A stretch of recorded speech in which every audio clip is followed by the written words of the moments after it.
Look, I see a lot of it in chat already.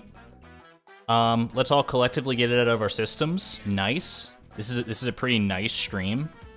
Everyone look at the title. What number stream is it? Oh, it's the funny number. Even my cat's getting into the action here. You can hear her in the background. How you doing, Minu? I think she like just woke up. Like I was literally getting set up for the stream and I could hear her like meow off in the background. That's fine. She'll chill over time. Won't you, girl?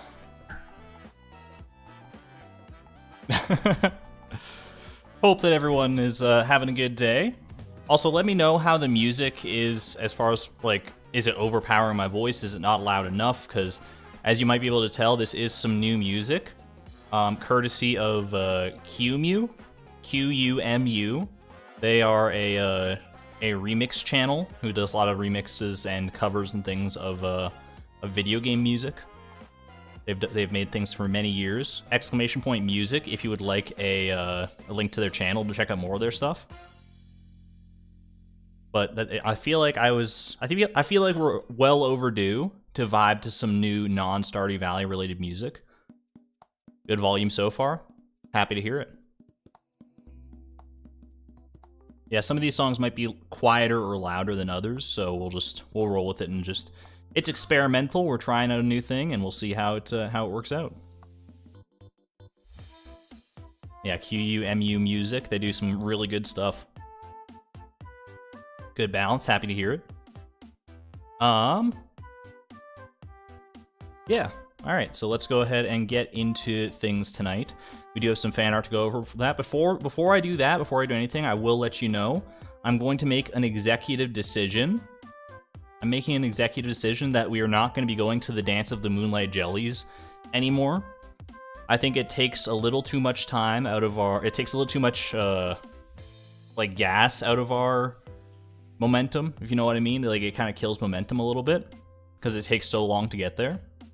However, in lieu of that, there is now an exclamation point jelly command that can be put in chat once every 30 seconds. It's a 30-second cooldown. And you get a chance to find the rare green Moonlight jelly for yourself. It's one that it cannot be spammed. It can only be used every so often. Oh look, it totally broke too. The first moment that we tried it. It was working in practice, I promise. Definitely not right. It worked phenomenally when I was testing it. It did not work so well here. Let me see if I can fix that one.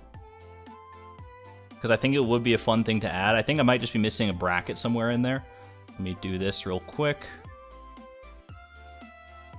This is a great song. This is a great bop. Give me 1/2 of a quarter second here. I think we're just missing... Oh, you know what? It probably... I think I see what's going on here, and I think I might have to finagle with things a little bit in order to actually fix it for real. What if I do...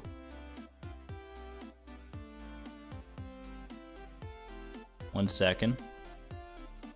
Technical difficulties. Give me half of a quarter of a moment.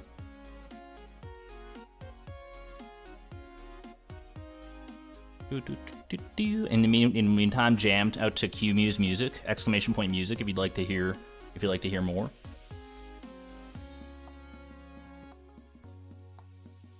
Yeah, I don't know if this is actually gonna work or not,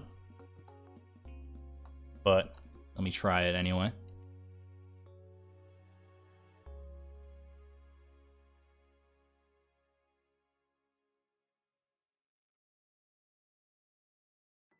Gonna give that one a shot. Let's see. Okay. Take 2. There's always a green jelly. There is always a green jelly, at least for us. We've been exceedingly lucky. Let me test this out.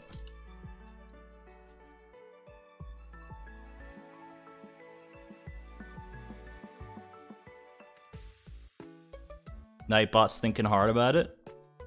I seem to have corrected it. I seem to have corrected it. Now let me make it a command that you all can use as well. I'll need to make sure that I make that, like, because I might have, it's kind of a scuffed fix right now, but it should still work, hopefully. I'm going to change the, let me see, the cooldown 30 seconds. Every 30 seconds, someone can type that. Maybe I'll change that to a minute. I'm going to make that a minute just to make it a little more prestigious.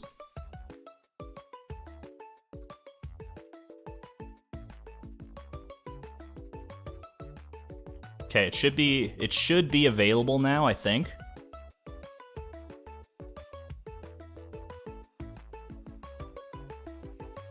There you go. So you have a chance to see. You now have a chance to see. It seems to be working more than every 60 seconds. I don't know if that's just because Lisa's a moderator, so she gets to use it more frequently, but I'm not sure exactly how that works. Either way, now anytime you put exclamation point jelly, if it's off its cooldown, you'll get a chance to see either a Moonlight jelly, a baby Moonlight jelly, or the rare green jelly, depending on how lucky you are. It's mod access, it seems. Jalopy hit it before Lisa did, so I don't think it's exclusively mod access, but mods might have extra privileges. Just, you know, I don't know if that's exactly how it works actually. Promise not to overdo it. That's all I ask. That's all I ask. Anyway, technical difficulties aside. Yeah, it's a chat-wide cooldown. One person can use it every 60 seconds. It is not for every person to use, so it's a very prestigious moment if you do happen to get the green jelly. Baby Moonlight jellies are rare, and Moonlight jellies are the most common. So have fun with that as you see fit. I think it could be a fun little diversion in lieu of the actual Moonlight Jelly Festival. I digress on that topic for now. Have fun with it. Let me change this real quick. Now you know the odds. It's 1 in 1,000 odds. 1 in 1,000 is what I have it set to right now. Alright. But moving on from that, we do have some fan art to go over, starting with this lovely little number right here from Aru's B, who has made many of our lovely channel emotes. Argon Hype, Argon Love, Argon Greed, Argon Cactus, those are all Aru's B originals. And this is exactly why I contacted them, because this sort of amazing art is just their jam. Very well done.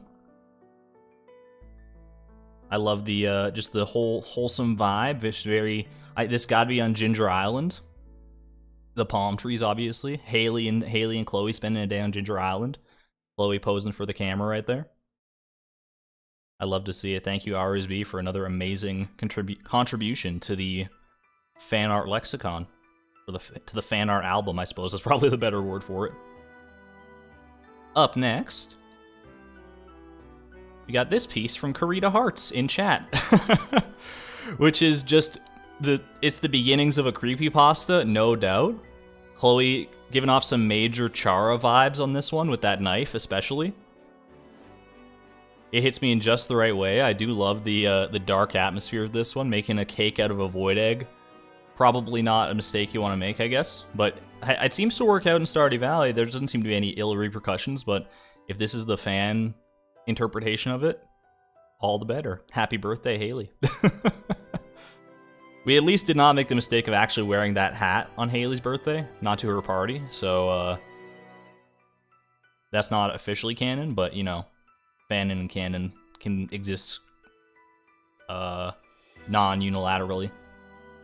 Next up, we got this piece from Ophelia over in the Discord.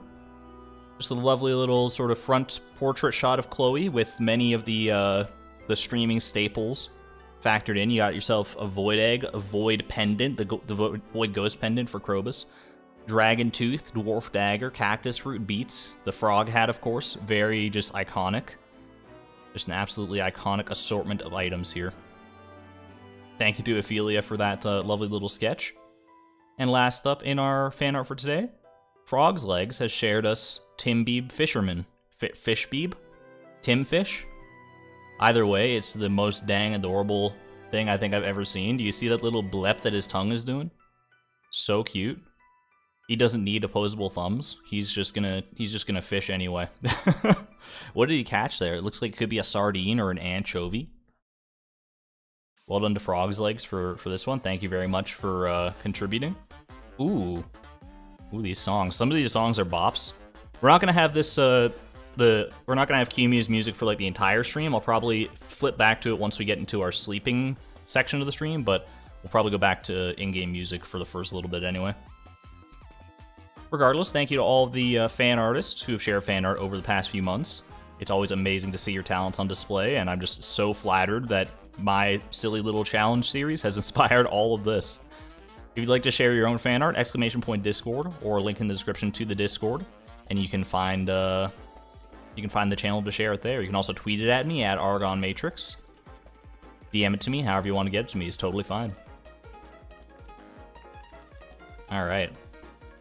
Let's do this proper. Is !Jelly still working? I looked away for a little bit. I see a baby Moonlight jelly. I see a Moonlight jelly. No rare green jelly, but it's probably, you know, probably not going to happen for the foreseeable future. You do not own a horse, for the record. Full meme status in this stream. It is stream number 69, so. Alright. Hopping over to the to-do list really quick. I know we're like 10 minutes past when we're supposed to actually get into the game, but here's our to-do list if anyone wants to keep track. Haven't added anything new. We're going to focus down some of the side goals today. Do a little more farm makeover. Try and maybe get our like desert obelisk area set up. Then we might do some volcano dungeoning for the Dragontooth Shiv. Gonna keep an eye out for that Danger in the Deep quest, and eventually we will get to sleep hours. I promise you there will be another Feast of the Winter Star this stream. I'm gonna do my best to make that happen. So let's get to it, shall we? Let's get to it. We don't want to burn any more time here. I'm gonna go ahead and Qmu, thank you for your service. I'm gonna go ahead and mute you for right now. And get into it. 1 second. Alright. Where'd my chat go? My chat window? I've got so many freaking things open right now. Why do I have so much stuff open? Alright. We did switch up the jukebox in-game, at least, so we're not hearing Pickle Jar Rag all the time. For those who were getting sick of that, that is not what we're doing anymore. Need to add the secret level in Junimo Cart to our to-do list. There are a lot of things I would definitely like to add to the to-do list, but I don't want to bloat it beyond reason. I don't want to belabor the point too much here. We are here for perfection at the end of the day, and perfection is where we will find ourselves sooner rather than later. Okay. To this end, though, let's go ahead and see. I think I probably want to start by working on the farm makeover, get some of that done, because we haven't done any actual farm decorating in a little while. Don't know if I need the hoe necessarily. The pickaxe is probably a good thing to keep around. Pickaxe and probably the scythe would be another good one to have. It is winter though, so we don't have a lot of like grass or anything to deal with.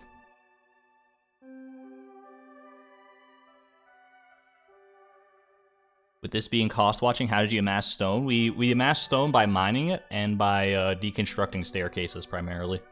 And Koji, thank you for being a member for 2 months. Justice for Pickle Jar Rag. Pickle Jar Rag has had its time in the sun. I think it's time to let some other music take the reins for at least a little bit. Don't you worry. Pickle Jar Rag, its legacy lives on forever. I am going to go ahead and finish getting rid of these trees. I remember I started doing this last stream at a certain point. I don't want these cluttering up. Not that we head up here all that much, but just knowing that they're up here and that they're not part of the design, you know. Kind of gets under my skin a little bit.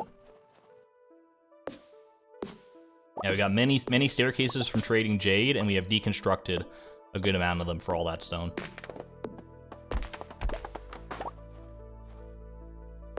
Y'all getting lucky with these baby Moonlight jellies, for the record. It's not like super common to see those, based on the odds that I have in the ! Jelly command. But I've already seen I feel like I've seen more of them than I have of the regular jellies. Maybe I coded it wrong. I don't know. Either way, I want to go. So I want to keep going down this way. This is where our desert obelisk is, way at the bottom of this path. Ooh, hello fresh. Way at the bottom of this path here. And right now, I've kind of left it in a bit of a state. Ooh, pardon me. A little bit of a half-finished state. Seeing snow on low transparency, high visibility is so weird. I've had my snow turned way down since you started playing Stardew. I've never messed with too many of those settings. I'm very basic when it comes to my Stardew settings. So I would like to make this sort of its own pavilion of some kind. I'm not exactly sure how I want to do it yet. What if I end the road right about here instead of... I should also... Oh my god, there's so many supply crates though. There's so many supply crates? Are you kidding me with this? We did sleep through a literal entire calendar year just about without checking any of this, so that kind of checks out, honestly. Just full loot box central today. I'm gonna pop those away. Just get myself sorted out here a little bit. Get all of my ducks in a row, all of my mixed seeds in a chest, all of my Omni Geodes. We're saving up. We actually have enough Omni Geodes to trade for one of the 333 things at the Desert Trader. I don't remember what those are. Aren't they like the prismatic cowboy hat and stuff? So that could be fun. That could be a fun thing to add to the shopping list. Hello, Aruzbi. Or Aruz, however you want me to call you. Running late, no worries. We were running late on the stream as far as like getting into the actual game, so it's it all balances out, you know. Haley asking what we even do all day. You know, things. We sleep mainly. Yeah, there's two things that you can get from the Desert Trader for 333 Omni Geodes, right? There's like the prismatic cowboy hat and the magic turban. I've never been a huge fan of the turbans. I just don't like how they really look in the game, at least. Or maybe I haven't given them a fair shake yet. But I definitely think the cowboy hat is the way that I want to go.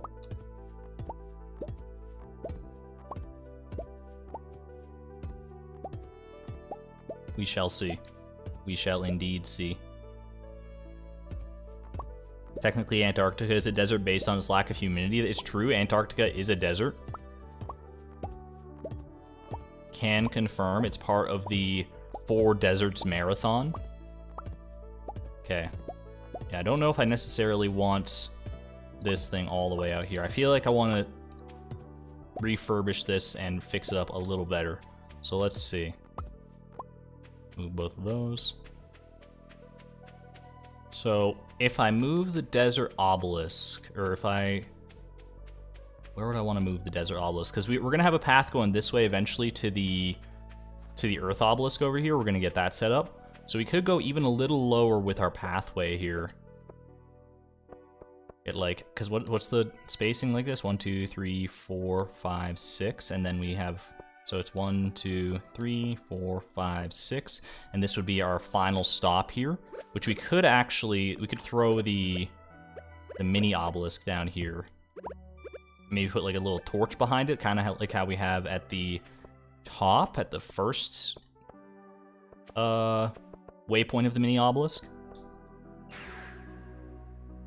What's the cooldown? An exclamation point jelly? It's 1 minute, so every minute, someone will have a chance to see a Moonlight jelly. All right.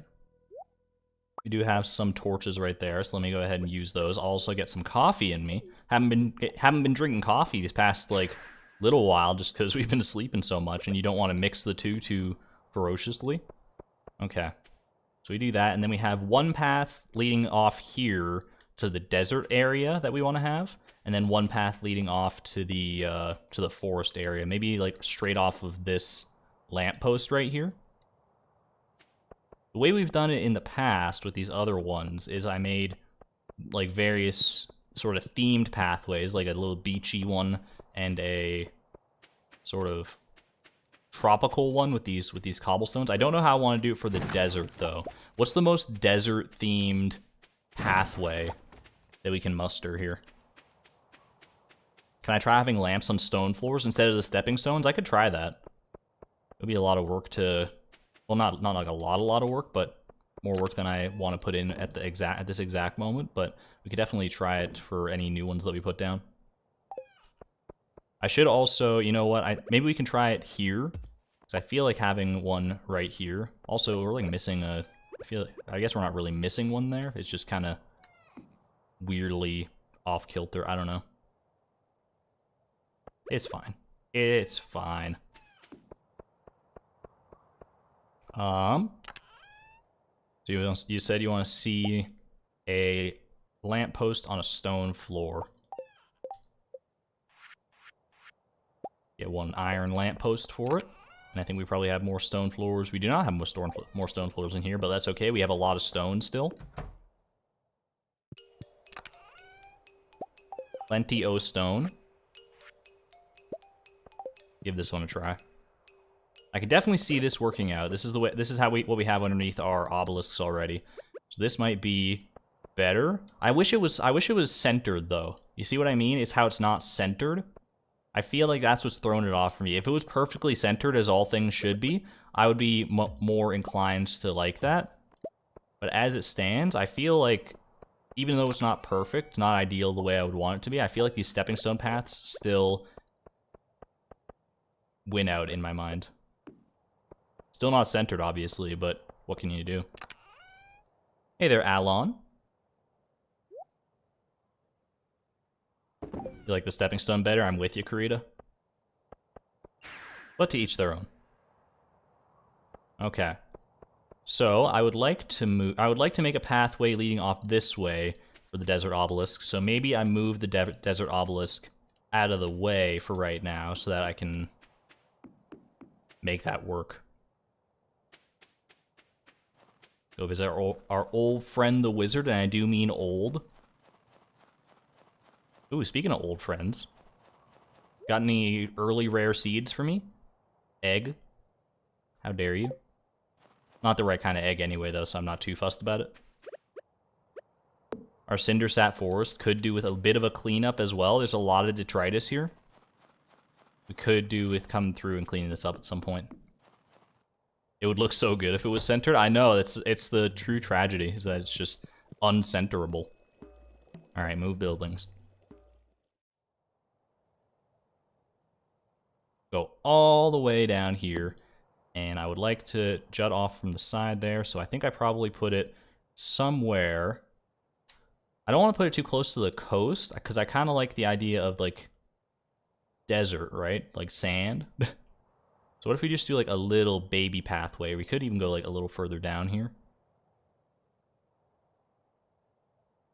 And then do something like this. Maybe like right here. That's fine for now, I think. Fish pond needs to move over one space. Over this, like up or over this way. Because like if I move, like I like having the one space sort of buffer between it and the pathway. If I moved it over like this, like I could put it there. If that's what you mean. Like one, like, because then we have the two space. Because I don't really want to do like one space up top and then two spaces off to the side. That doesn't quite look right to me. Imagine how fast you could get to the wizard if you have a horse. Alas, I do not own a horse. You're saying like this works, or is this how I should leave it? Is this what you guys like? Or down one still from this? Two spaces on both sides is good? Or two spaces just on the one side? No, not like this. One space down. Okay, so you wanted two spaces on both sides. I got you. Something like that. Okay. I can co-sign that. And then just make sure this is all going to work out. All right, cool. Now, what pathing is most desert appropriate? What reminds you of the desert? A good deserty pathway. I feel like this gravel pathway will be good for the earth obelisk leading into like the foresty area. We've used the crystal path for the beach. Maybe a cobblestone pathway? Cobblestone, kinda deserty.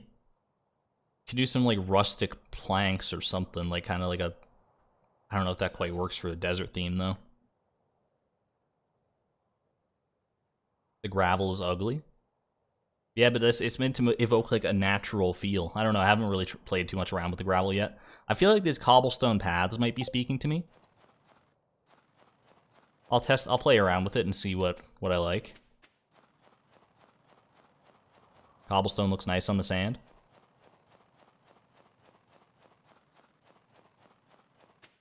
I'm willing to also try out some wood flooring.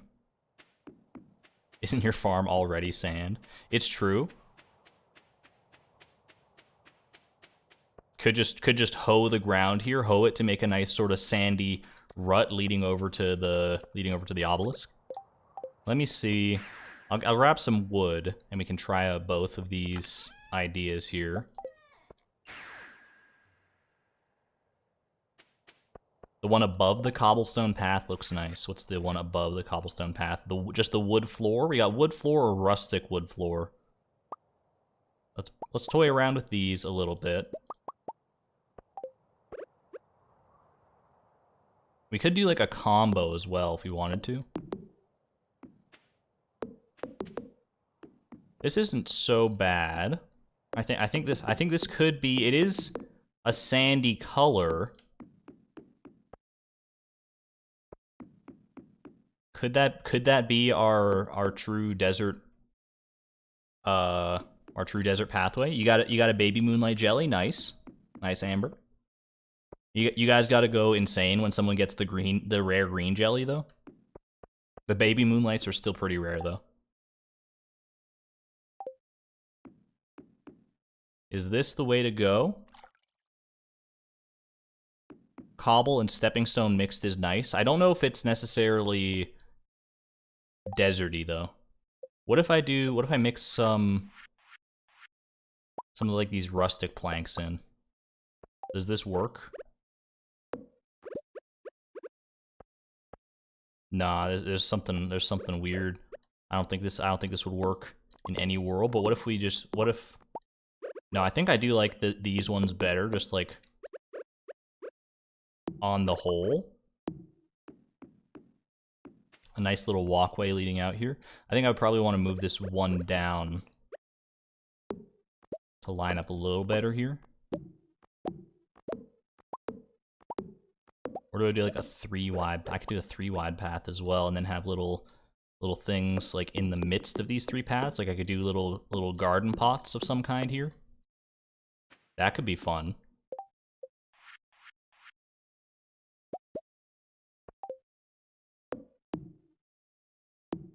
Something like so. And then we don't have to necessarily stick with the desert obelisk exactly where it is right now. Like I could definitely, I feel like if I do like a 4-way here and then, or we move it up 1 and then just have the 3 and then it kind of branches off at, okay, that could work. That could work. I know it might not make the most sense the way I'm saying things here, but trust me, in my head it works. It's organized chaos. Maybe rustic floor on the outside of the path. I can give that a try. Definitely can give that a try. I think I like to move this up 1, something like that, and then we go ahead and... No, I probably want to start... Go like 2 out first, and then something like this. And then what if we did like a little sort of landing platform out of these rustic wood planks for the actual obelisk itself? How do I like that?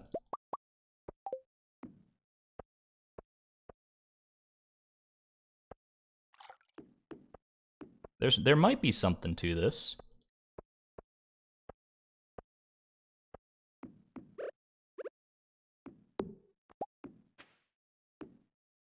I don't know about this, actually. Now that I'm actually looking at it, probably want to go like at least one higher here in order to make that even.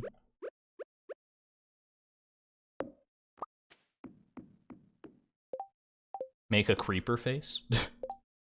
Hey there, Noel. Welcome.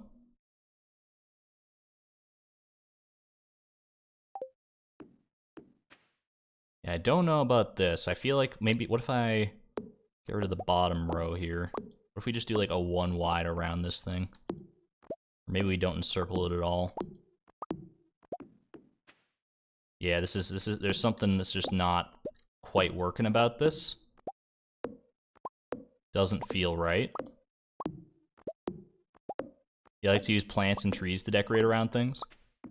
I would definitely do more of that if I realistically could. If I had like decorative plants and stuff, if I had more access to that. I don't know what I want to put in this for the record. I think I will probably extend that one further out. And then maybe we just move, I'd probably want to move the desert obelisk a little bit out, and then we have our, you can have our sort of requisite decorative area like we have with the other ones. It's a raven. There's the secret raven.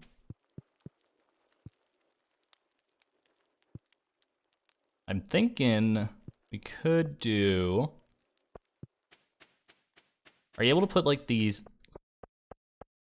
Like we could put some like cactus fruits on end tables like we have with this guy here, but we only have like a couple end tables, and I don't know if that's necessarily the vibe I want to evoke.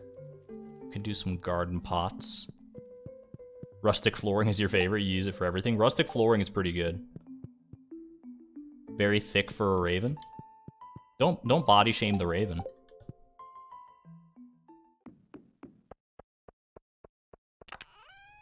Next one will be the green jelly for sure. Cactus fruit in pots? I don't think that works. I don't think you can grow cactus fruit outside in... Like, if I could get these cacti growing in garden pots around the obelisk, that would be amazing. But I don't think that you can. I think cactus fruit does not grow outside except on, like, Ginger Island, basically. You thought it was an owl? Many people are saying that it's an owl. But everyone here knows the true lore that it's a raven. Guaranteed raven. Hey there, TDP. Yeah, cactus fruit can only exist inside. Big sad. Indeed, indeed.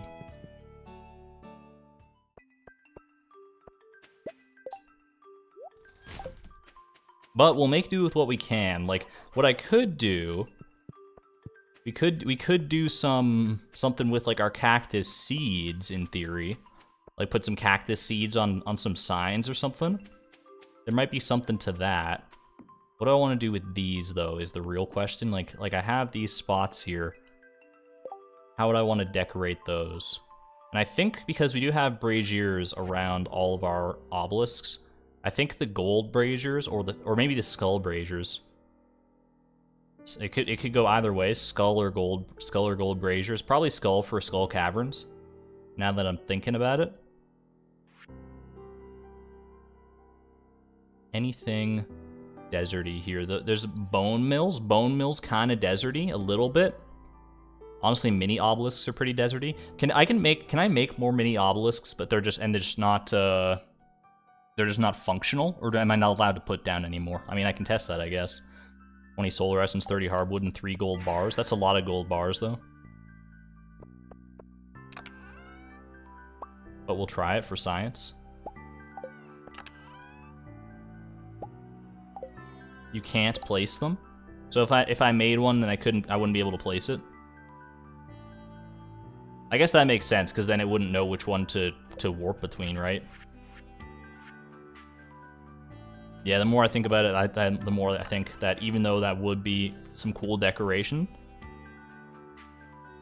teleports you next to the void slime, goes full I am error mode.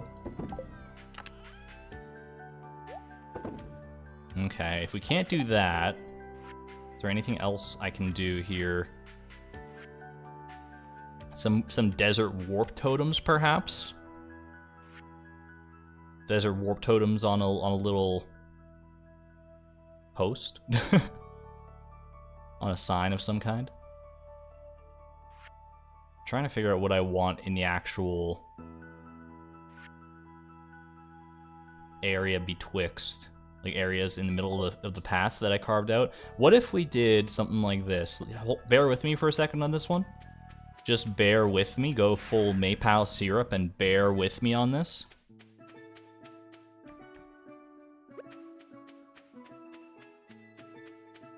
What if I grab like a few of you, right?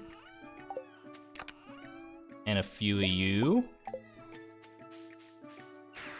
And we try and make some magic happen this way. I don't know if this is gonna do anything for anybody, but it might be worth a try. In lieu of actual garden pots. Seed maker punched. You cannot put a warp totem on a sign. If you try, I guess it just warp you away. Yo, cacti? The cacti are calling us? I kind of like that, honestly. I kind of like it. It looks kind of stupid, but it's also very evocative. You know exactly where you're going.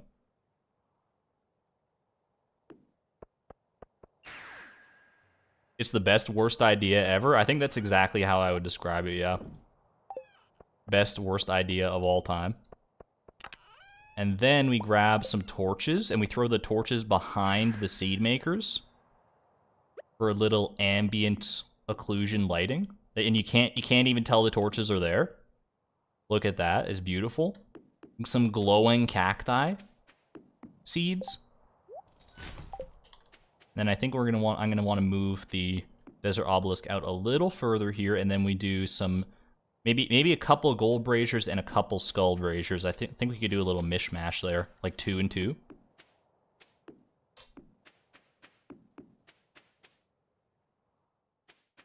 The best kind of stupid.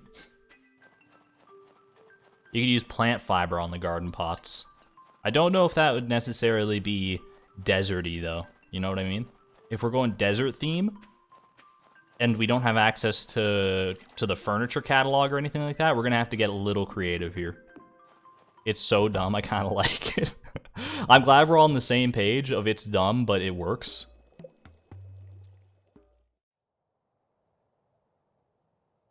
Because that's basically the brand of this stream. It's like, hey, you can spend 5,000, you can search through 5,000-ish garbage cans to get a cactus fruit. It's dumb, but it works.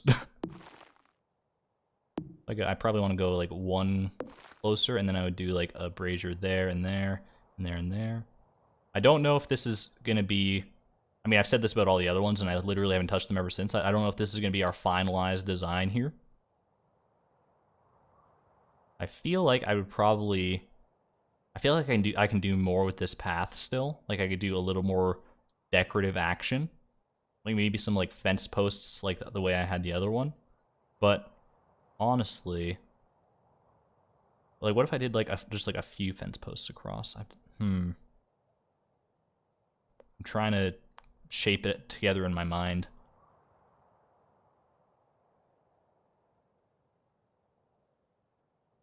I think I'm gonna go ahead and leave that there. I don't want to linger on this too long. Obviously, we've got other things we got to do. But this is one of our many side goals.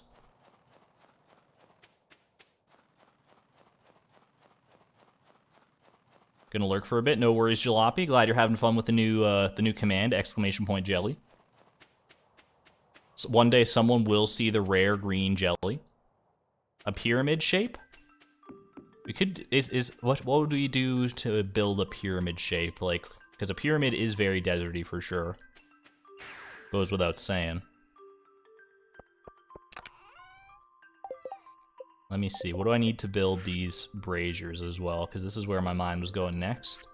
Was some gold braziers. So I need gold, coal, and fiber, and then just some bone fragments. Our bone fragments, gold, coal. Probably gonna throw this seed maker, I guess, in the greenhouse right now. even though we never come in here anymore. And some fiber. Nightbot is being overworked. The exclamation point jelly command is going to be the most popular command Nightbot's ever seen. It's not going to know how to handle it. Alright, so I would like two of these gold braziers. I like how, I think they complement the obelisk itself kind of nice. Something like this, and then some skull braziers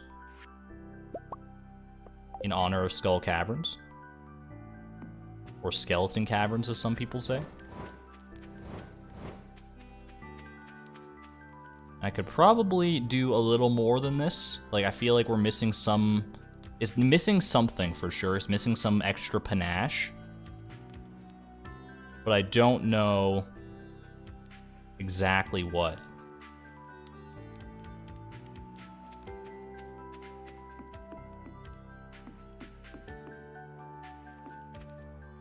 This might be where I leave it, though. Why are there no skulls in Skull Cavern? Asking the real questions. If I were putting our obelisk designs in a tier list, I would probably rank the desert obelisk as the lowest tier right now. But I'm gonna leave it as is for right now. I'm gonna be happy with it, and maybe I'll try and brainstorm some more ideas between streams and see if I can figure something out that way. But for now, I think I'm okay leaving it where it is.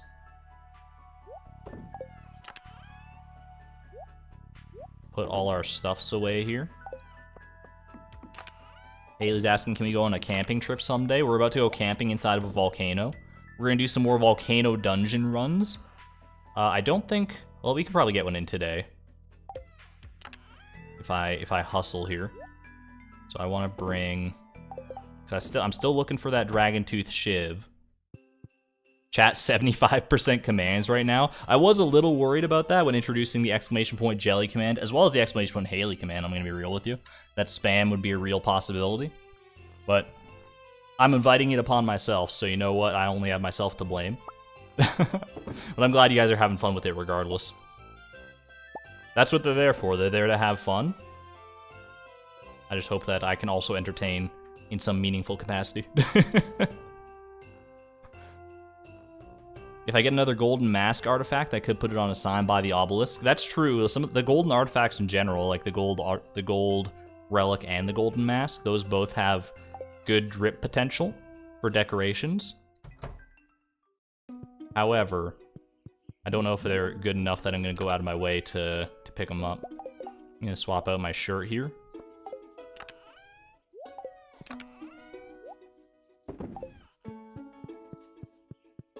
I don't know if I have any more bombs at the volcano dungeon itself, but we're gonna go find out. Ban Nightbot.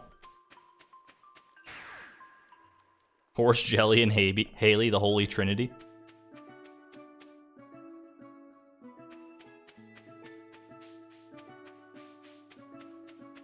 I think commands and YouTube live streams are an untapped marketplace of potential for sure.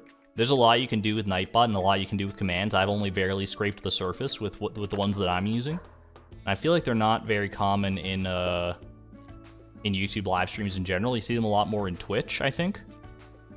Dragon Scale boots. I'm already wearing my Dragon Scale boots. Just our second pair. I think they're a lot of fun, though. The Holy Quadrinity and trash, exclamation point trash. But exclamation point trash is now a retired command. It's not used nearly as often as it once was. But it had its day in the sun for sure. Okay, so now we're gonna try and go nice and quick and make a good run of it here. We don't need any ostrich eggs anymore. We don't need any eggs for cooking. So we're literally only looking for our dragon tooth shiv as a mere trophy of our time in the volcano dungeon. Our work is not done here until that dragon tooth shiv is mine, as far as I'm concerned. And I will not rest until it's in my clutches. And reorganize this real quick. Ooh, I'm gonna go ahead and bomb this real quick as well. Am I still looking for another pressure plate? It looked like the gate was still closed, yeah. Okay, a bit of an awkward first floor. Not gonna lie to you. That is undoubtedly how I would describe this floor, is as very awkward. What are these giant gears for the record? There was some, like, there's some crazy lore going on in this volcano dungeon. Leap a lot, I need a full breakdown, please. A full Stardew lore breakdown of the volcano dungeon and the mighty machines that used to inhabit this place. Because those are some big gears. You seen those things? Okay, but for real though, where's this other pressure plate? I don't think it's up here, but I had to look because I couldn't see it. Could it be way over here? Oh, I do see it over there. Machines for Dragons. That sounds like the name of a band, for sure. The weird knockoff Imagine Dragons. Okay, we're good. We don't have to find a third pressure plate, thank God. Just get me the heck out of here, please. This is the worst first floor of all time. No one's ever seen a first floor this bad, but we're still gonna trek on.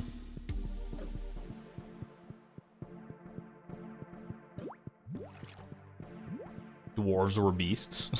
I guess it would make sense that this is all like dwarven equipment with the volcano dwarf and everything, right?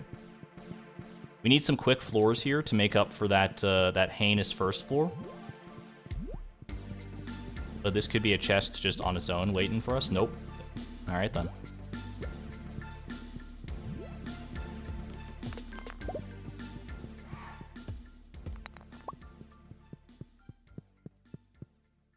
Cinderflies would never leave you alone. They're like mosquitoes. I get so many mosquitoes. I haven't been in a place that like has a ton of mosquitoes in a while. But anytime I used to hang out at like the lake by my grandma's house when I was a kid, I would come in with like dozens of mosquito bites. They just love my blood. I don't know what it is. I'm nice and juicy, I guess, for mosquitoes. Is there certain blood types that mosquitoes are more drawn towards? I honestly don't know, but I mean, I feel like I was always the prime target anytime mosquitoes were nearby compared to literally anyone else who was with me. I do like this floor. This is a good one because there's no rocks in the way. Ooh, missed.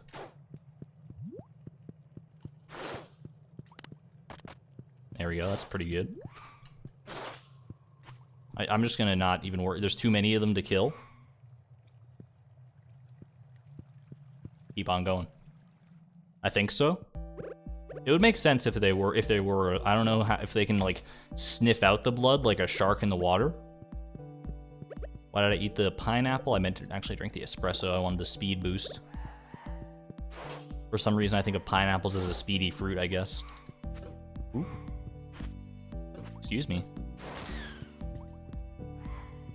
I've let myself get bullied for far too long on this run. I will not abide these magma sparklers. I'm taking a stand. I'm not afraid anymore. You hear me? Literally no one needs mosquito repellent when you're around.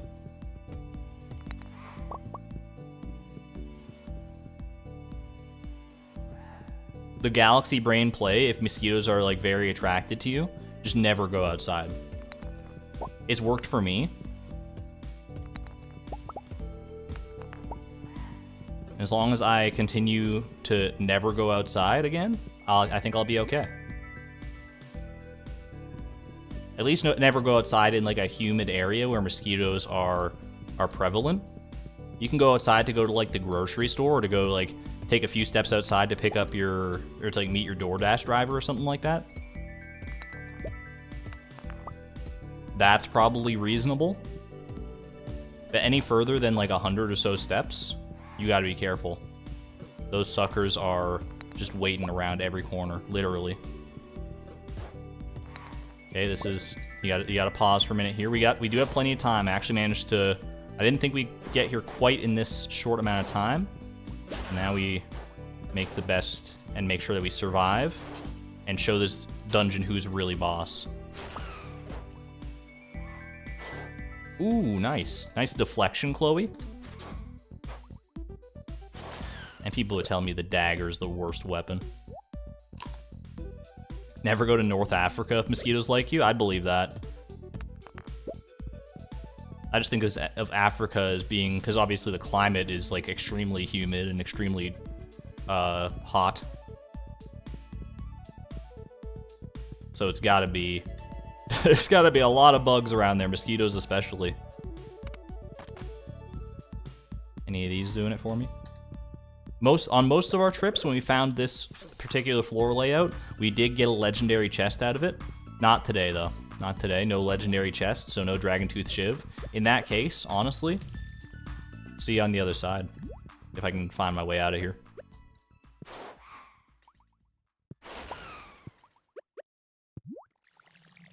But it's a chest. I can't just leave a chest untouched, can I? It's not in my blood.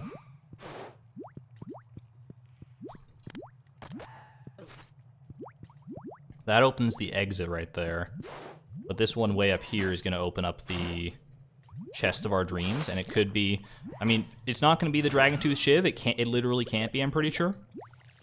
But what if it's another Dwarf Dagger? Slowly build up to our 999 collection of Dwarven Daggers. Hey, Calvin. Calvin Sproats, thank you very much for being a member for the past 2 months at the Electron level. Finally get to be here while it's live. Happy to have you here. And thank you very much for the generosity and support. It's greatly appreciated. You are awesome. It is another Dwarven Dagger. I told you it'd be worth it. We get some Argon hype for the Dwarven Dagger. I need to, like, throw Argon Dagger in here at some point. Got him. You'll love to see it. 12 a.m. It's okay. We have a farm warp totem. We can get out of here post haste. I just want to sort out my inventory at the Volcano dungeon chest.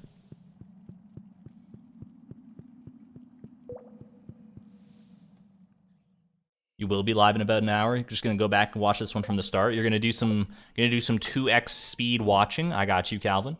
Appreciate it. Appreciate you. All right, gonna leave the mega bombs here. Leave another Dwarven Dagger. That makes 5. That's 5 freaking daggers. Actually insane. And then bring the rest home. Oh, probably farm Warp Totem out of here.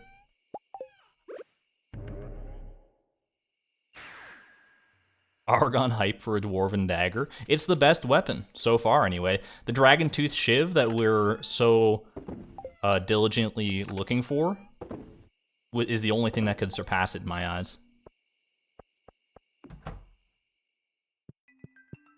Hey there, Apowly. You're in Djibouti and there was a whole bunch of mosquitoes, I'm assuming. I guess that's not super north in Africa, but yeah, I mean, Africa's a big continent. Like I always think of Africa as very like homogenous, like this like similar climate across the entire thing. But it's like pretty big, so there must be some like less extreme parts of Africa, right? Or is it all close enough to the equator that it's relatively kind of hot everywhere, I guess? I don't know. I don't necessarily know how far North and South Africa extends from a geographical perspective.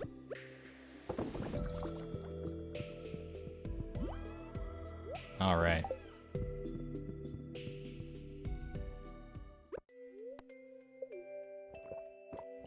Back at it again. We're gonna go volcano dungeoning once more into the breach. Quick watering of our boy, as you do. And away we go.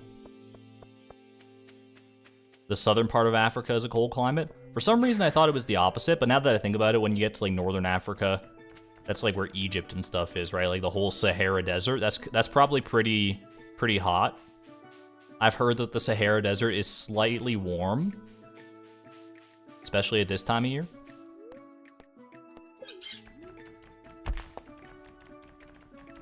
Can anyone confirm? Is anyone watching from the middle of the Sahara Desert right now? Looks like Haley's afraid of climate change. What did she say? I have to remember to bring my camera next time. Oh, eek. She just said eek. She's afraid. She's afraid of this discussion. Bring some mega bombs in. Not that I really used that many last time. I probably need to bring more than 4 if I want to get any good use out of these things. But 4 is better than 0.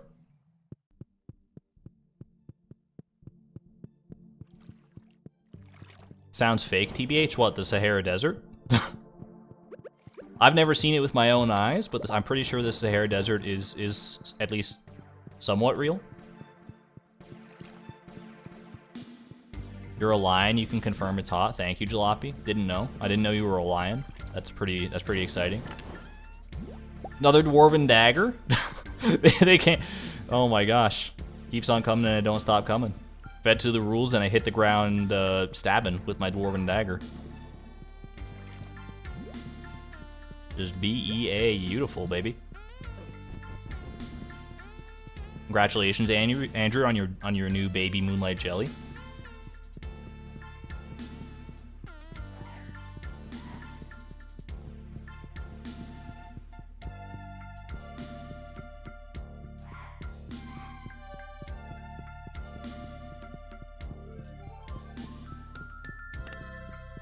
I like these pressure plate floors in concept and in theory, but in practice, it's so like it's so stressful trying to like navigate past all these little buzzards made of fire, and also get the find all the pressure plates that you need to. Maybe I'd have less awkward of a time if I had like an iridium pickaxe, as you're probably intended to have by this point in the game. It didn't take me 2 hits to break every single rock, and you know, if I was just generally more upgraded overall, it would probably be pretty nice. Unfortunately, that's not how we roll around here. 0 upgrade run. Not quite 0 upgrade, but as close as we're gonna get.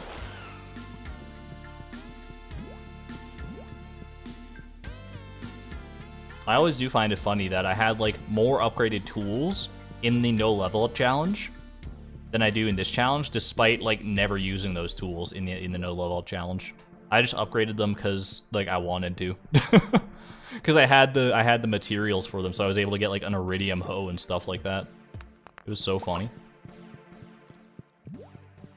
Just for literally for bragging rights. I think that's what I said in the video. It's like, oh, I just got it for bragging rights.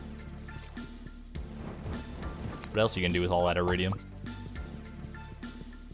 Still takes 2 hits even with an iridium pickaxe? Really? What about a powerful iridium pickaxe? Powerful enchanted? Because that's what we'd be comparing against right now, because our pickaxe does have the powerful enchantment.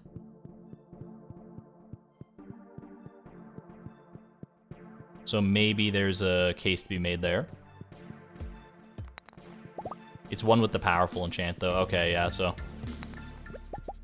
That's what we'd be looking for. That's the true be-all, end-all of pickaxe-ness. Are there any other enchantments that are good on a pickaxe, for the record? Like, the only 2 I could think of on a pickaxe that I would like are probably powerful and efficient. I don't even know what other ones are really available, but efficient's the one that makes it so you never consume energy. And even that one is, like, leagues below use utility of powerful, I would think, but I don't know. Swift, bro. I just literally forgot that Swift existed. That's kind of my bad. But no one cares about Swift because everyone's animation canceling. That's all these kids these days with their animation canceling. Back in my day, never even heard of animation canceling. Back in my day, we were like, hey, check it out. You can chop a tree slightly faster if you, instead of like waiting for the whole animation to play out, if you click towards the very end of the animation, then like you cut off the very last little bit of it. That was our version of animation canceling. You could save split seconds on the length of like a perfection run with that. Bane of arthropods. Everyone's favorite enchantment. Can we break break meteorites with our powerful silver pickaxe? I don't. Number 1, this is a steel pickaxe. Put some respect on the name.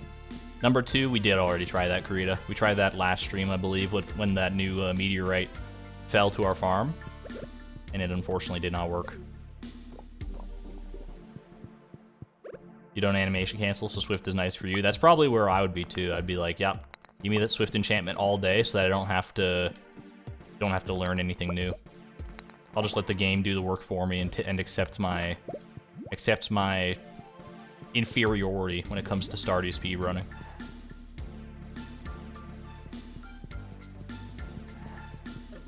This is a good floor. This is a good floor. Good layout for speediness. Just do a quick lap, like pretend like it's Malin Ranch in Ocarina of Time. Ooh, do you see? I like no clipped through that guy. It was like a spot dodge in Super Smash Brothers. That was kind of cool. Swift axe as well. I believe Swift. No, we don't have a Swift axe. What do we have Swift on? We have Swift on our hoe. That's right. Ooh, that's good. Good start, good start. Legendary chest. The Dragon Tooth Shiv could be imminent, chat. I need all the Argon chests that you can muster. It's our lucky chest emote, obviously. As many Argon chests as you can muster if you got access to it. If not, just whatever lucky emote you can find. A 4-leaf clover will do. Maybe is there a dragon emote? There's got to be a dragon emoji for sure. Put some dragon emojis in chat as well, just for you know, for a little more specified luck. And if we get it today, we can say that I can say that I got the Dragon Tooth Shiv within the first 10 years of the challenge. Within the first 9 years, technically. But, you know, within like the first decade of the challenge. Today's our last day to make it happen before the year counter ticks over to double digits. By the way, these guys are the worst. Like, all of these guys can just get out of here, please. Okay, there we go. Thank you for the clean emoji spam. We got the dragon. That's the dragon from Super Auto Pets. But I think like scratch that, reverse it. I think Super Auto Pets stole, well, not stole. I don't know if stole is the right word. Are emojis like open source? Not open source, but you know what I mean, like public domain. I guess they would be. Like, there's no one owns emojis. It's just part of the typeface, as far as I know. Okay, I need to get out of here. I need to also clear up an inventory spot just in case, so I can get out of here nice and quick. Dragon Tooth Cutlass! That's you know what? The dragons did pull off in the end. This blade was forged from a magical tooth. This is our second of the Dragon Tooth weapons. We're gonna have a full collection by the end of this. Dragon Tooth Cutlass, pretty exciting, all the same. Not the Shiv, though. Not the Shiv that we're after. But still, I think most people would be much happier to have that than the Shiv. Hilariously enough. Alright, we gotta find the last pressure plate here. Gotta be this guy over here. Get me the heck out of dodge, please. These guys are slowing me down so much more, and I think it's because I don't have any immunity on these boots. These boots are not made for immunization. Probably want to swap out for the Cinder Clown shoes just to make it a little easier on me. Each company has different pictures for emojis. They are not public domain usually. I guess, yeah, I do see like there's differences between the emojis you see in chat here and the ones you see on like Discord and stuff like that, right? Some open source fonts include emojis. Okay. Learn something new every day. Dragon Tooth Cutlass. What the heck is this, by the way? Why is there... Why are... Keep all the Dwarven daggers together, please. Dragon Tooth Cutlass. That's a powerful sword. I'm not gonna lie. That's a pretty good looking sword right there. Not quite as good as this though. Like, oh my god. Do you see this thing goes off almost off the dang screen? Welcome, Creatrix. Anything significant happened? We got ourselves a Dragon Tooth Cutlass, but that's about it.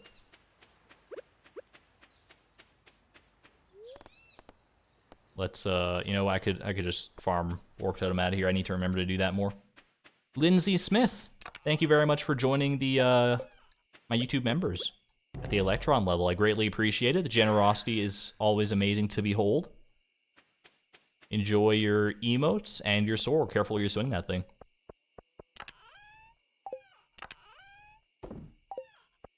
Okay. Oh, are there more bombs in here? There's 8 bombs in there. Okay. I can use those for future endeavors. I need to sell something so we can get our New Year's Eve screen. I'm just gonna sell a pineapple. Yeet. Alright, chat. This is a momentous occasion. You can say you were here when we entered year 10. Year 10 of the Price of Perfection. 10 years on Frugal Farm incoming. Let's do it. I'm ready. I think we've done a lot in these past 9 years, and there's still a lot more left to do as far as like time investment goes. Bust out the champagne, bust out the party poppers, bust out the fireworks.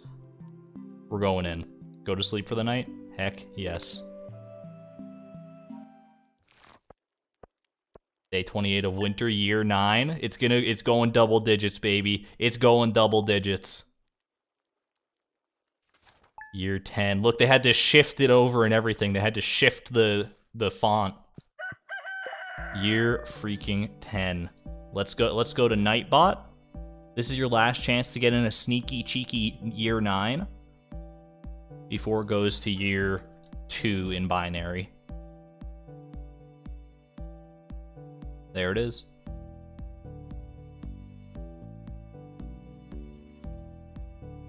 Current in-game year is year 10. We made it, everybody. All right, and we press onward. We press onward for our Dragon Tooth Shiv. I can still hear it clinking about in a chest somewhere, calling my name. We will get there. What's my plan for the new year, Chloe? The same plan as every year, Probus. Try to get a freaking egg from Marnie. I'm gonna quickly, because this grass is just like right here in my face. Get your face out of my place. 3 years till the seed hunt begins. That is true. Like, we still have to exclamation point cart. Once we get to year 13, I do still have to check the traveling cart until we find the rare seed. It could be like on like winter 28th of year 13. In theory, it's a distinct possibility. Should be interesting to see how that goes.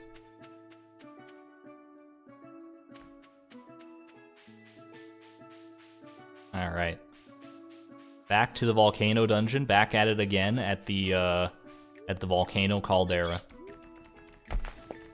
Anything on the agenda other than the Shiv? I would like to do some more resource grinding for crystallariums potentially. We're getting pretty close to finishing our crystallarium quarry. Not gonna lie. I didn't bring any bombs, but you know what? I wasn't using bombs anyway. I've resorted to old pickaxe strategies, which I kind of like. I'm kind of here for it all the same. I should have swapped out for my Cinder Clown shoes, but I think they're all the way at Skull Cavern, so it's a little bit of an ask. Right now, though, it's fine. We're speedrunning Volcano Dungeon today. I put the gold clock as the same spot you did on your farm. It's a perfect spot for the gold clock, the little gold clock island. It's like it was made for it. Hit me with one of those memes where he's like, it's like greenhouse on the island, and he's like looking away from it, putting his hand up, like, nah. And then golden clock on the island, he's giving like the thumbs up. Anyone know the meme format I'm talking about? Are we at the point as a society where we can begin to communicate exclusively through memes? God, I hope not. Memes become their own language, the universal language of the human race. Memeness. Alright, I need to do a little wrap around here. The Drake meme. I didn't want to say it was Drake because I wasn't actually that confident that that was Drake, but that is, I think it is the Drake meme, yeah. Dwarf Dagger. No, Soul Sapper Ring, everyone's favorite. Gain a little bit of energy every time you slay a monster. Maybe good for the no food challenge, but at this point you'd probably have that already sorted out.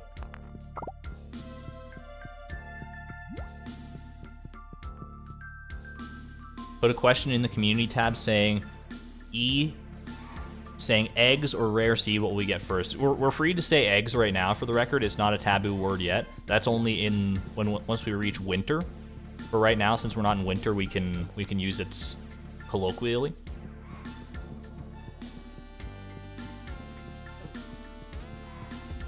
And honestly, I don't know if I want to put a poll up for that just yet.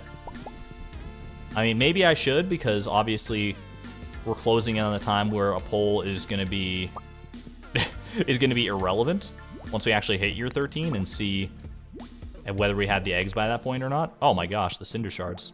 The saddest story ever told. They should have stacked, man. I got my cinder shards here. I got my iridium band on. Full magnetism build. I think rare seed first, but horrible seed maker luck. The seed maker luck, that's where our luck kind of tapers off, you know? If you remember the red cabbage and how long that took to seed maker appropriately, the rare seed, if we get that kind of luck with it, could be astronomically worse or slower because the rare seed takes a full 28 days to grow. We can speed that up a little bit with some speed grow, I imagine. And if we're still hunting the eggs by that point, we can always... I mean, we're going to be sleeping most of those days away anyway, so it's not that big of a deal. But hopefully the seed maker is just kind to us.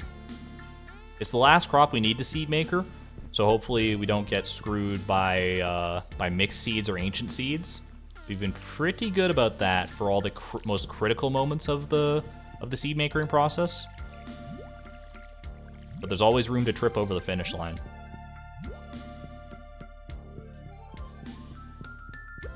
There's a moral for you to take away, is no matter how far ahead you are in a race, no matter how confident you might be that you're about to have a flawless victory, make sure as you're about to cross the finish line that you look down and make sure that your shoes are tied.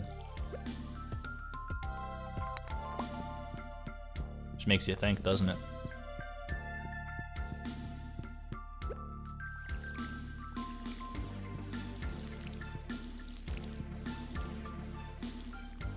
Yo, great quote from Haley right there. She says, "I hope we win this year." That's a great quote. Unfortunately, there's no world in which we win the entire challenge this year, but we all know what she means about winning. Winning. Got tiger blood, baby. Rare seeds are only sold in summer and spring, so the latest it'll be is summer 28th. I didn't actually know that. I didn't think. I thought it was just are they only sold in... Okay, here's the question, because I think rare seed is kind of a weird one at the traveling cart, because obviously you can only find rare seeds at the traveling cart, period. But it's like very common at the traveling cart. Like you see it just about every week, and I think that might be the spring and summer ones that you're talking about. But I think there's also a chance for it to show up in the regular stock of the traveling cart, the less popular sequel to the Sisterhood of the Traveling Pants. And I think that if it shows up in that regular stock, that's what we're actually looking for, because when it shows up as like a set drop for the traveling cart, for lack of a better term, its price is always 1,000. If we're looking for the lowest possible 600 gold price, I think we have to hit it off season. If you know what I mean. I don't know if I vocalized that, articulated it in the best way possible, but hopefully kind of made sense to somebody out there. Looking for one more pressure plate, I think.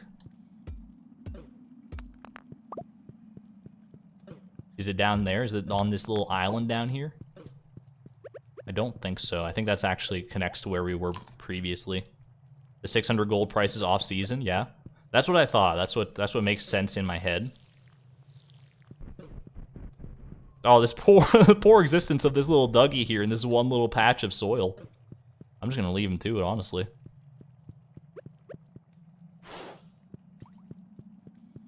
Get off of my tail, please. All right. Pressure plate. Pressure plate. My kingdom for a pressure plate. You think it could be behind this place? Doesn't seem to have been. Shout if you see a pressure plate.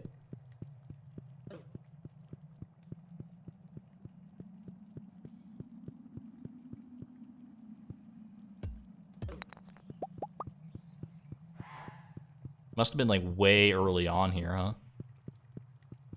Like this is the entrance. Oh, it's like what? It's right the heck up there. What? Oh my gosh, that's just cruel. That's cruel. That's cruel and unusual pressure plate placement. Eric Baroni, what the heck were you thinking with this one? At least that's it. At least there's not a third that I somehow missed. People shouting in the, in the chat and they saw the pressure plate. Thank you. Thank you. I think I saw it at just about the same time. Ah, pressure plate. No. All right, get me the heck out of this floor. This is a cursed floor. You come across these every so often in the Volcano dungeon, a cursed, very long floor. But we made it to floor 9 as well. Legendary chest incoming, guaranteed, 100%. So let me I need to go have a look at it. Hey, it's gotta be up there. It's gotta be up there. I'm gonna go find the other pressure plate to hit because I don't want to have to backtrack through here more than I need to.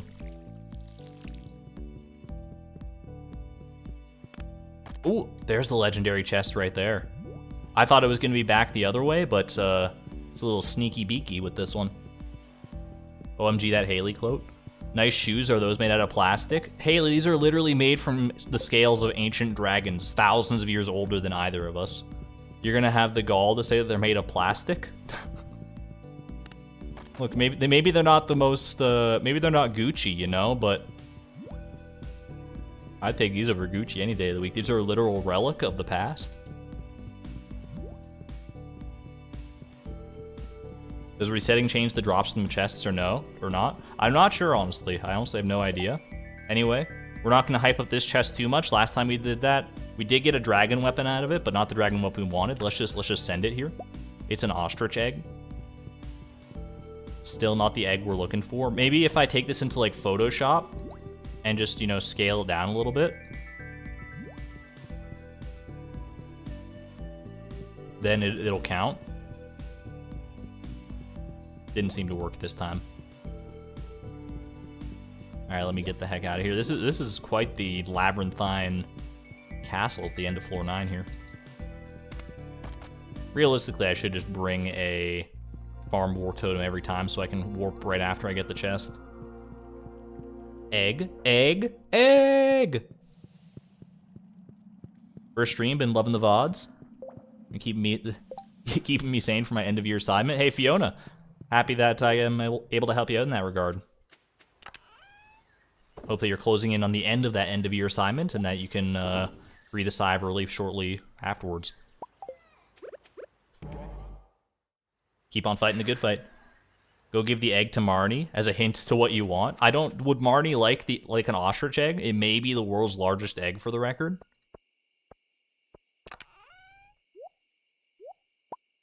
I'm storing all my stone in a different chest right now because it was taking up too much space previously.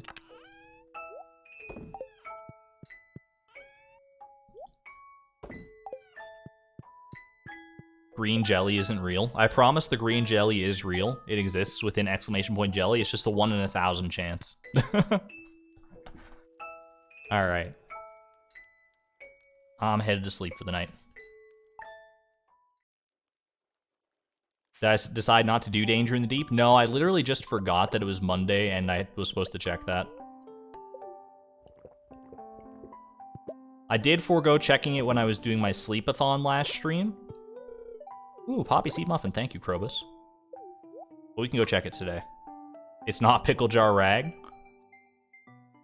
Chat held a mutiny last stream where they decided to change it up away from Pickle Jar Rag and put it on randomized mode instead, the jukebox. So that's what we're rolling for right now.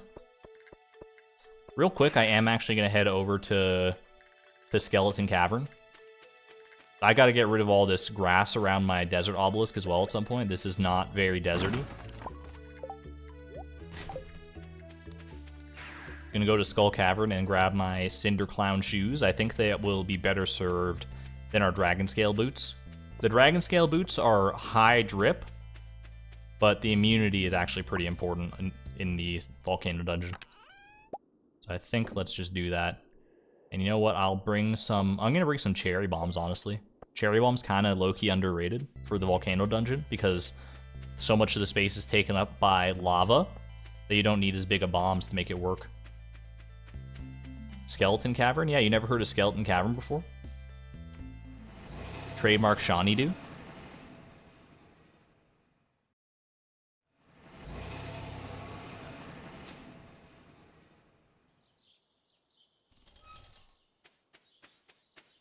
Tailor them? Tailor the Dragon Scale boots? I guess I could do that. I could take the stats from the Cinder Clown shoes and drop them on the Dragon Scale boots. We would lose a single point in defense on the Dragon Scale boots, but we would gain 5 immunity and keep our drip. We could always also get another pair of Cinder Clown shoes because we can just trade Cinder Shards for that if we really wanted to. So you know what? I think I'm going to do that. Shout out to you, Gray B, for this great idea. We're going to go ahead and take off the boots. I think we put them down there. Put these up here. We'll make some custom tailored Dragon Scale boots. The longest text box you've ever seen in Stardew Valley. Let's go.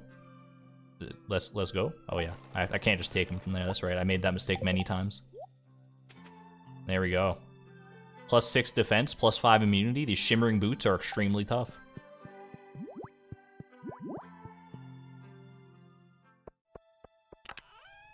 I think that was a wise investment. Now let's go mess up some magma sparklers. What do you say?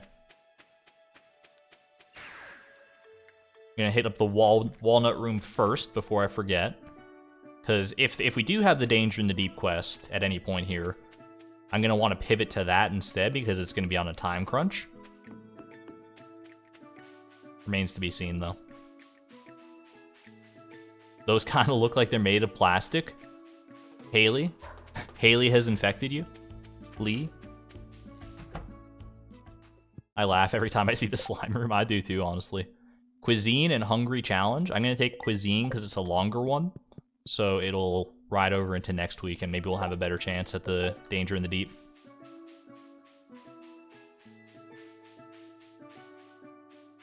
You know, take the scenic route to the Parrot Express today.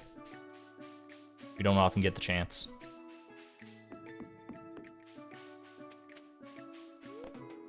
Alright, Volcano, let's go. Danger in the Deep just turns out it's just ultra rare. We used up too much of our luck on the rare green Moonlight jelly, seeing it literally 9 years in a row.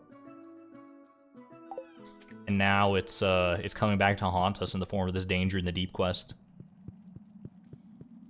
The dangerous minds are scared of me. They don't want anything to do with this dagger.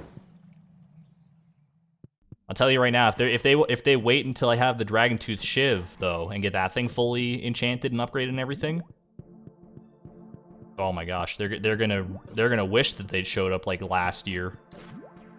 Okay, give me this. Give me the protection ring, sure. Stay invincible for a little while longer.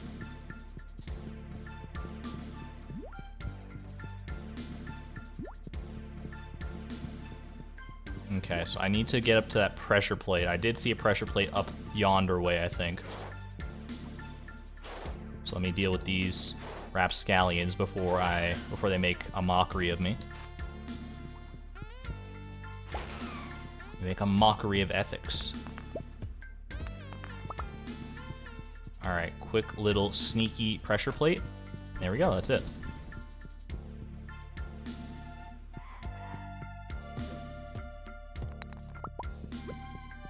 Yeah, I don't think I'm gonna miss the extra single point of defense too much on these Dragon Scale boots, and we're really gonna feel the difference once we hit those Magma Sparkler floors.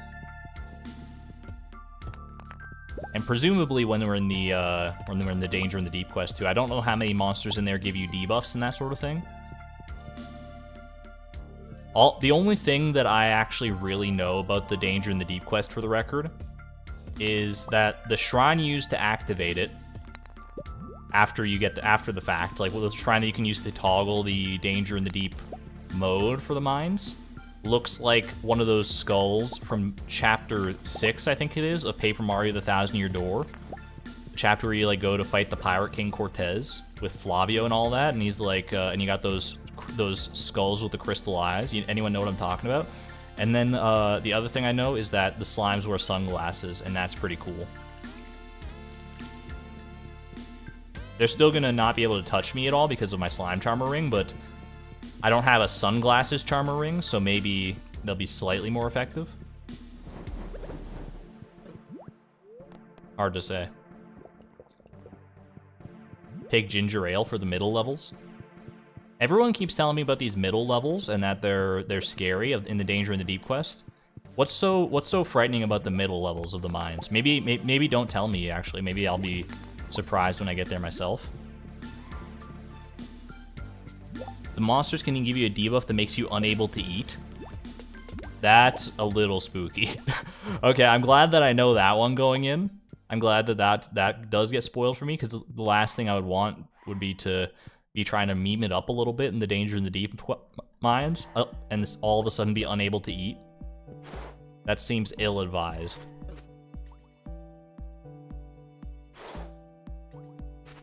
Does immunity just make us less likely to get the debuff at all, or does it make the debuff last less time too?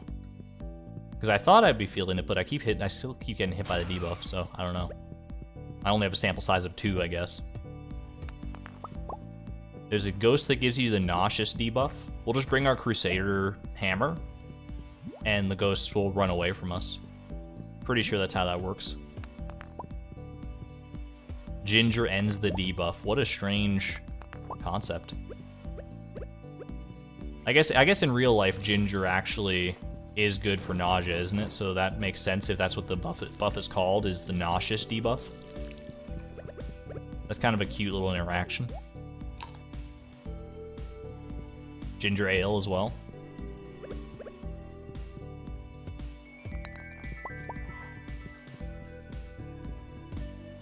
That is like a very common home remedy, the ginger thing, but it's never worked for me. I think what it was, you know what it is? Because I've tried it in the past,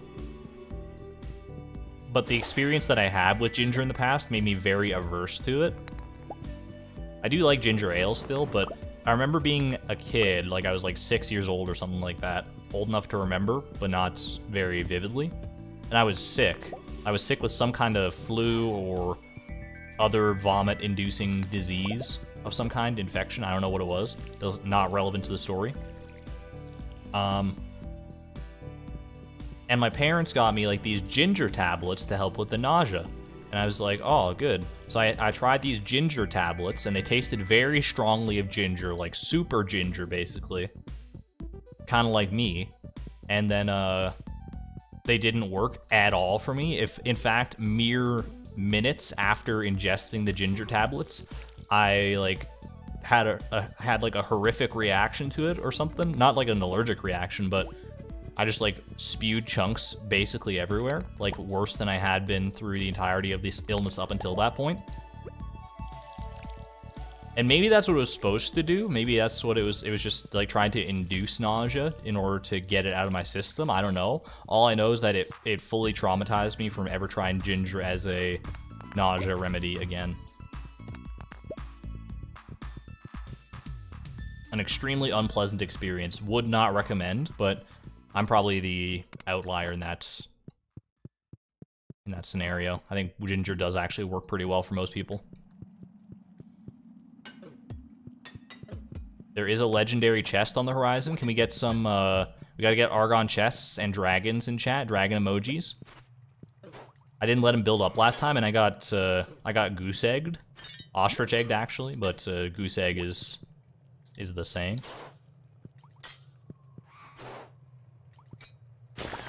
There we go, that's good, that's good. Need all the luck I can get on this one, please. Show me a dragon tooth shiv. We've had both of the other dragon weapons so far. We're due on this one. We are due. We've had pretty good luck with these legendary chests as well. This is all I ask of you, please. Fingers crossed. The dragon emojis are flooding up chat, slowly but surely. I gotta get this. Let's get it. Those are not dragon shoot. Those are... What the heck is this? Mermaid boots, +5 defense, +8 immunity. That's actually insane. Mermaid scales give these boots a protective aura. Literally...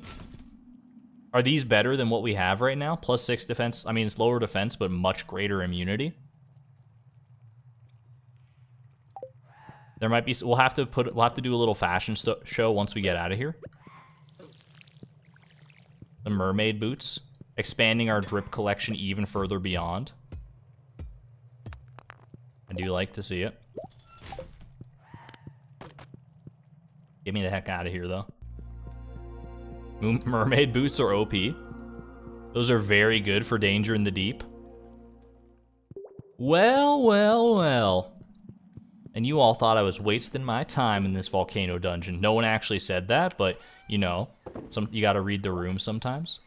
Mermaid boots. How do these look, though? They're not quite as drippy, at least not with this outfit, as the dragon scale boots. But there's something to be said there for sure. I'll have to remember to have those on hand. Or we custom tailor those onto our dragon scale boots instead. But I kind of like having them. If we get a second pair, we can probably do that. Those shoes are made of plastic? These shoes are made of mermaid scales, for the record? Are you telling me that mermaids are made of plastic? Just insulting. Insulting to mermaids everywhere. Yeah, they're not good for this outfit, but they are... it's a good color. It's a good soothing blue.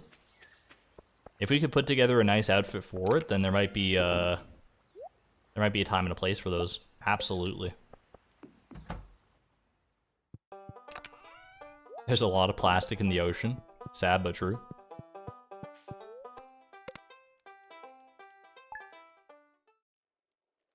Argon is about to die. Are you Nostradamus has entered the chat?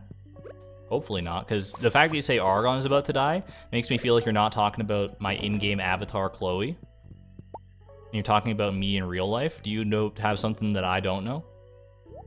Do you have some information that I'm not privy to? Haley is the predictor! Exclamation point Haley. A little vegetable medley, don't mind if I do.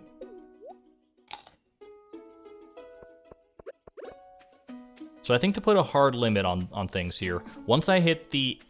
I'm gonna go one more volcano dungeon run, I think. We'll do one last day of volcano dungeoning, one more chance at the Dragon Tooth Shiv. And then I'll do some resource grinding up until whatever day we're on at the next hour mark. So about half an hour from now. So it'll probably be like one or 2 days of resource grinding, depending on how fast this volcano dungeon run goes. And from there, I think we sleep the year away. I think that's probably our best recourse here. We'll still have 2 hours. That should be plenty of time to get to the Feast of the Winter Star. We can maybe do some stuff after that too. But I want to get at least one of those in per stream going forward. So that's gonna be the plan right now. I don't even need to check here for anything. You're back with tacos? Yo, literal Taco Tuesday, Jesse? Did you bring some for the rest of the class? What kind of tacos, for real though? I do like a good taco. I haven't had a taco in a long time, like an actual proper hard shell taco. I've had soft shell tacos relatively recently, but anytime I think of tacos specifically, I always think of the hard shell. And despite never having had like a particularly great hard shell taco experience, I still really like them. I don't think I've ever had the right kind of hard shell taco, because the ones I always have, they just are not conducive to to an orderly eating experience. I guess they're like generally built to be kind of messy, but they are also like very messy most of the time. But I think if you get the right consistency of hard shell, I think there's some good ones out there that don't fall apart as readily. Now you want fish tacos? Is it fish tacos? Tacos, chipotle beans, pepper, onion, and avocado. That sounds goated. Those are some good tacos right there. Vegetarian tacos too. Put some respect on it. That's great.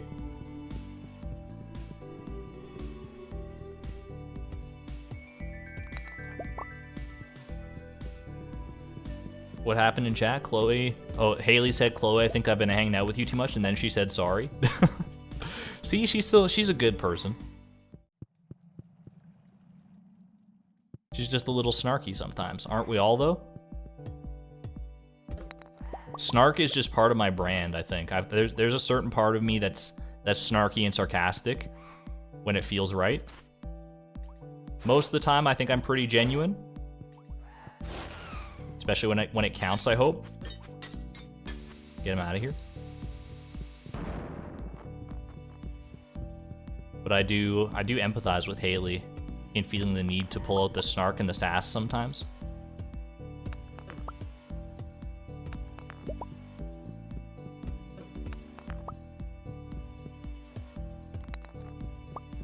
What do we need the shards for? The cinder shards? I don't think we need them for anything right now. I will want to, if I get the Dragon Tooth Shiv, or when I get the Dragon Tooth Shiv, I should put that out in the universe. When I get it, I'll want to enchant it, so we want some cinder shards in reserve for that, but I think we still have plenty back at the farm.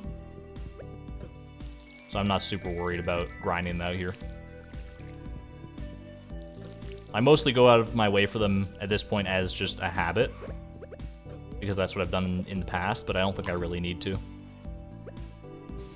Should be using those more as well. I brought them, I should put them to good use, right? Alright, get me the heck out of Dodge. Just remembered you mentioning YouTube was putting you in light mode and putting autoplay on. The same thing's been happening to me. I reckon it's a YouTube update thing. Calvin, I regret to inform you that it has stopped happening to me. After the last stream that I mentioned it in, YouTube has not put me back into light mode or turned autoplay on ever since. So I think it's a curse that has been making its way around YouTube, and I have passed it on to you unwittingly. I apologize.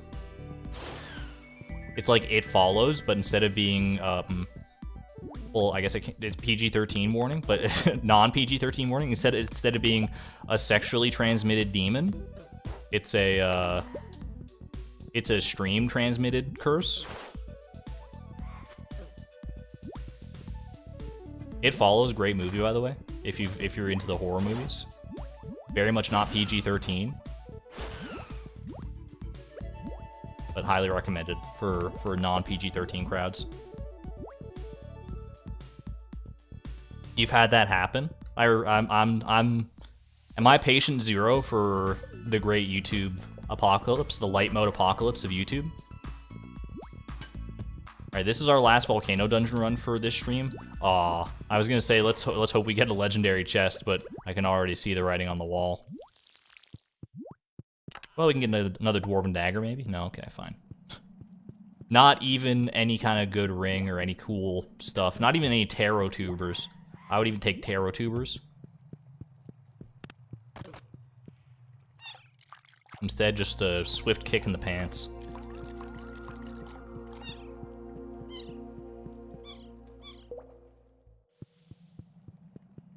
YouTube puts me in top chat every time I've gone to a stream, and it'll randomly switch back to top chat. I never have it switch back to the top chat for me. It always stays in live chat whenever I switch it. But I think it just defaults to top chat no matter what, anytime you go to a stream. At least that's my experience. Okay. And leave these cherry bombs. Honestly, leave the dwarf dagger as well. We just gotta remember which one it is. It's this one. It's separated by the Dragon Tooth Cutlass. And I think we're good to go. Actually, no, I want to keep the dwarf dagger because if I'm going to be going into the mines to do more resource grinding, then I'm going to want that on hand. Let's go. Is there any typical Canadian food that you recommend? Literally the only Canadian-specific food I can think of, period, not even just ones like to recommend, is poutine. I know it's stereotypical and it's cliche, but it's literally, it's a great food.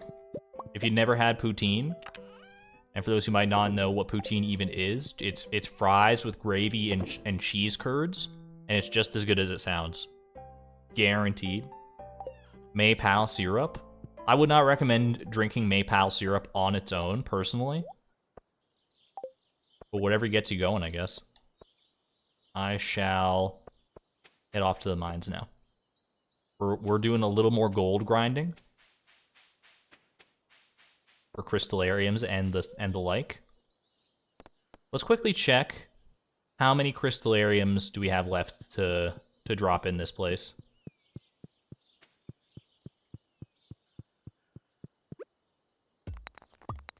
This is like, because we can do a full row down here, so like we got, what is this?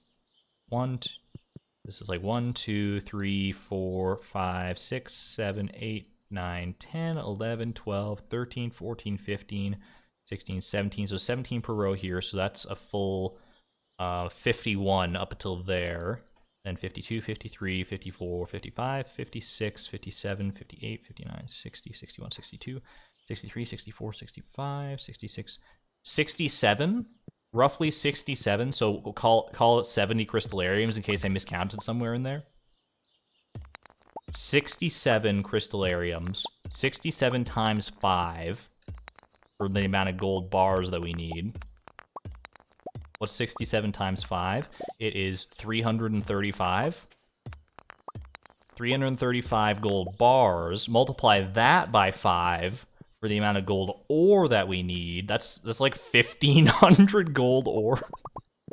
That's a lot. It's a little much.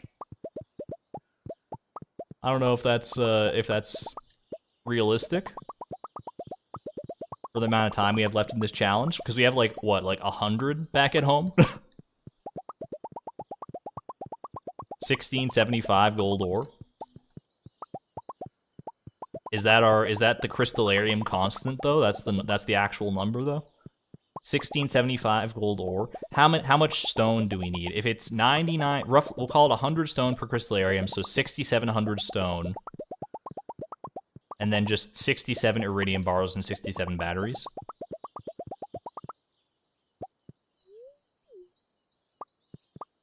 It's a lot. It's a lot of resource grinding. There is also iron that we can transmute, but I feel like that's much less efficient. I don't know. It's a bit of a grind, but I'm willing to commit to it still. Deconstruct staircases. That's true. Deconstructing staircases should get us there relatively quickly on the stone front. It's just the gold ore front that we're... Oh, wait, can't we? Do we have a bunch of, How many quality sprinklers do we have on hand? Because we can deconstruct those. I don't know if we have, like, a ton of quality sprinklers. Oh, I forgot to actually leave the jade over there.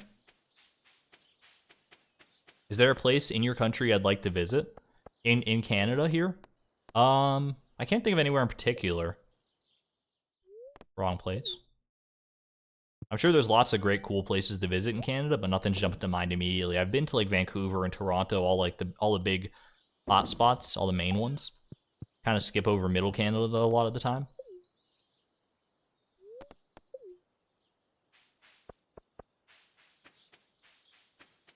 I've been to the birthplace of Winnie the Pooh, which I think is like White River. Stopped there on a road trip one time. That was kind of cool. They got like a big statue of Winnie the Pooh. Yeah, transmuting is inefficient, but if we gather the resources passively, it is. We have a decent amount of iron ore here. We still have a lot of copper ore. Let's transmute this copper ore. How much did I need? I needed 335 gold bars. Is where I landed with that. So let's transmute all of this into iron as much as we can. Get one more of these, and then we'll be able to transmute one more, transmogrify. We'll also might as well get this going. Our coal supplies are dwindling as well a little bit. But I think we'll be okay for now. Might need to get some charcoal kilns going.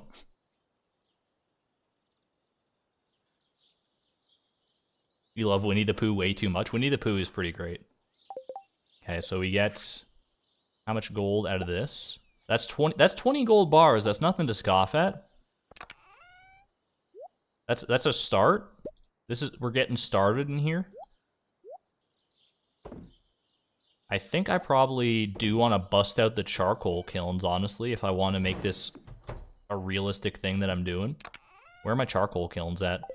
Did I get rid of the charcoal kilns, or did I put them somewhere and just forget about them forever? They weren't in here.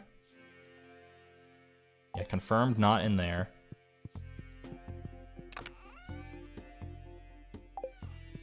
Never been to Canada, but it seems like a good place for a summer trip. It's very large, but also like extremely scenic. It's very pretty. Would recommend. Let's make this. Then we make this for 1 extra. Charcoal kilns. Charcoal kilns maybe in here. 5 charcoal kilns. Okay, this is where we got them right here. So I'm gonna throw these right down here for right now. And we're gonna start building up our coal supplies again. We do this while we're doing our sleep runs and we're like watering Tim Beeb and stuff. We should build up quite a decent supply of coal, probably. You loved Vancouver. I've only passed through Vancouver before, which is funny because that's where I have some family. I have family all over Canada though, so.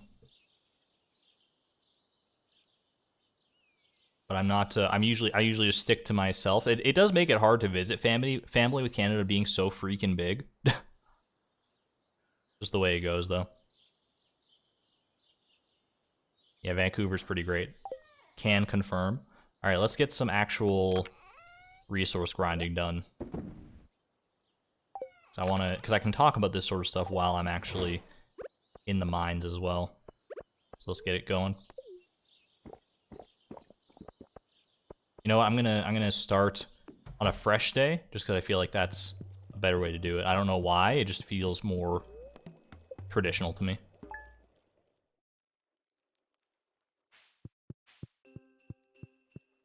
Did we get the egg? We have not gotten the egg yet, unfortunately. But we'll get another chance this stream, because we're gonna hit the Feast of the Winter Star. I know it's only Spring 4th, but mark my words, we're gonna get there. Quick strange bun from Krobus, don't mind if I do.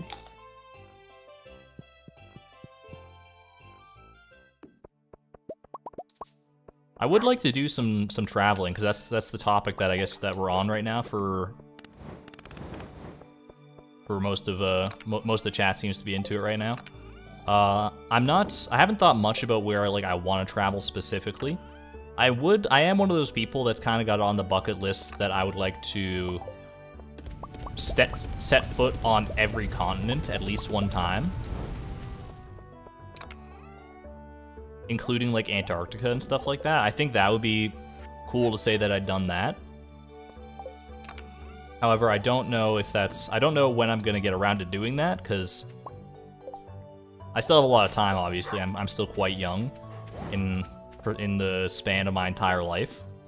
So I got plenty of time to figure it out if I do want to do a lot of traveling, but it's just not been on the radar for a long time. I've got so many other things going on in my life right now that it's gone on the back burner, which I think is pretty common, at least at this point of my life, or this point in most people's lives. Sort of midlife area where you're trying to figure things out, figure out your career, figure out your living situation, all that sort of fun stuff. And then once you actually have like money and time and everything saved up, then you can, then that's when you really start looking into, okay, where do I want to go? I think there's like two extremes there, where you either are traveling a lot early in life when you don't have as many responsibilities, you're a little less tied down, or you wait until you're retired and then you do like a lot of traveling then, once your kids have all grown up, if you have kids, or you're like past the point where you're working anymore and you can just sort of enjoy your golden years. Those seem to be the two most popular time frames. Visit Chicago. That's the other thing too, is like I don't think often about traveling in vicinities that are close to me, a la Canada and the United States. I always think about when I'm thinking about traveling, I'm like, okay, where do I want to go? I don't want to go anywhere around me. That's boring. I want to go to like Europe or Asia or Africa or Australia, any number of these places, which I do want to go to. I think it would be really cool to see those different cultures, but I shouldn't downplay the cultures that are present here as well. Like there's a lot of cool stuff to see in North America. Just because I live here and it's all kind of blasé to me doesn't mean it's not worth seeing. Is 28 considered midlife? Is 28 considered midlife, chat? At what age would you consider yourself no longer young adult and officially into midlife territory? Because I think that's the delineation, is you go from young adult to midlife. Is it like 30? Is it 35? Is it later than that? I honestly don't know. I don't have a good answer for you. I feel like 28 is probably not midlife. I feel like I'm older than 28 a lot of the time, though. Which is funny, because I'm 27. Mid-30s? 50 is midlife? 30 to 35? Most people seem to be saying, like, 35-ish, 35 to 40. I would probably say, like between 40 and 50 is... Well, between, like, if I'm going to put, like, a whole broad range on midlife, I think I would say midlife for the average person is between the ages of 40 and 70. Between, like, 60 and 70, you can start to... That's obviously where people are looking to retire most of the time, on average. I mean, if you can retire earlier than that, great. If you have to retire later than that, that's unfortunate, but hopefully you can make it work all the same. But I think that's a reasonable range. You're 36 and don't feel it yet? Fair. You can feel young for as long as possible. That's the dream right there. Who's out here living 140 years? You make an excellent point. But I mean, lifespans are longer than they used to be, for sure. Depends on where you live, too. Like, lifespans are pretty variable across the globe. And midlife does not actually mean, like, mathematically the middle of your life, either. That's a valid point. It's just a handy colloquial term, you know?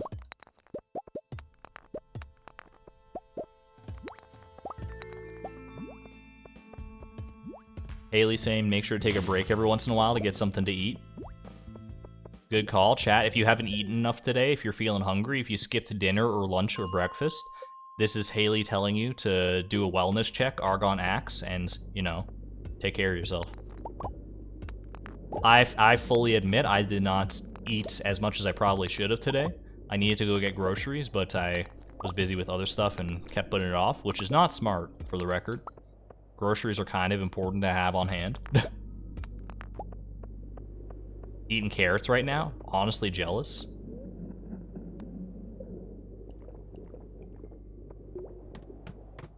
Mid-30s is a good time to start the family. That sounds so scary to me, because that's like less than 10 years away, and I'm like, I feel like I would not be remotely ready, but everyone advances at their own pace, and honestly, 10 years is plenty of time to change, too, so who knows. Gonna lurk while you go get some soup? Get some good soup, Cobalt? Good soup? Do dill pickle chips count as dinner? In a pinch. Wouldn't recommend it as a go-to meal. Missing a few of the core food groups in that one, but I'd be lying if I told you I'd never done it.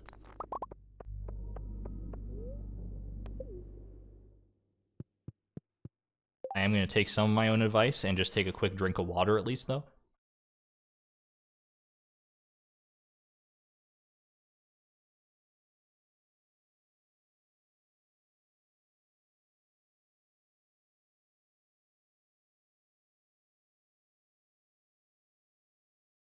You're in your 60s and still gaming and don't feel your age, so for you, that you'd say that midlife is around 45 to 50 because the kids are on their own with their families, etc., and I'm free to be me. That sounds awesome, Linda. I strive to follow your example and be the cool grandparent. Assuming you're you might not be a grandparent yet. Actually, it's hard to say at that age, but I've met people who are grandparents when they're like 40 years old, or like in their 40s at least, and grandparents who are like, or people who are like in their 80s, have kids but don't have grandkids yet. So, baby Moonlight jelly, congratulations, Gwen. Still no rare green jelly from what I've seen, but it's only a matter of time. Your grandsons think you're cool. It's awesome. That's so cool.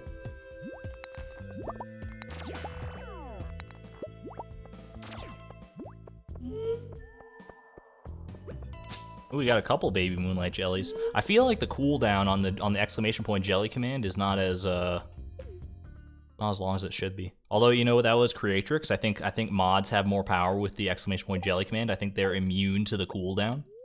So that might be what that is.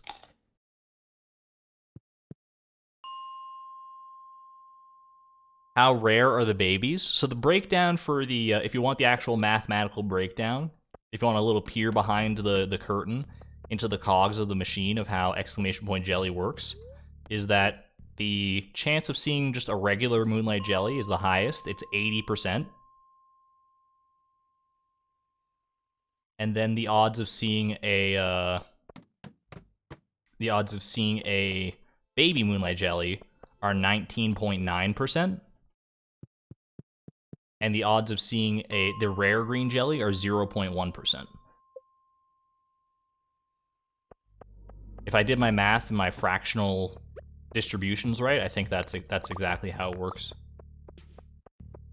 Or is it less than that? It might be less than that for the rare green jelly. It might be like... No, I think that's right, like 0.1%, because that would be, if you break it down like fractionally, that's like 0.001. 1 in 1,000, yeah. Yeah, I think Karita's got it correct there. I love that. I love that the moment I start talking about it, and literally everyone's just like exclamation point jelly, exclamation point jelly, exclamation point jelly. Everyone's trying to be the next one in. I respect the hustle, honestly. Just full exclamation point jelly mode. What if we get to the actual dance of the Moonlight jellies in game, and that's the day that someone sees the rare green jelly? Could you imagine?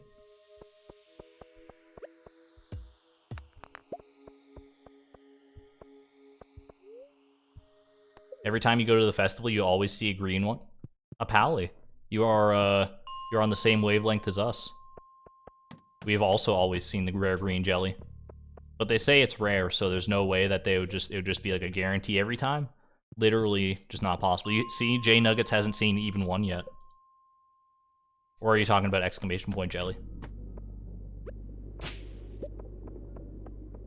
You do not own a horse, for the record, yeah. Gotta get our daily meme quota in there.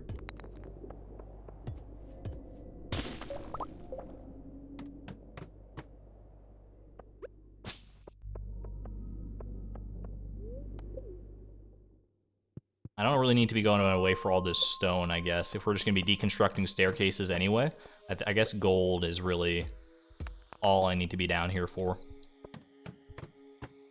And any iron and copper I happen to see on the side, but it's obviously much less common in these lower levels.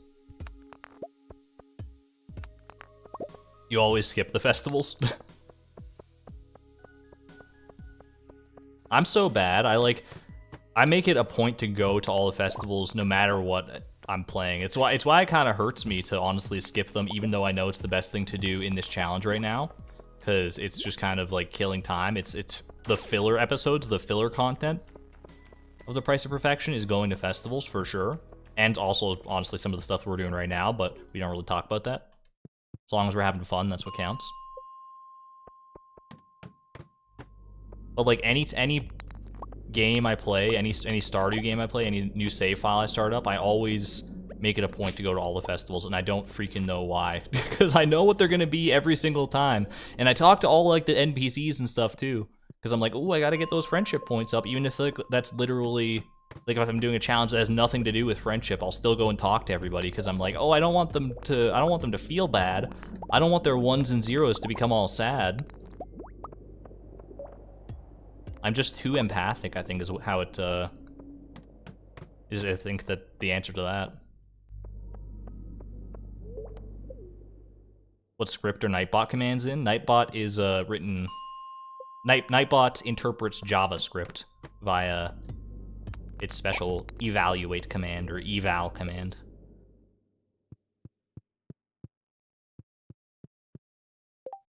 Have to leave for class now. No worries, Calvin.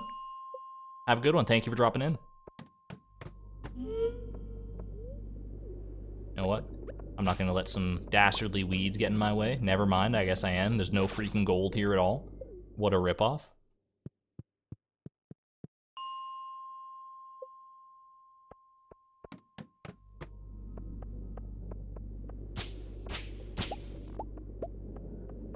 My gold.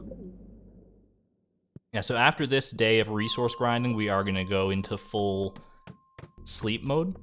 We're gonna go hibernating again until the dance of, not the dance of the Moonlight Jellies, but until the Feast of the Winter Star. And see how long that takes. Would Skull Cavern be better for gold grinding since you have staircases? It's distinctly possible. If I focused down gold in the Skull Caverns, it might be better than the mines, but like I've gotten 169 gold ore just from this single day, and we're not even done with it. I don't know if I would realistically get much more than that.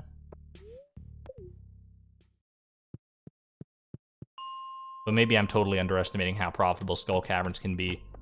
I'm sure it can be extremely profitable as far as like gold ores or really any of the ores that you're looking for, if you're in better hands than mine. I don't think I was built for Skull Cavern. The only reason that I was able to survive it as well as I did was because of the thousands and thousands of staircases that I have. But if I had to like start hunting down all the ore nodes and avoiding monsters while I do it, I think it's I think it would kind of balance out and be about the same as what we're doing right now.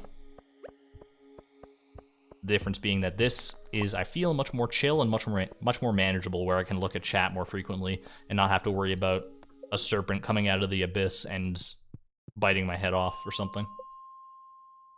It's the dagger. It's not the dagger.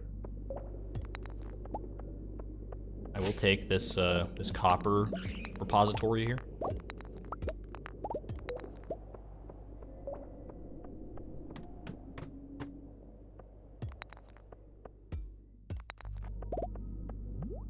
If I can get up to 200 gold ore on this day, I think I'd be pretty happy with that. Chat was saying we need 1675 gold ore total, which is, it's less than that now because of all the transmuting and stuff we did. The real number we're looking for is 335 gold bars for all the crystallariums. And we're well on our way to that number. It's actually going faster than I would have expected. A few days like this, and I think we'll be in good standing.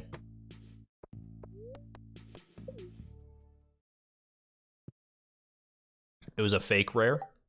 Karita sees a legendary prismatic jelly. Nice try. Nice try, Karita. Debated.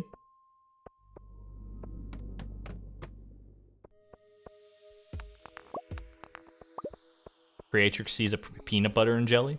I was trying to get the jelly command as well to say like what number you had rolled so you could see how close you were to hitting the exact 1000 that you need to see the rare green jelly. But that was part of the code that I think made it break at the very start of the stream, so I had to like kind of remove that because there's a character limit in the Nightbot command that I exceeded. Which you might be like, how did you make the command in the first place and test it out and it was working if you exceeded the character command? And honestly, I don't know. Or if you exceeded the character limit. I don't know why it broke all of a sudden when I went live. It's weird.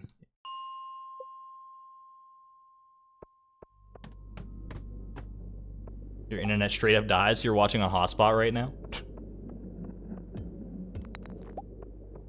I respect the dedication. Don't eat up too much of your data. Does the hotspot eat up data? Is that a thing? I would have to imagine that it does. I don't think I've ever used my hotspot, which is like a thing where you create a remote internet connection on your iPhone. I don't even know the full logistics of how it works. All I know is that I'm always like afraid to use it because I'm worried that when I do use it for like a couple minutes, I'll get my next phone bill and it'll be like triple what it's supposed to be. Probably not. But... Congratulations, Pink Panther. Got a Moonlight Jelly. Is this gambling? It's not gambling because you don't get anything out of it.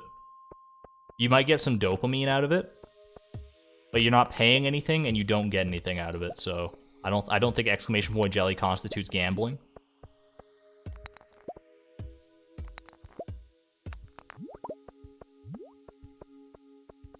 Alright, it is getting late though, so let's head back to the farm here. Bring some stuff with us, potentially. I don't think we have anything else I really care to bring here. Maybe some batwings. Batwings bring them home. They've been here all this time waiting to be made into Monster Musk. And it just never came to pass.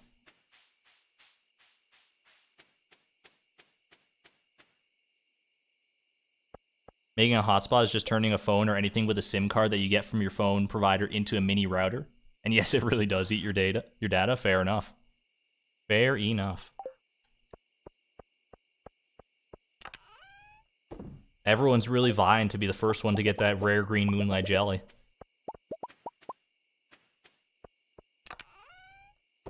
Just be careful not to fill up the chat too much with jelly commands, otherwise I'm not gonna... It's just gonna be all jellies all day, and we're gonna have no actual conversations here. I need my chat to still talk to me, you know? Alright.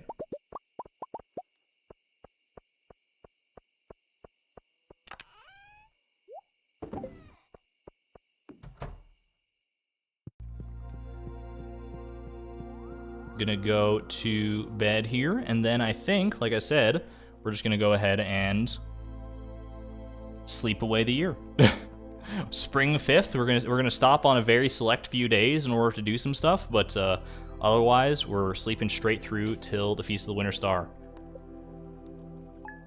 It's time, baby. Before I do get into that, I'm actually gonna go grab something to... I'm gonna head to the washroom really quick, grab something small to eat, probably, so that I'm ready and full of energy. I'll send you off to the saloon. Be kind to the mods. Get your orders in while Gus and Emily are around. Be kind to them as well, of course. And I'll be right back.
You guys are having so much fun with exclamation point jelly. I'm happy to see it. I don't know why no one's gotten the rare green jelly though. It's pretty easy. Let me show you. I gotta get one in there myself.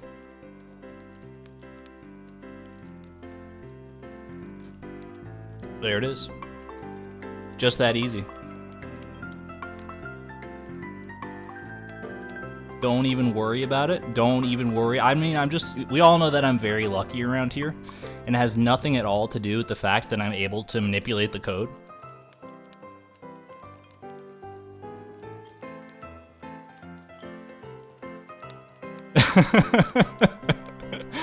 Oh my god. We do a little trolling around here. We do a little trolling.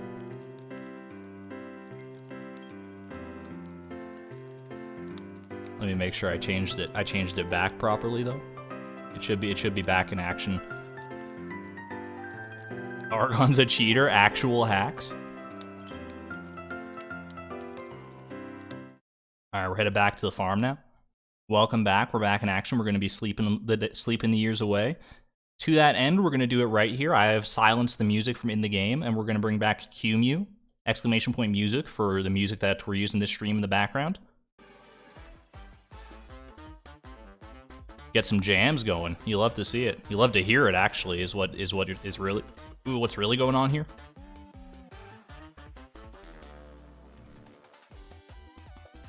You'll be boycotting the jelly command in protest. I should have expected there to be just a deluge of exclamation point jellies first thing in this stream, because anytime you give chat a new toy, they just can't keep their hands off of it. But that's what it's there for, so I'm happy that it's working out that way.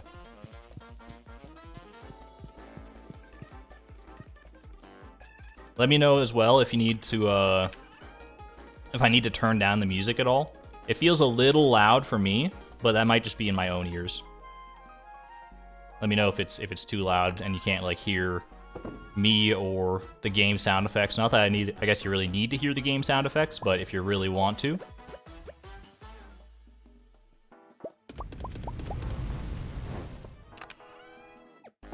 Audio balance is my passion, so let's go ahead and keep this going here. I'm gonna put these in here. We'll keep the gold so we can smelt that as we do this. We'll keep some wood so we can do charcoal kilns. Get the rest of my inventory set up likewise. Put this away for our sleeping purposes. Like this, okay. It's perfect. It's quieter than your voice in the stream. I mean, that's the goal.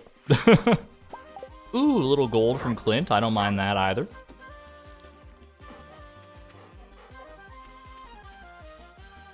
Would recommend skipping back and listening to this music on 1.25x speed. Jesus, what is this music? Exclamation point music for the artist behind this one.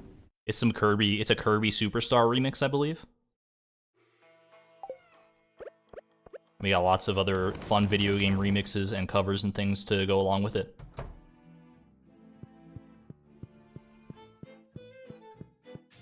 Including this one. I don't know what this is, but it's here.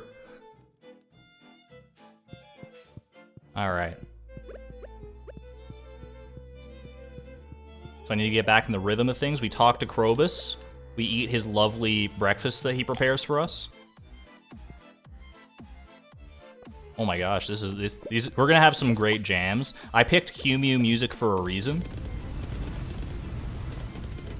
QMU has made some amazing stuff. I've only recently discovered their music, but I've fallen in love like instantly with it. What do the crates give you that helps? Exclamation point FAQ, I believe, answers that question.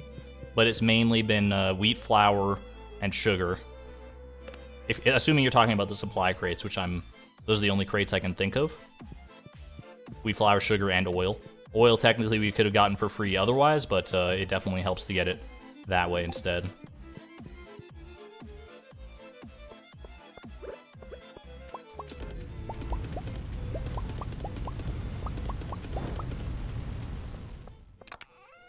These songs make me want to go faster, a lot of them.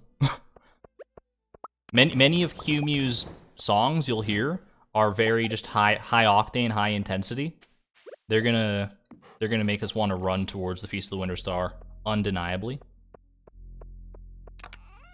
Some of them are pretty chill at the same time, though. This one's very quiet, I think. I was having a second where I couldn't even hear it.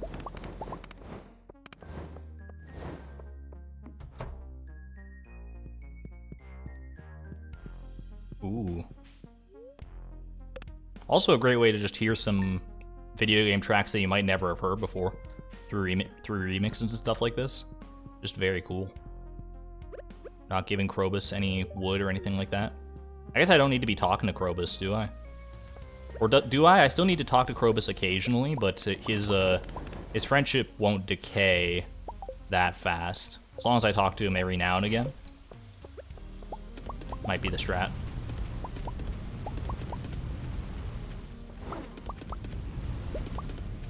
Speedrun tunes? Exactly. Get us in the mood, you know? Your Wi-Fi is back. Happy to hear it, Purple.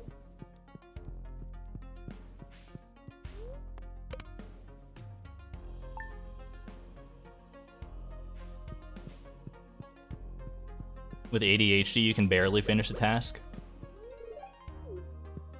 Some days I wonder if I have ADHD, and then I look back on the exclamation point playtime number of hours that I've spent on this challenge here, and I'm like, there's no way. I mean, obviously I've had to do things throughout the challenge to break up the monotony, but...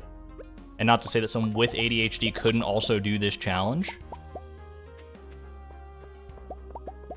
But it seems ill-tailored to that sort of sensibility, right?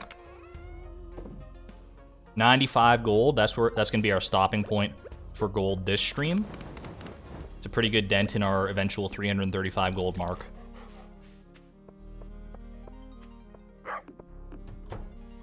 Keep a crystallarium by the bed and put a diamond in it and just toss one at Krobus every time. Yeah, you know what? That's probably a good way to keep friendship up, honestly.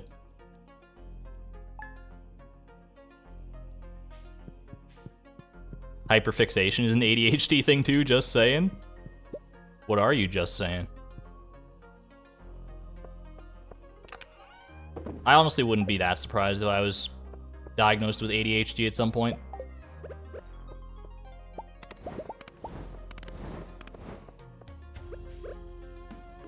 I feel like whenever I looked into it, I do have some of the tendencies of ADHD, but it's not, I don't know, doesn't impede my life enough, those tendencies, to really be of much concern to me, so I've never really had to, like, seek any outside help for that. Happy Cactusversary, by the way. Spring 11th Cactusversary. You know, we're keeping the coffee on us. Keeps the MF thing on him.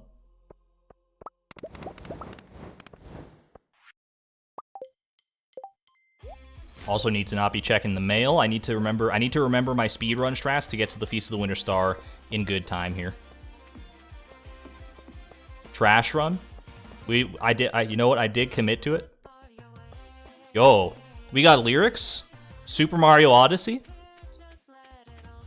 Way, I'll follow way. DMCA incoming? Hopefully not. I think that the remixes should be okay from QMU. But there might be some... I don't know. We'll see. I'll see. I'll have to see. I'll have to mess around with it, see if this video gets demonetized. Probably not, though. Or not demonetized, but like copyright... Not copyright stricken, but... For what?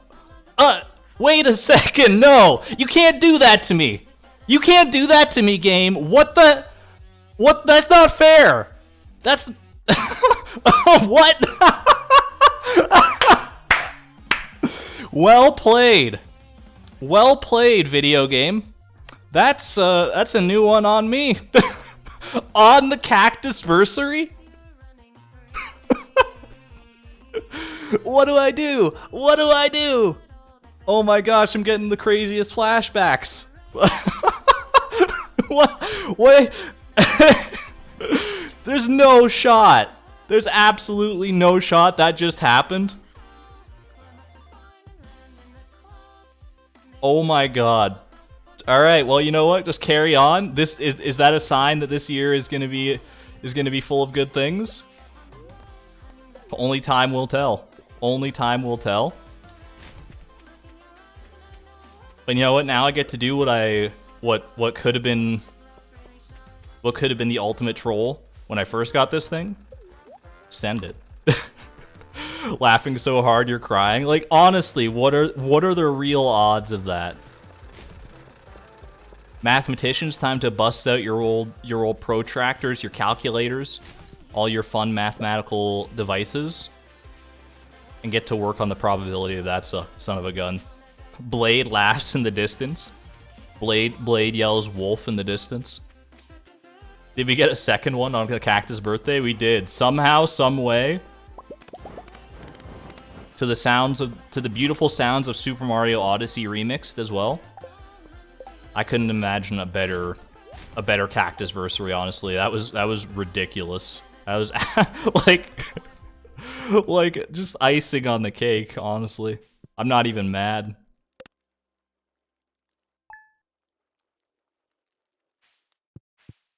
Spring 11th just officially christened Cactus Fruit Day forever, as far as I'm concerned. Joined perfectly in time to see it. I feel like I know what the stream title is going to be for this one, what the VOD title is going to be. I got a great idea for it now.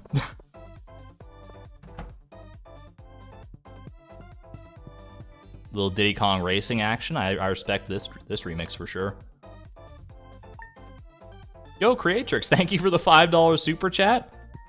Congrats on the second cactus fruit. I couldn't have done it without all of your support here. Thank you very much. And to think, we almost just slept through the day, but then someone was like, do a cactus run. And I'm like, oh yeah, we were committed to doing that, and we never would have had that moment otherwise. The cactus fruit just rears its ugly head. Alright. Egg Festival does hold a special place in my heart, but if we're skipping festivals, we're skipping festivals. The only one I will make an exception for is the Flower Dance. At this point in my life, and the Feast of the Winter Star, but that should kind of go without saying, I would think. Why did I choose the name Argon? Argon is the 18th element of the periodic table of elements. And 18 happens to be my lucky number, so it just kind of worked out that way. And I'm a big nerd, which is the third piece of that Triforce of username choice.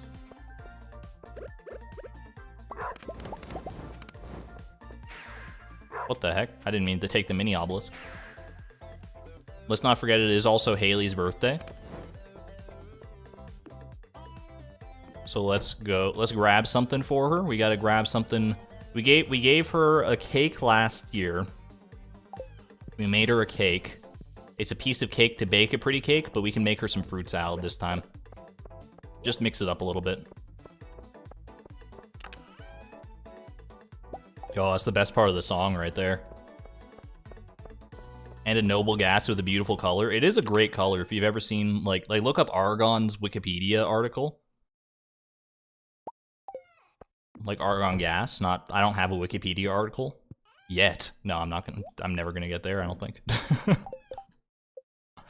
Let's go ahead and make a quick little fruit salad. Oh my gosh. The Wii Sports theme. Has anyone been playing Wii Sports, or not, I guess it wouldn't be, it's like Switch Sports. It doesn't have quite the same ring to it as Wii Sports or Wii Sports Resort. I've been looking into it. I've been watching a lot of like Northern Lion play that and stuff, and it looks like a lot of fun. I just don't have the time to go and try and play for myself, but I think every day, you know, I inch closer and closer to my Switch, credit card in hand, and I'm like, maybe today's the day. Tantalum is such a satisfying name to say. Reminds me of Tantabus. Have I played the Stardew board game at all, or is it any good? I have not played the board game. I have it on pretty good authority that it is good, though. Happy birthday to Haley. Can we get some birthday cake emojis in chat? For everyone's favorite girl. Serenade her really quick, and we're on our way. The nostalgia just hit you like a tank.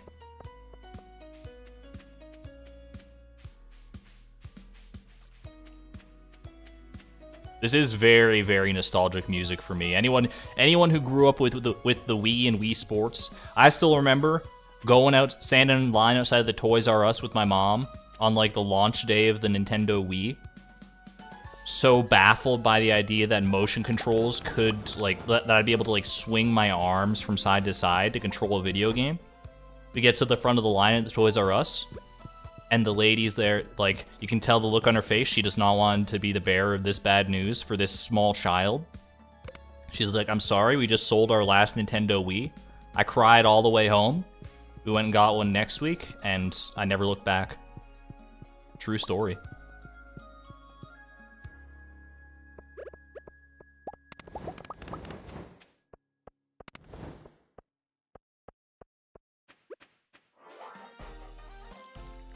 Ooh. This one's a Mario Kart Wii remix, if anyone's keeping track. Exclamation point music, by the way, for the artist behind all these songs that we're listening to. Aw, baby Argon. I probably didn't actually cry all the way home, because when the Wii came out, it was like, what, 2005, 2006? I would have been in grade 5 or 6. I would have been at the point in my life where I'm like, I can't cry, it's a sign of weakness. Now I'm at the point where I'm like, I wish I could cry more, because I need to get some of it out.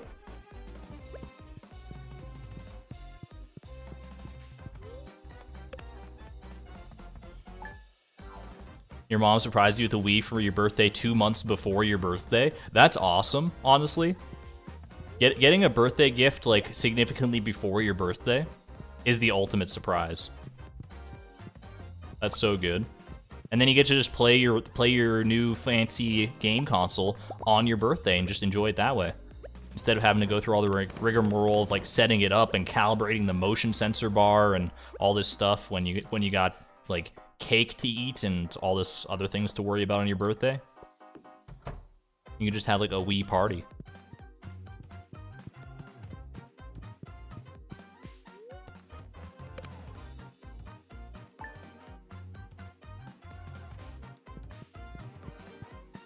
So freeing when Switch was just about to be released. Middle child called and reserved one, and I gave him my credit card, and the oldest one drove him to the Best Buy at midnight. Got to stay home. Nice.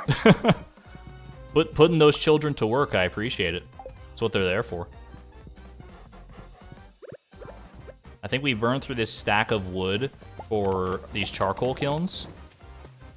And then I don't grab another stack of them to make any more. I think we'll just rest on our coal, whatever coal we have at that point.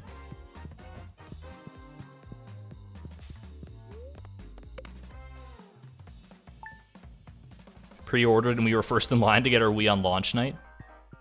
I think we showed up to get the Wii at the Toys R Us the first time that we went there. We showed up at like 5 a.m., something like that, and it was already lined up around the corner. It was we were foolhardy. There were tents, obviously. People had been camping out. Yo, quick little void egg. Ooh, I love this song. This is Twilight Princess, I think. Possibly the most underrated Zelda game of all time. Twilight Princess is amazing. One of the ones I grew up with, for sure, but so I have some nostalgia-tinted glasses for that, but I think it still holds up.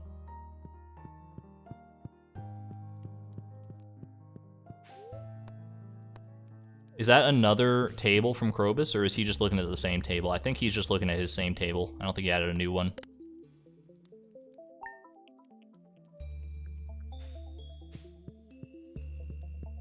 Who remembers the thing that came before the Wii? The name was something with I in it.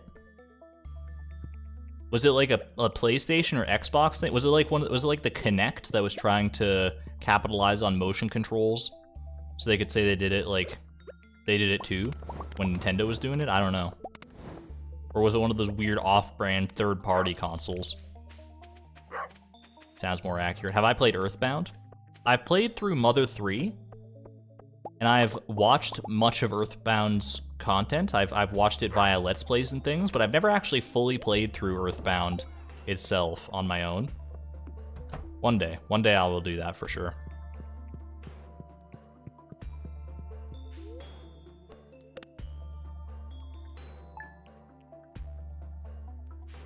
Xbox Series S was 289 and the Switch was 350 with the Switch Online thing.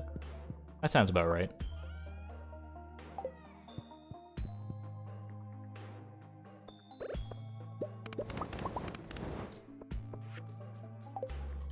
It's crazy how awesome financial freedom is, by the way. If you have if you're lucky enough to have enough money to actually spend on things and not have it be like the end of your life, like spend on like luxury things and frivolous things that just make you happy, and not have to worry about like whether or not you're gonna be able to eat the next week. It's so freeing.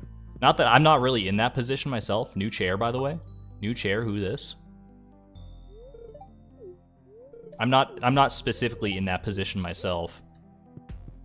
I'm getting better every day, though, in no small part thanks to you guys, so thank you very much for the generosity. It's amazing that I'm able to, like, really consider this as a second job right now for myself. Like, unironically. Just living a literal dream. I have you to thank for it. But I still remember the days when I was, when I first... I remember the first time I actually bought a video game for myself with the money that I earned from my paper route, I think it was, back when I was like 12 years old or something like that. I was asking my parents to buy me I think it was like Harry Potter and the Chamber of Secrets for the Nintendo GameCube, something like that. It was a Harry Potter game, that much I remember. Not sure I remember which one at this point in my life. And it was $30 at our local store, which was like so much money to me at the time. I was like, oh my gosh, how am I ever gonna like get that much money? But I asked my parents to buy it, and they were like, if you want it, you're gonna like have to save up your money for yourself, and that was that. And so I did exactly that. I saved up, I think I saved up the $30, I remember that, and then my parents were so proud of the fact that I had like put in the hard work to actually save it up and like do all the hard work and stuff myself, that they surprised me by buying the game for me, and then I just had like $30 to use. Which was like so cool. I was like, oh my gosh. And I remembered that was like, I just felt so fulfilled that I had earned that money and I could spend it on whatever I wanted, and my parents recognized that, and it was just the coolest feeling in the world. Yo, L-Dub, upgrading to the Neutron membership. Thank you so much. The generosity is, I think it's like beating a dead horse at this point that I do not own, but it's, the generosity is always appreciated. Thank you so much.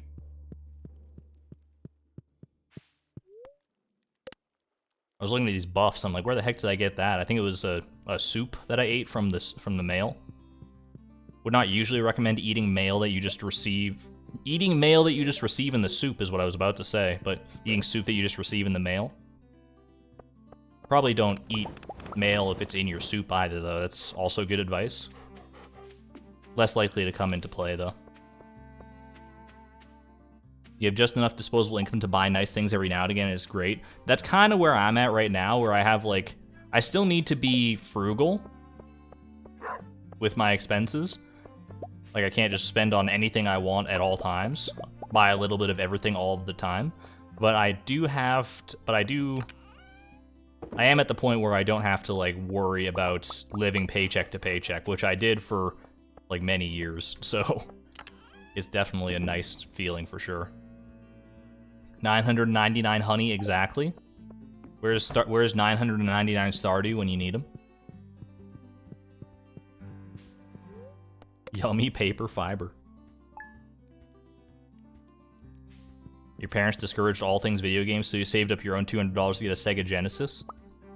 That's pretty awesome. It's a very rewarding feeling to be able to say that you earned it yourself, too. It's so nice, especially when you're young. Nothing quite compares. Quick little water of the Beeb. Gonna go peep the Walnut Room for potentially the Danger in the Deep quest as well. While we wait for the Flower Dance to open up.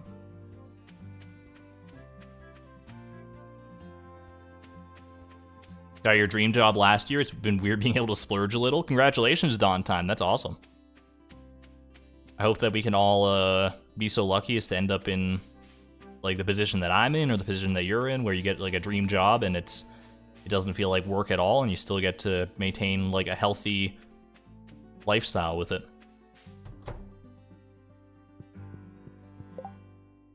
No danger in the deep, but there is Junimo Cart. I'm somewhat tempted, but I'll just take it in spirit. Oh my god. Music kind of hits you upside the head sometimes with these intense beats.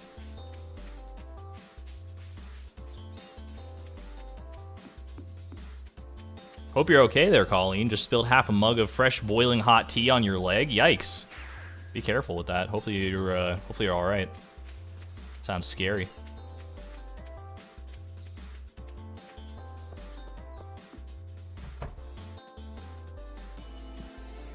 Yeah, that sounds pretty good, J Nuggets, honestly, yeah. Sounds like you got a pretty good deal there.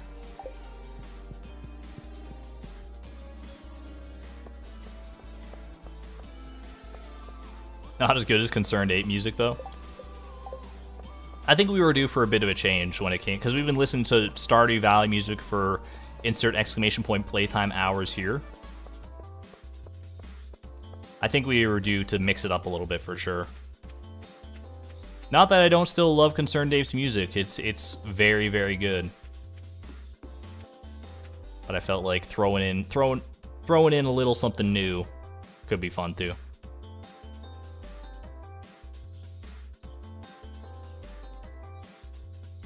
Not the first time you've done this, unfortunately. Spilled boiling hot tea. Like, when you say boiling hot tea, that makes me think like you're getting like 2nd-degree burns from that thing.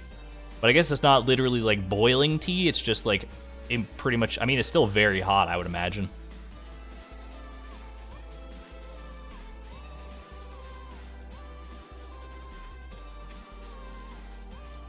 Hopefully you're doing all right. Yo, is the flower dance gonna hit a little different when we're dancing to not the flower dance song? The usual tradition. I always like try to get a little extra right click on Haley, just because I'm so used to hugging Krobus that I feel like I'm about to hug Haley, but it just never works out that way. What song do we got for the flower dance? Hit me with it, Qmu. Ooh, it kind of fits. It kind of fits. Just a little bit, though.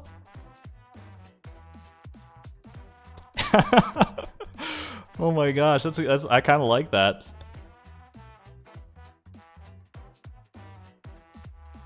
I don't know if these dance moves will match up with anything, with any kind of music whatsoever, ever.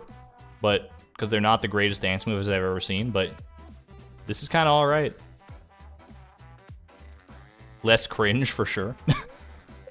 Little ragtime. If that's what you call that. Probably not.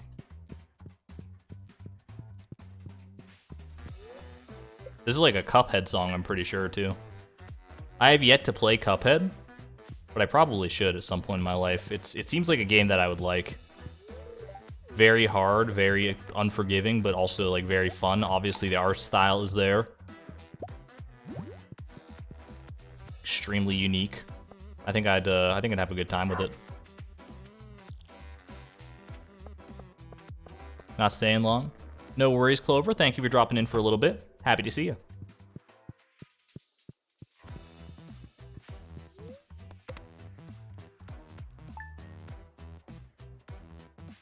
Minecraft stream when? I definitely could. We'll probably do some Minecraft content at some point in the future. I don't have any great ideas for it right now, but it's something that I'll probably use to mix it up once once Stardew Valley gets a little too samey for me, I guess.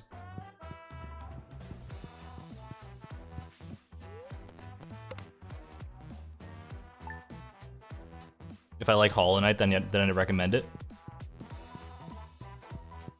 They are both known for being very hard as nails games, right? Both Hollow Knight and Cuphead. And Stardew Valley, obviously. Hardest game I've ever played. Do you see how long it's taking me to beat this challenge? How could you conceive of a harder game when we've spent so many hours on this? Literally the hardest game ever. What about Terraria, too? I played, like, a slight bit of Terraria with a friend one time, and that was about it. And when I say a slight bit, I mean literally maybe 45 minutes. I had fun with it, but we were very pressed for time. I'd like to try and dip my toes back into it again. But I worry that without some kind of someone to guide my way, I could be very overwhelmed and confused on what to do. But I guess that would be the benefit of streaming it as well, as that chat could definitely guide my way.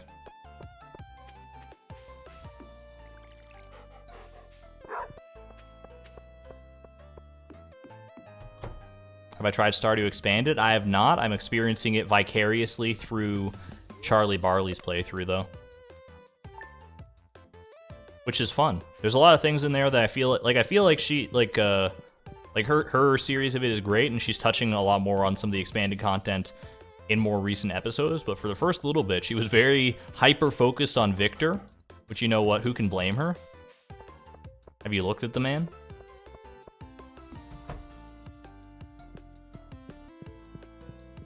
But I'd like to experience it for myself at some point, definitely. Gonna go play Terraria while you lurk. Just the mere mention of Terraria is enough to make people want to play it. Speaking of lurkers, can I get some 7s from my lurkers? Are you currently playing a video game like Andrew is about to? Play some Terraria, playing some Stardew potentially on your own? Are you working? Are you doing the dishes? Are you, I don't know, reading a book? Either way, I appreciate you lurking and being here. What lurkers do we got in here today? Red Cookie 22, Taryn, Magda, Benjamin, Abacus, Silver Knight, Jesse, Mora de Groot, Zipporah, Slugs Rule, Danielle was just playing Stardew, respect, Maggie, Marsha's playing Banjo-Kazooie, that's a throwback, Bravo. Thank you to all the lurkers. I appreciate it. Lifeblood of the stream. Backbone of the stream, too. Life and bone.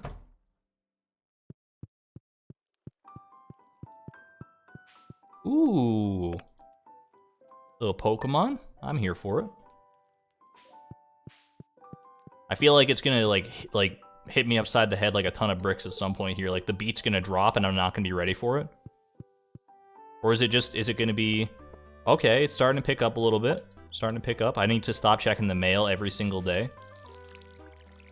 Just do a monthly mail check and I think we'll be fine. You're the one that suggested a trash run, Red Cookie? Thank you for a memorable stream moment. That was pretty great.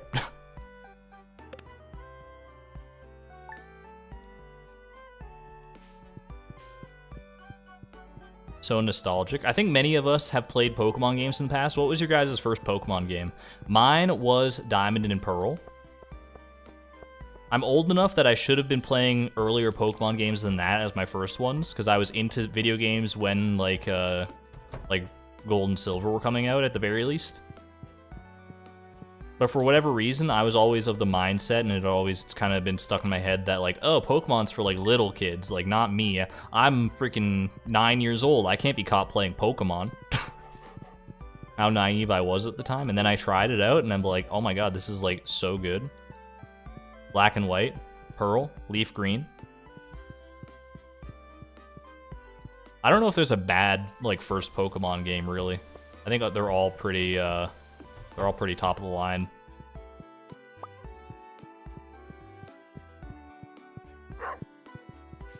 First was probably Ruby, Sapphire, Emerald. 3rd generation. Nice. The one with all the water. Never saw a Pokemon card till you were 12.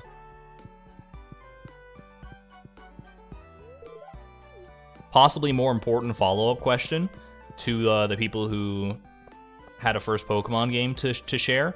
What was your first starter from that Pokemon game?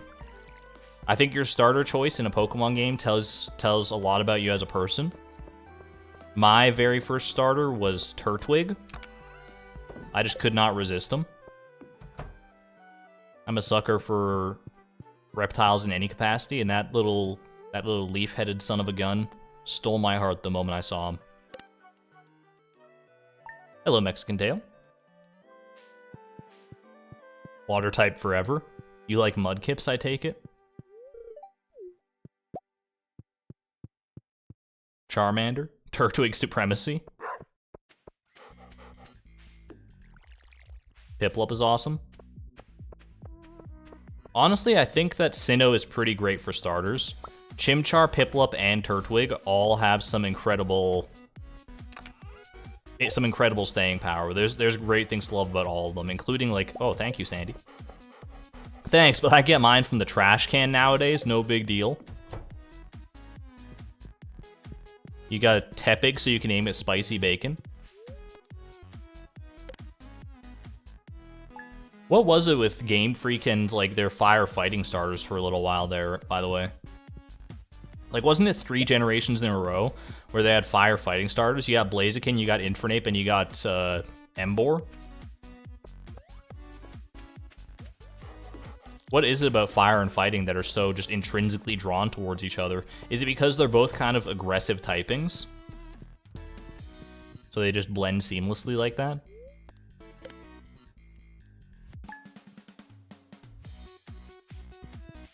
Punchy lads. Leavanny is your favorite Pokemon? That's not a Pokemon I think I've ever heard as someone's favorite Pokemon. But honestly, that makes me respect it all the more. It's a hipster pick for sure.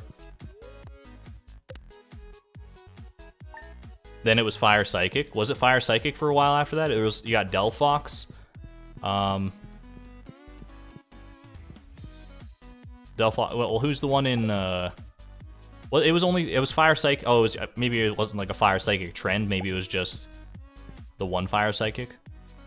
Because I was thinking right after that it would have been Incineroar, right?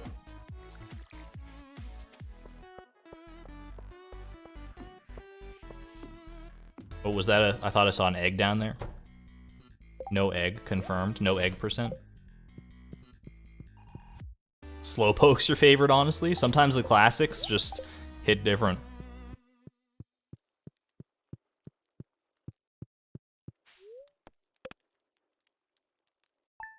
You know what I think is a great untapped potential Pokemon typing that I don't think, correct me if I'm wrong, but I'm fairly confident does not exist yet, is Fire Grass.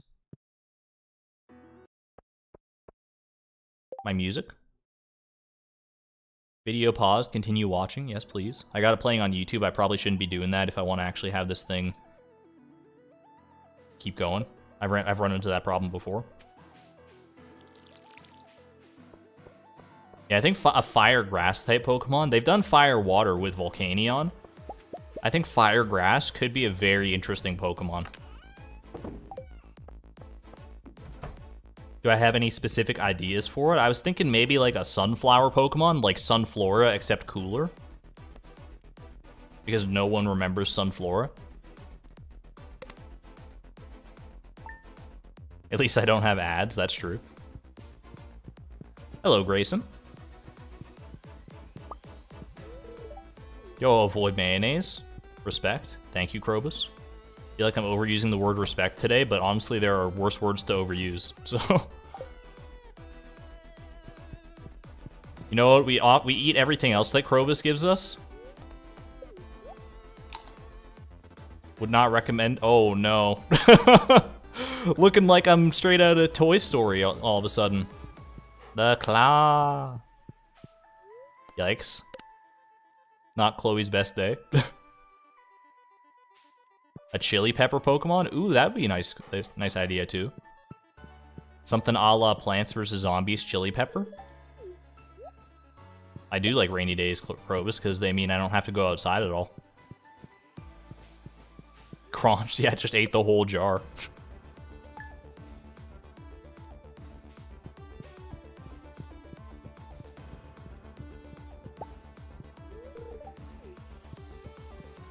I wonder if Blade saw that there was another cactus fruit on the same day, just like several years later. I wonder if he knew that and just like, I mean, obviously it didn't matter in the end. In the end, it doesn't even matter. But I wonder if he saw that and kind of chuckled to himself and was like, I wonder if he knew that we were gonna stumble upon it ourselves like that. Seems like something Blade might just intuit. You love void chickens. Void chickens are probably the best chicken. I'm not forgetting about blue chickens. I'm just, you know, I think void chickens are probably cooler. Speaking of void chickens, how's our void slime doing? Tartarus? Tartarus? He's gone! What happened to Tartarus? He's escaped. He's gone off on an adventure into the void, never to be seen again. Godspeed, Tartarus. Godspeed. Get some 07s for Tartarus. There's some that could... Maybe he made his way home here eventually. I see 2 of them, I think 3 of them even in there, that are the same color as he was.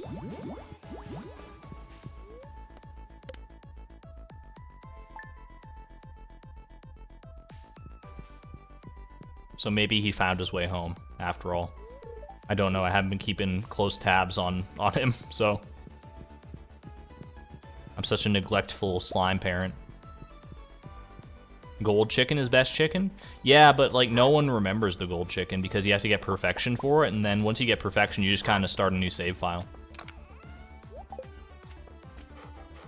I guess that's not really true. A lot of people probably do play past when you get perfection, but for me, whenever I achieve like the final goal in a game, I usually don't play that much longer after that. I'm just like, all right, done deal. Let's start again. The noise of them all hitting the fence. I didn't even hear it that much because this music's, I think, a lot louder in my ears than it is for you guys, which is probably for the best. It means that I still get to hear the epic jams, exclamation point music, but it's not overwhelming for you guys.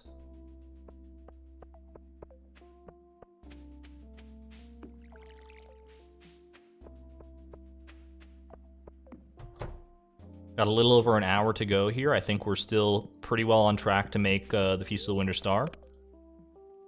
Should be totally fine. Currently playing to 100 mil gold made at 98 mil gold right now. Could not be me. Yeah, I guess once you actually get perfection in a farm, you just kind of got to make your own goals and stuff like that. Like, I want like the most efficient farm possible. I want to get up to like 100 million gold or 1 billion gold or something crazy like that.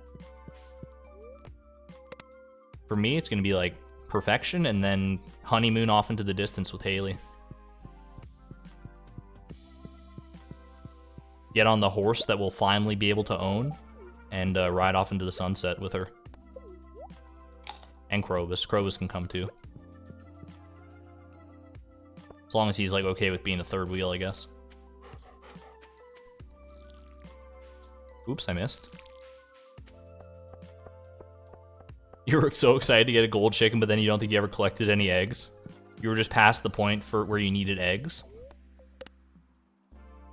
I wish that could be me.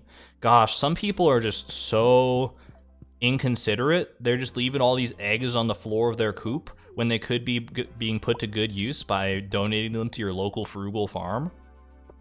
Just so inconsiderate. I mean, I got supply crates washing up left, right, and center. I don't see any of them being full of eggs.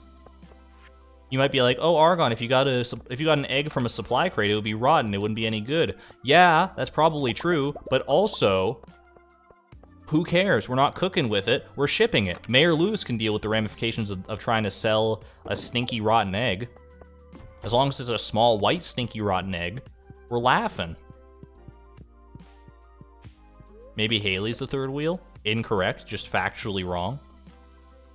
In the true lore of Price of Perfection, Haley is the #1 bae. Negative hearts for Lewis.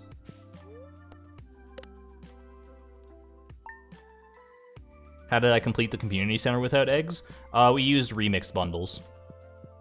Remix bundles were pretty much the only way to keep our costs to a minimum for the community center, including not having to get eggs or a coop or anything like that.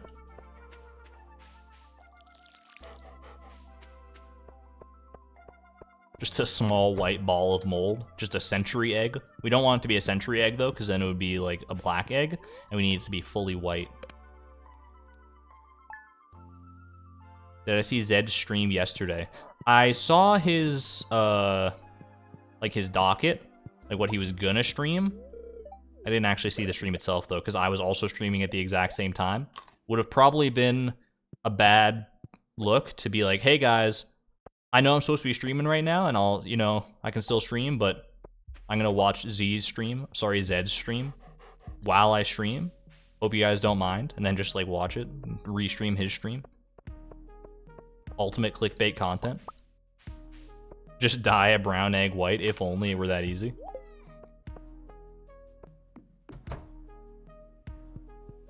Who saw Habu's community center world record? I saw that he posted it because I'm subscribed to him on YouTube. I haven't gone and watched the full thing, though.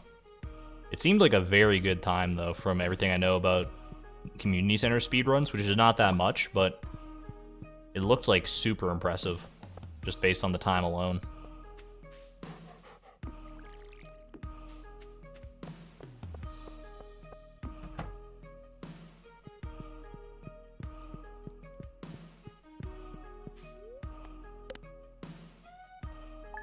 I did see that on Zed's stream yesterday. He was doing a run where he tried to, like, it was a run inspired by Floydson's video, one of the newer content creators for Stardew, where he tried to get as deep as he could in the mines on the very first day possible, which would have been spring 5th. How deep did Z manage to get? Did Zed manage to get? My apologies, I keep slipping up there. How deep did he manage to get? Because it seems like a very cool and interesting challenge. I definitely have some ideas on how. Like, I think if you really sweated it out, you probably could get to the bottom. But maybe I'm underselling the difficulty of it. Floor 68. Habu scares you, you don't know why, he just does. I mean, anyone who's highly skilled at anything can be somewhat intimidating, for sure. I understand that. But I think he's a pretty good guy. He's a pretty nice guy. From the slight interactions I've had with him in the past, he seems very chill and very awesome.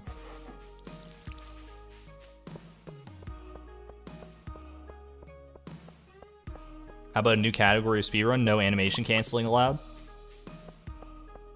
I'm surprised that's not a category, honestly. I guess it's because animation canceling is just in the game already. Like, you can just do animation canceling without any extra modifications to Stardew, right? It's just a combination of buttons, but people use external scripts to remap those buttons to more usable configurations.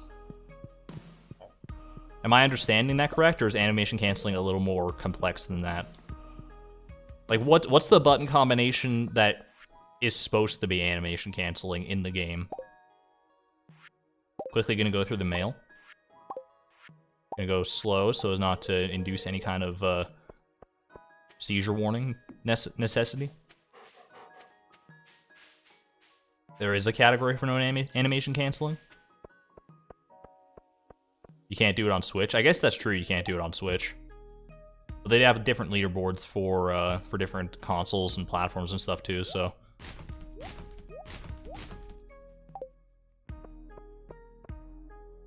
Animation canceling is kind of hard to get down. It would definitely take some practice.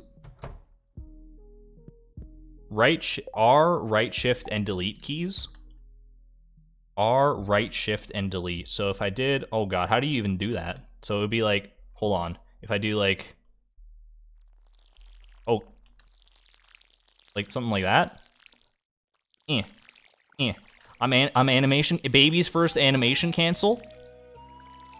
Baby's first animation cancel. Look at me go.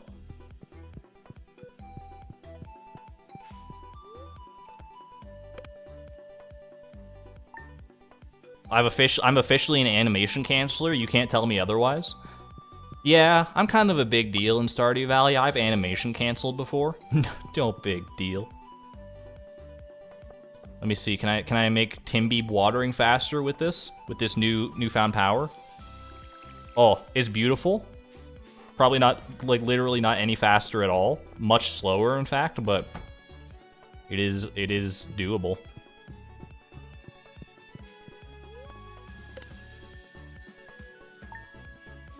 Right shift plus delete plus R, and this is why people use key map. It's a very difficult, like, if you're trying to use the mouse with it, I can't fathom a way to actually even do that with my hands. Like, when I've been doing it here as just, like, an example, I use the C button to use the watering can, because you can do that. It's like, so I do, like, C and then the little animation cancel. It didn't even work that time, but... Ooh, coconut. Put a lime in the coconut.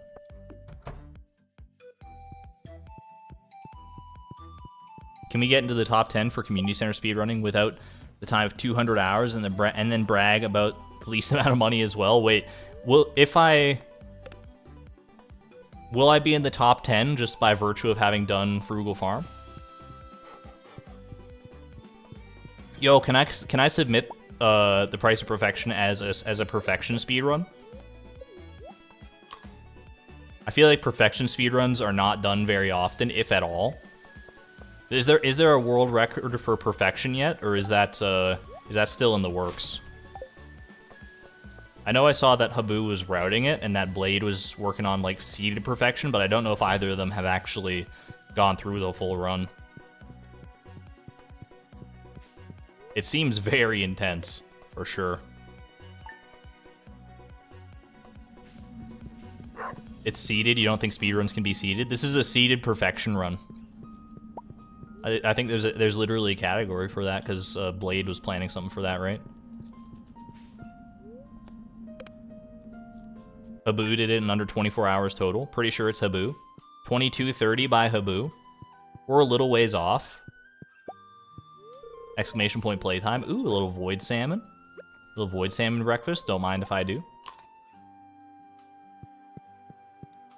Zelda music. This is Spirit Tracks, indeed.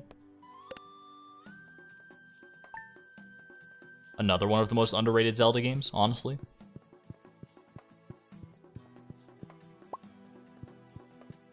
He completed it in 22:30 this afternoon. He did it today? Like, he finished it today? For real?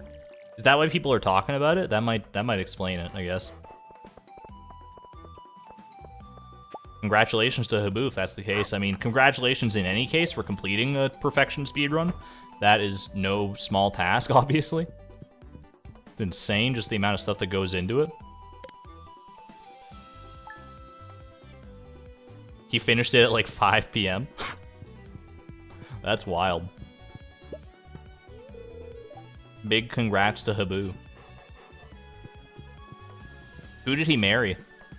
Probably Shane, right? Well, I guess maybe it doesn't matter as much who you marry in a perfection speedrun because you have to get everyone up to max hearts anyway. So maybe you get to pick whoever you want to marry. There's probably still some strats to who you actually marry, though. Elliot? Was there a specific reason for choosing Elliot over anybody else, or was it just Elliot's awesome? His chat voted for it? Got it. A clever way to do it.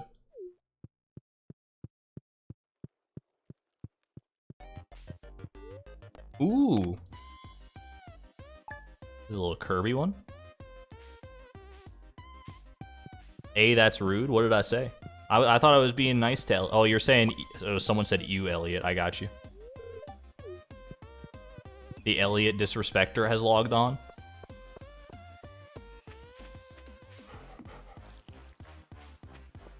Nah, I'm a fan of Elliot. Elliot's a good guy. He's a writer.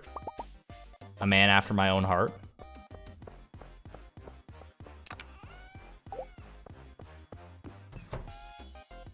You hear him slamming on this like trumpet or whatever is going on in the background there? This is great. This is a great song.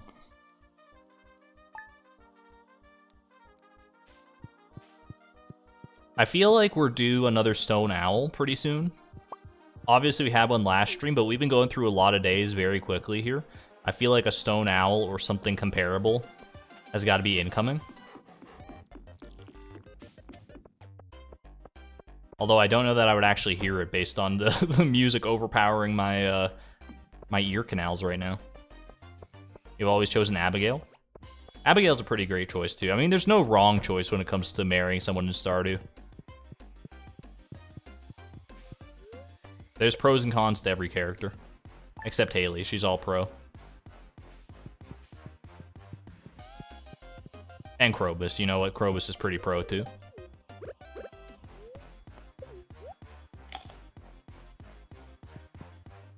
Elliot won you over when he said he was looking forward to teaching your child to read. That's very wholesome. I like that. That's a good reason. First person you married was Leia. Also a great choice, and not just because of the hair color. First person I married was Penny. Also not just because of the hair color. Seb forever and always. We got people who are appreciating just about every bachelor and bachelorette in chat here. You don't see very many Harvey simps lately, but I know they're out there.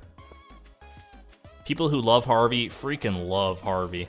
Same with Maru. Maru's kind of like the female version of Harvey, as far as like the fan base goes. Which is funny because I guess they work together.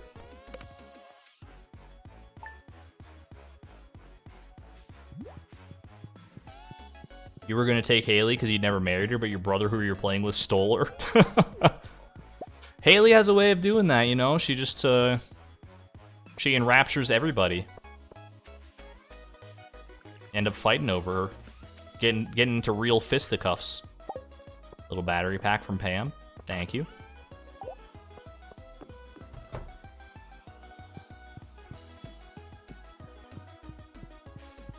First person he married was Elliot. Elliot seems to be a popular choice for sure. I didn't realize how popular Elliot was until I actually got into content creation.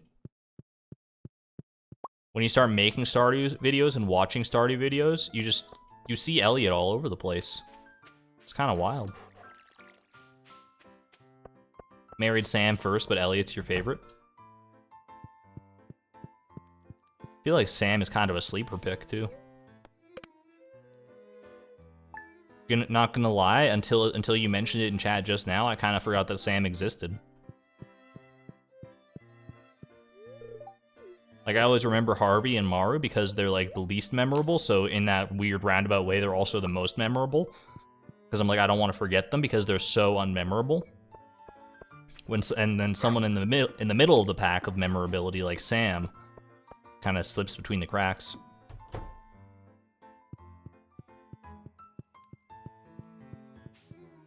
Zed's chat was chaos since it was NPC versus NPC. Who's most hated? This sounds like a recipe for disaster for sure. I like the way Leapalot did it on his one stream where he had the Stardew Valley fight bracket. Like who would win in a fight between Pam and Jazz. We obviously all know the answer to that one. It's Jazz 100%. She's very sneaky. Timbeeb doesn't want to be pet today. Quick drive-by pet. Wait, staring contest? We haven't had one in a minute. That didn't count. Let's start again. Aw, oh, he still won. He still won.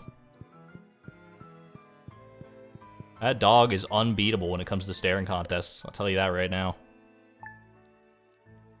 Most hated has got to be Lewis. There's definitely a strong contingent of Lewis haters in the community. Which I get to an extent, but I also am like, you know, man's trying his best. You think it's so easy being mayor? You do it. You see how long you go before you make a golden statue out of yourself to ease the pain.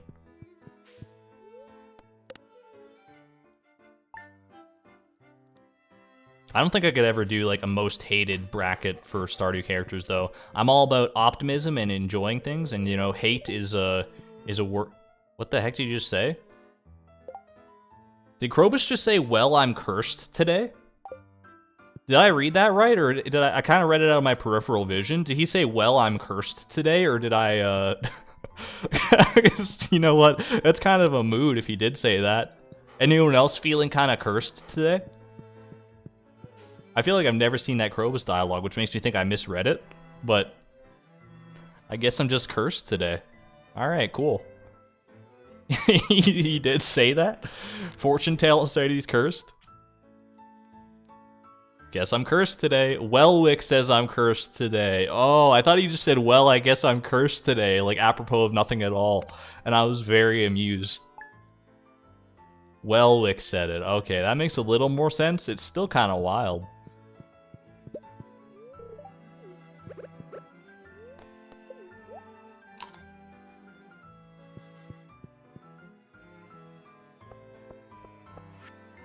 Anyone else feeling cursed though? I don't think we ever answered that. I'm definitely feeling kind of cursed today, but maybe cursed in a good way, like cursed and in a way that I'm gonna get a lot of eggs. We already have 8 eggs.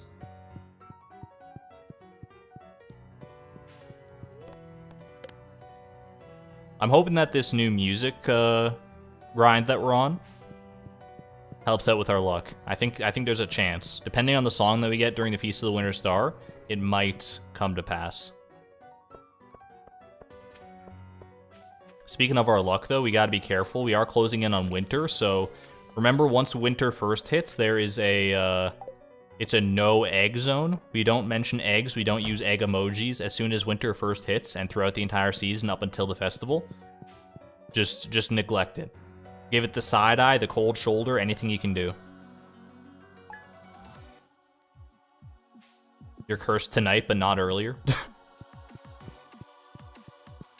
Cynthia's music will always be lucky. I don't think we can ride out this song until the Feast of the Winter Star, though.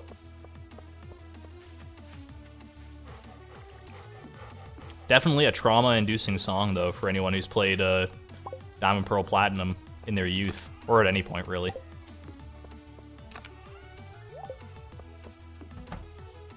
That dang Garchomp, am I right, gamers? Has that egg taboo worked for us yet, though? It has not worked for us yet, but it is, it's only a matter of time. Ailey says it must be nice to have a break. I mean, she's not wrong. This is a break from all the hard work we've been doing. We put so much work into so many little things in this challenge. Now's our time to get caught up on our Zs. On our Zs, sorry.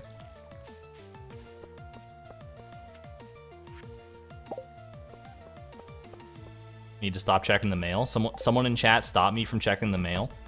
At least until the end of the month.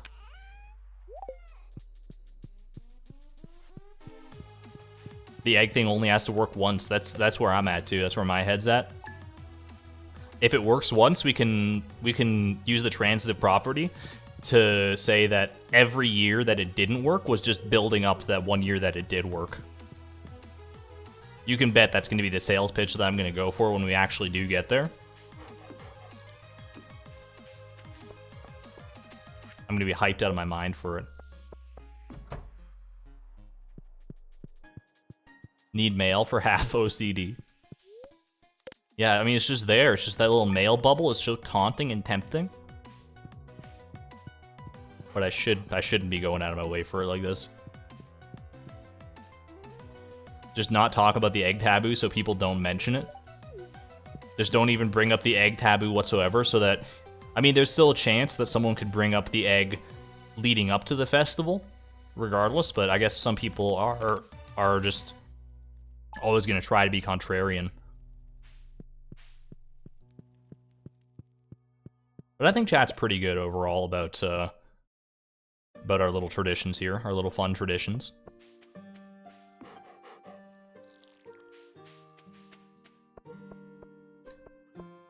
Any guesses on what game this music's from here? I mean, none of them are specifically from games. They're all remixes. Exclamation point music. Not one that I'm familiar with, I'll tell you that, though.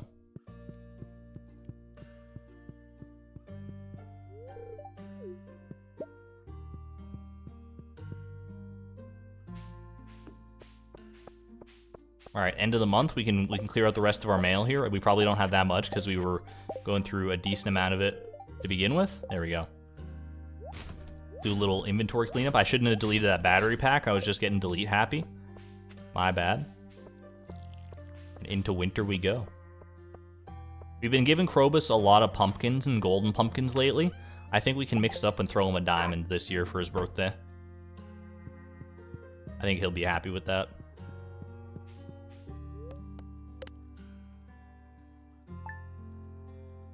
Alright, winter first. We all know. We all know the rule. Official embargo. Everyone gets one. Everyone gets one exception. But try not to use it if you don't have to.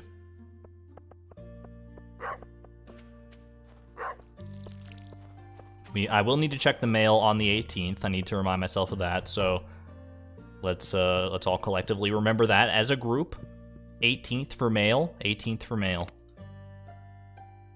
Get it out of your system now if you need to. Get it out.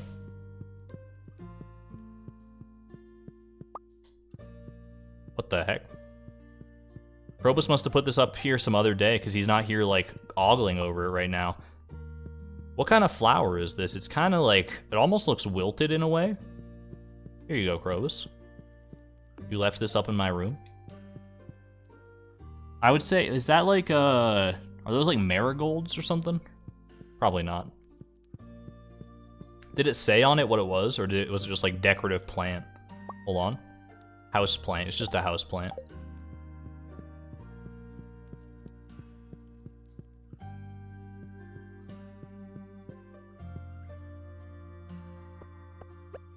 Ooh, there's another one. Another lovely... We're almost at double digits on these things. That's pretty nice to see. Almost matching up with our year. Looks like an alum.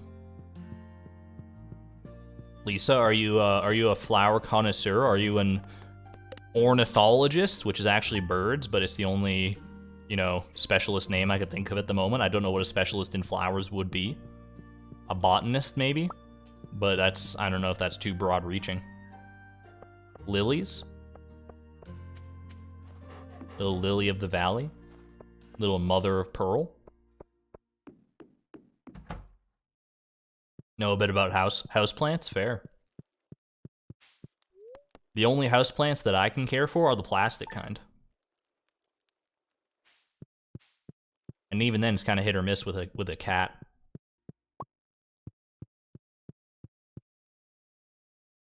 My music, please.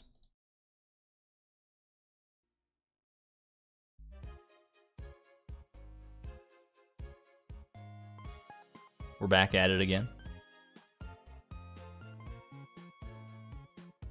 I should fill my fish pond with crabs to get the pearl from Willy for no reason. I don't want to besmirch the legacy of our void salmons. They've done some great work for us. We wouldn't be where we are right now without them. We wouldn't have our cooking all completed.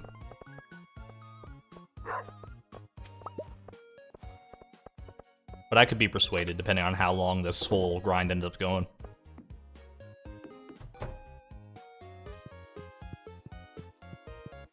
It gets pretty easy to care for houseplants. I just don't trust myself, you know, because anytime I always psych myself out with houseplants and stuff, because like I've killed my fair share of houseplants in the past when I try to get into them, and anytime I do, I'm like that's like a life, you know, like plants they're not animals, they're not as like cuddly as a cat or anything like that, but they're still living organisms, and it's like the fact that like I didn't care for it well enough and it died, it kind of gets to me. I'm like, oh my god, I'm a murderer. My sunflower's dead. I can't believe it. Oh my god. Are those sirens coming for me? Wee-oo, wee-oo, wee-oo. This is the biology police.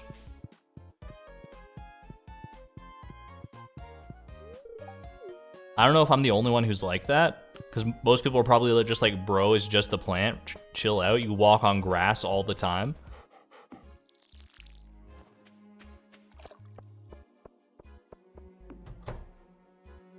Have a good one there, Arch the Cow. Thank you for tuning in. You've had a cactus since 2006. It's 6 feet tall. Grant, does it bear cactus fruit? Or is it a non-fruit-bearing genus? You got a baby jelly. Congratulations, Elliot. Or was it not? It was Shep got a baby jelly. That's pretty exciting, too. I feel like a cactus could be a reasonable one to start with. I feel like they might be kind of hard to kill, but maybe I'm wrong about that. Actually, they might be very easy to kill now that I'm thinking about it. They probably require specific growing conditions. What's the easiest plant to care for? No one in chat troll and be like, get a bonsai tree. They're so easy to care for. I'm on to you.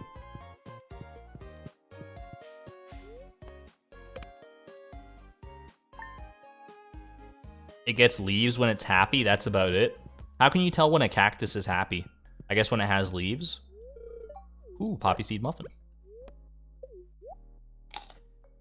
Very good muffin IRL. I like a good lemon and poppy seed muffin.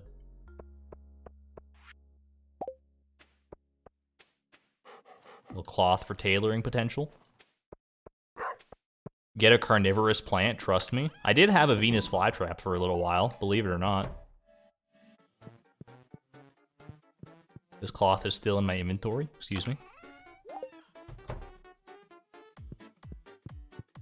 Pothos and philodendron are pretty easy too. That's pretty good because then it also sounds very cool when you say like, oh, what kind of plants do you have around the house? Oh, you know, just the usual philodendron. People are gonna think you're taking care of a transformer or something. Another baby Moonlight jelly. Pog. That's pretty pog.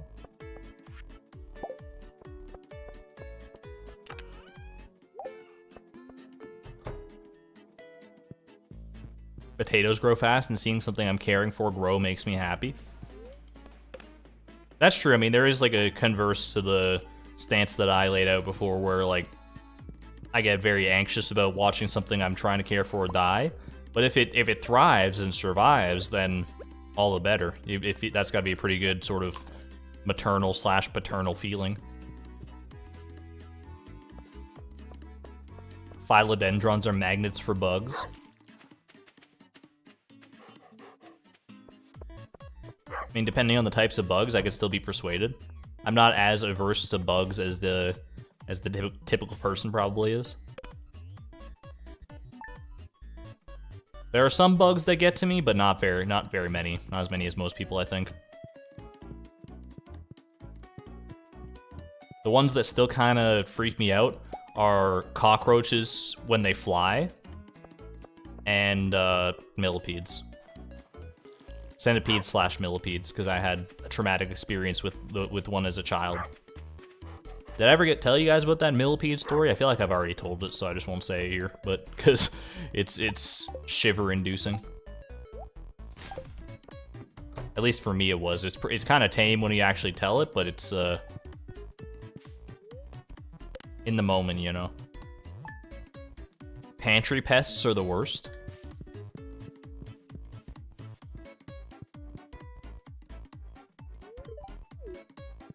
Your plant was a foot taller than anyone else's. We had a school project in like I think 6th or 5th grade where we grew plants.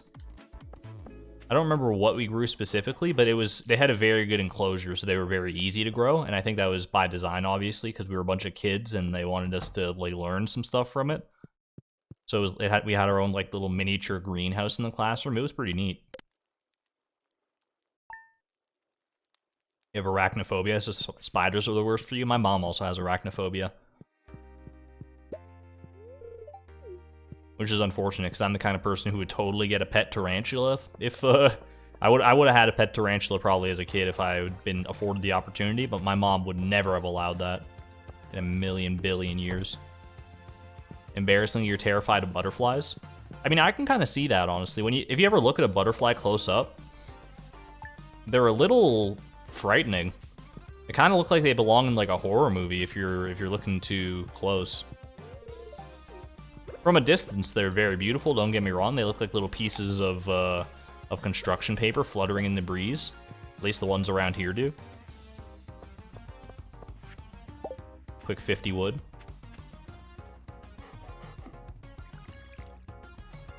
I should play Grounded.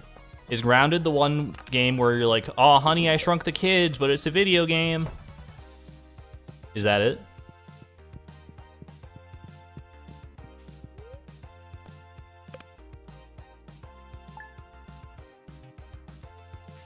Butterflies drink tears and sweat, so yeah, them flying at your face can be very scary. That's the first I'm hearing of that. I missed Tim Beeb's water. I'll water it extra just in case, just to be on the safe side. Quick little animation canceling practice too. How does it go again? Eat. Got him. Perfect animation cancel, frame perfect. I deserve some cookies after that one.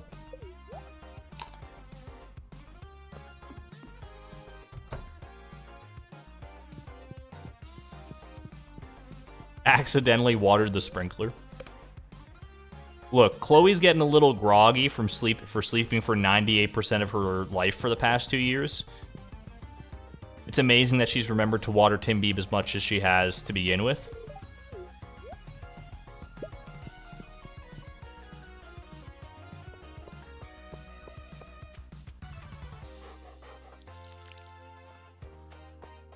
Japanese lady beetles. Ooh, they sound very pretty, just based on the name. And I feel like anything Japanese just inherently gets a +2 bonus to its beautification factor.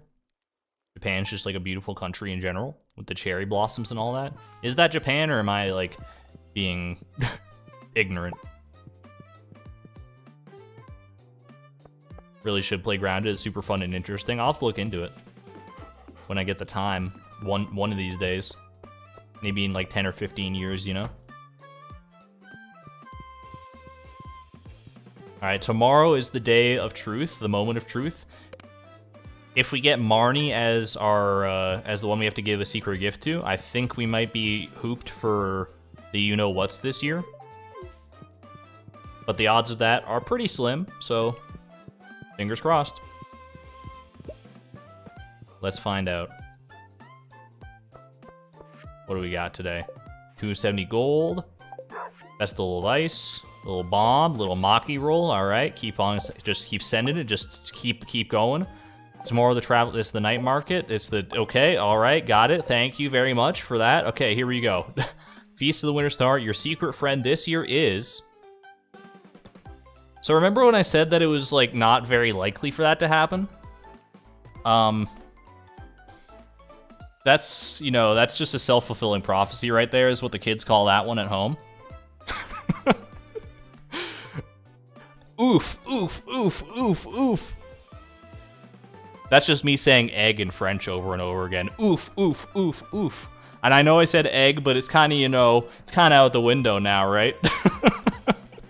Kind of out the window. I think the egg embargo can be lifted at this point. We burned up all our luck on that dang cactusversary, man, I tell you. Give her a void chicken egg. Big oof.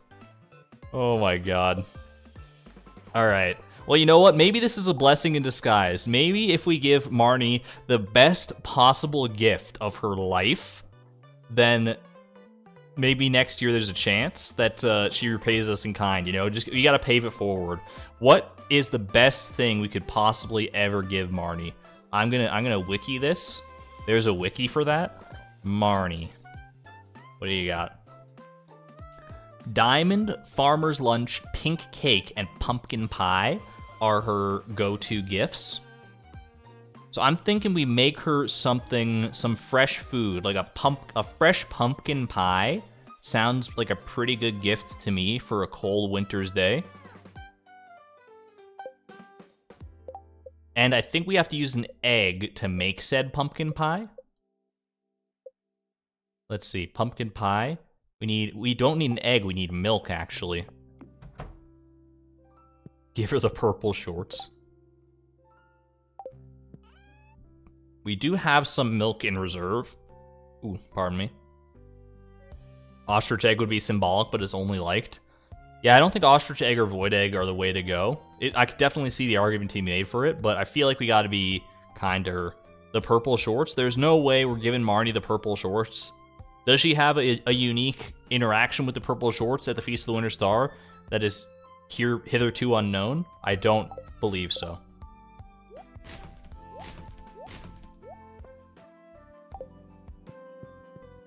cheese seasoning to raise the quality. I was on the exact same train of thought, honestly.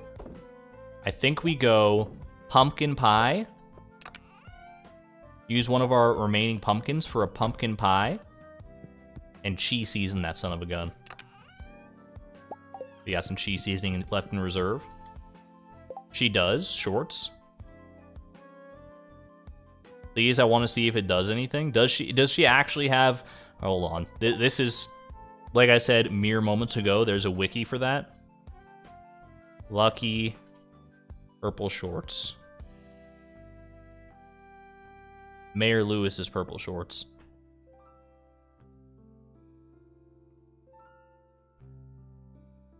Mayor's shorts. Mayor Lewis's shorts.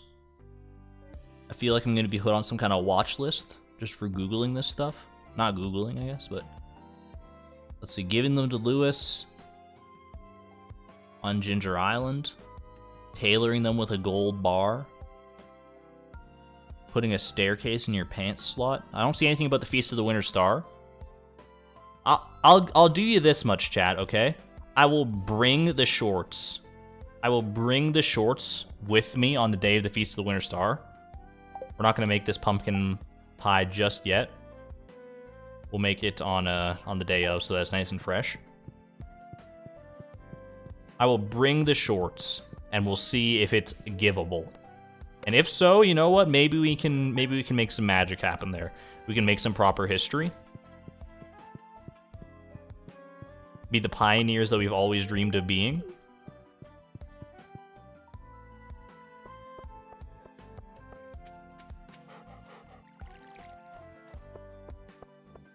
But I think this is the right way to go with this pumpkin pie thing. Instead of looking at this as a failure, as a chance, a failure of a chance to get the egg that we really need, I think we look at it as an opportunity to bolster our chances in the future. I am also just going off the assumption, by the way, that there's no chance that we get Marnie to give ourselves a gift.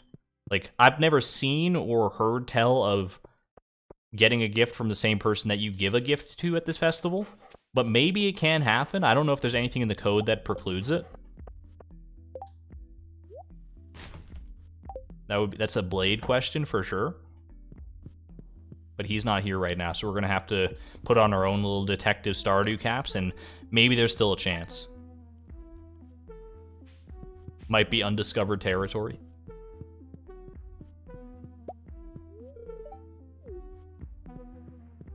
Could you imagine if we give her this and then she's like, you know what, I'm gonna give you the egg in return?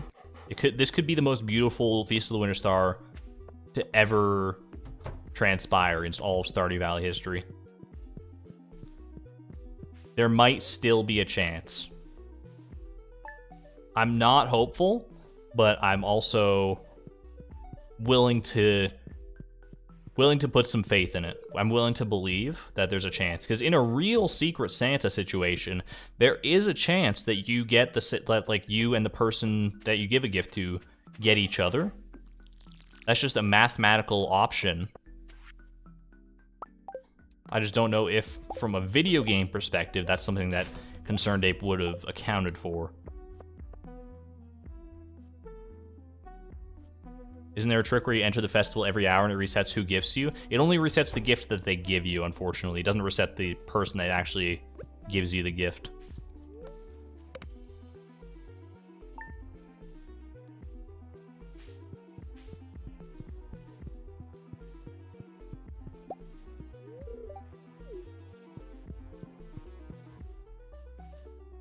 We're even gonna have some extra time today after the Feast of the Winter Star to tend to other potential goals. To that end, you know what? Since we are gonna have some extra time, let me go quickly peep the Walnut Room, see if we can get some danger in the deep. We're gonna have to do a supply crate run as well at some point here. People are just chanting Blade in the chat. Blade, Blade, Blade. Summon him from beyond this mortal coil. Summon him from the mystical, fantastical land known as New Zealand.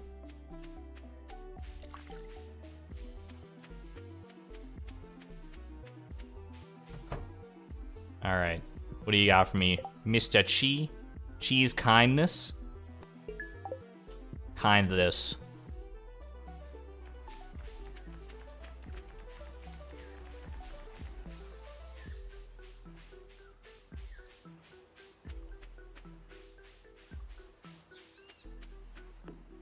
Blade, Blade, Blade, Blade.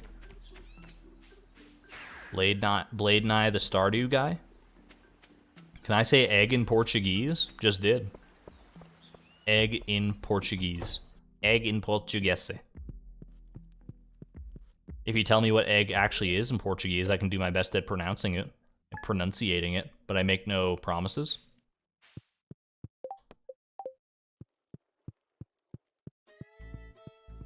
Ooh! Little Super Mario 64 slide music. I'd recognize this anywhere. That's a great song. Unfortunately, it's going to be wasted on this Feast of the Winter Star, where might not be wasted. It's easy to call it a rap there, but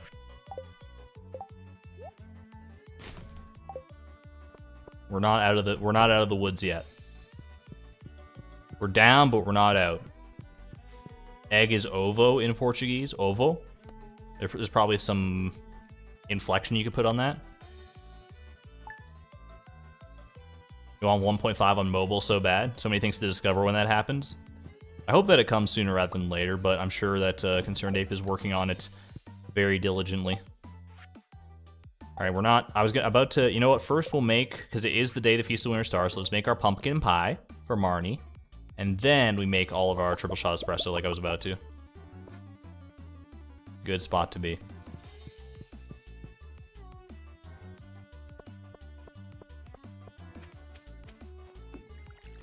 All right.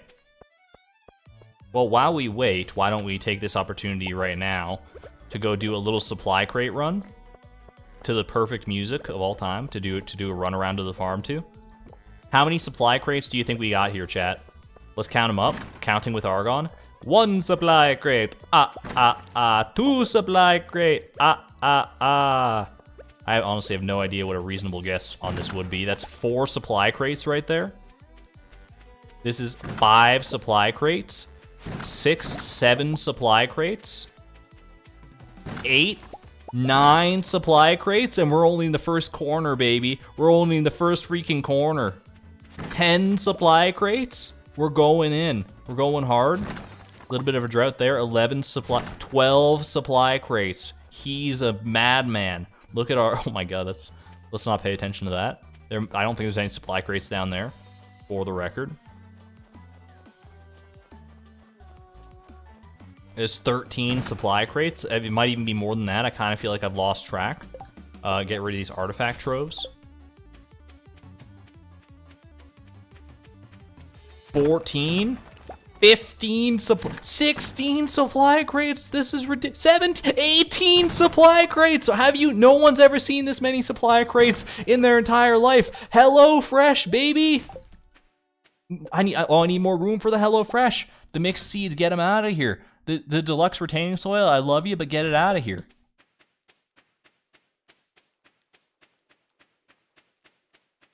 Is this 19 supply crates or is that 20? I've lost all sense of what numbers mean.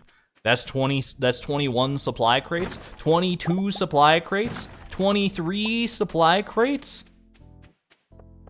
Oh my god, that was a heck of a dopamine hit if I've ever seen one. I never knew that a supply crate run could feel so good. Who will pay tribute? Hello, Blade. You've been summoned. Blade.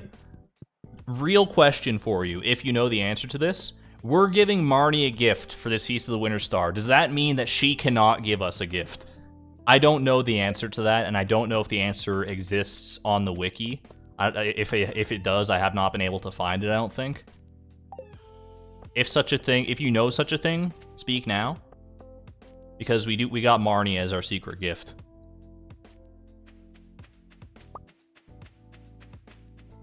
One sec, thank you. While we wait for Blade's amazing intel, let's just go and talk to everybody. Today is a day to be thankful for this year's good fortune, for the cactus fruit that we got on the Cactusversary. That was by far the most fortunate thing I've ever seen. I still can't believe that actually happened. The odds in that have to be just astronomically out of this world. We'll listen to Willie's story this time. In the night sky of winter, there's a bright star only visible from this valley. No one knows why this is, but in times of old, people will come from far and wide to see it. They believe that anyone who laid eyes on the winter star would be blessed with good fortune. If only I was able to look up in this freaking game. Someone give me a telescope. Some even claim that the mysterious fruit known as the cactus fruit is connected to this winter star in some way. Reset shorts. I did not. Oh, I forgot to grab the shorts. You're absolutely right. Well, you'll just have to test that one on your own, chat. I did forget the shorts. People are calling for a reset. Look. Some things are better left unknown. I'm not willing to reset for that one. Maybe that's on me. You can be mad at me all you want. Alright, you know what?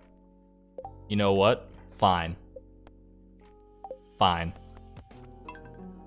I'll throw you a bone, chat. I'll throw you a bone. We're resetting the day. For the most ridiculous reason of all time. Exclamation point resets. Let's go update that one. This one's the chat ordained reset. We've had to reset the day 6 times so far this challenge.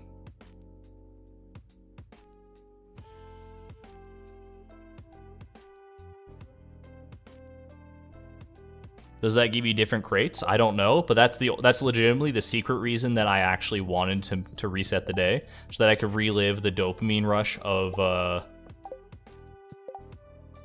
getting all the supply crates again. Let's go do it. Let's do it to it. Alright, let's not forget lucky purple shorts. Now let's go grab ourselves a scythe. I said a scythe? Okay, there it is. Get some coffee in me.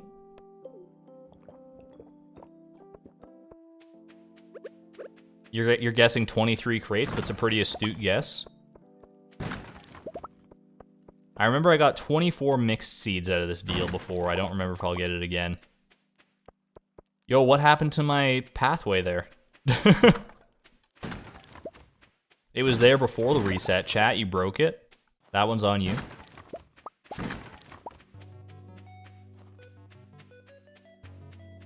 And a staircase? Why am I bringing a staircase? Why am I bringing a staircase? Is that what people are asking me, to bring a staircase to the Feast of the Winter Star?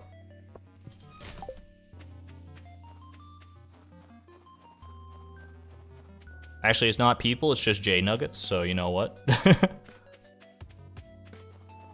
Staircases turn into golden shorts. I see. Bugs Bunny voice, choose on carrot. No.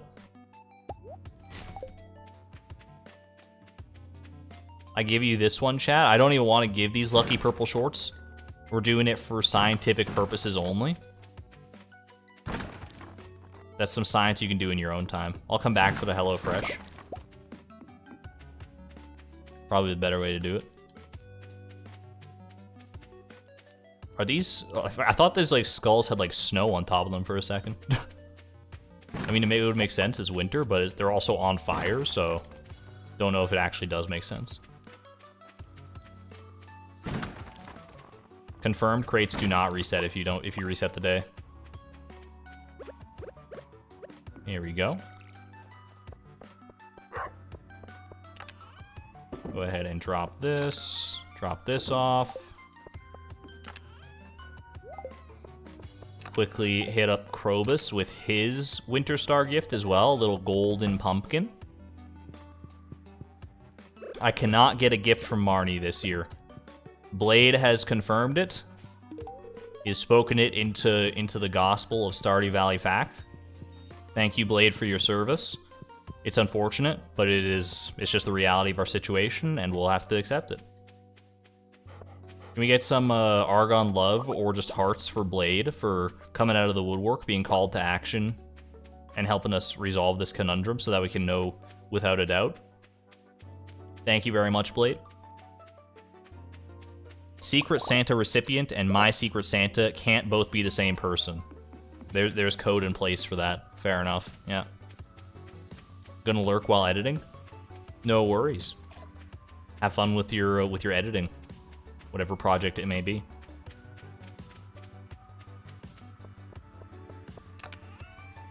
Definitely check out Blade's stuff, by the way. His links are in the description below the stream. Big friend to the stream, big help to the stream. A lot of this would not have been possible without his assistance and guidance, so big ups to him. Alright. We're going in. We got our purple shorts again. We got our pumpkin pie. The silky pumpkin cream in a flaky crust. I'm still going to put in the goodwill to talk to everybody for the Feast of the Winter Star. I think foregoing this could be our ultimate downfall if we ever skip people at the Feast of the Winter Star. Even if it's just clicking through their dialogue, I think we owe it to ourselves to be, you know, we've been away for an entire calendar year. They get this one opportunity to talk to us.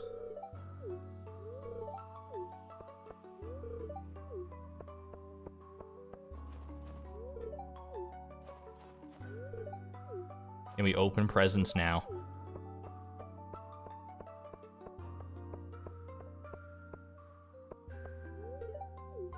Thankful for his guitar. It's not Thanksgiving, Sam. It's the Feast of the Winter Star. Oh, hello. Did Alex look like really sad in that portrait for a second? Or is the Winter Star like a rough time of year for him? Or is that me reading too much into things? Like, it looked like he was kind of sad in that picture. But maybe I just glanced at it too quickly and didn't see the full expression. Looking for a jug of spiced meat, of course. There might be egg in it, so you never know.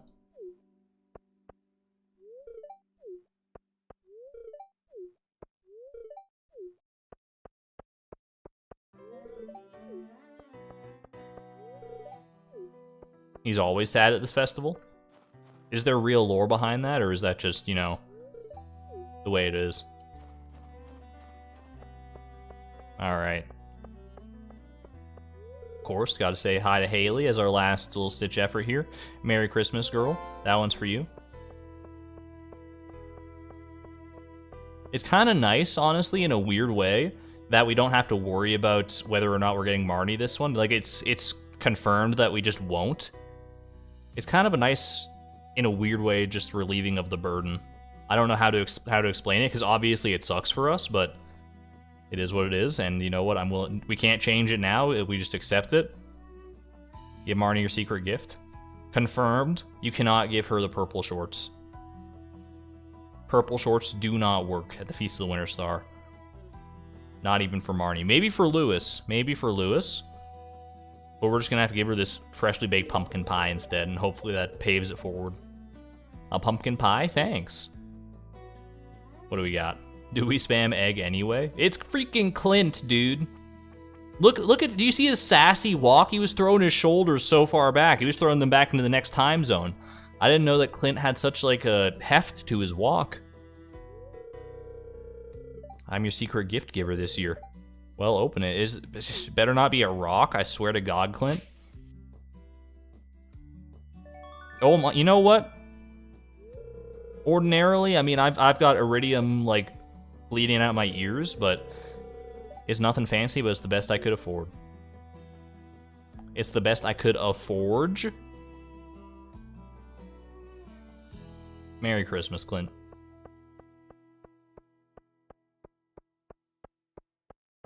Alright, we are out of here. Leave the Feast of the Winter Star. I think we're good to go. It would have been so funny if it was a frozen geode. That's some deep lore right there for sure. There we go. There is our this is our many gifts that we've received over the course of the past 10 years of Winter Stars. No eggs in sight yet, but we will not give up hope.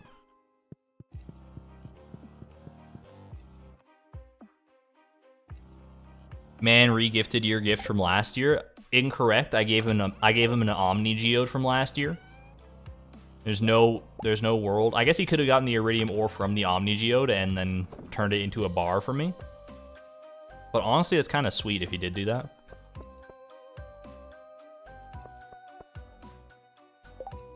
That Iridium bar would be worth tens of thousands of dollars IRL.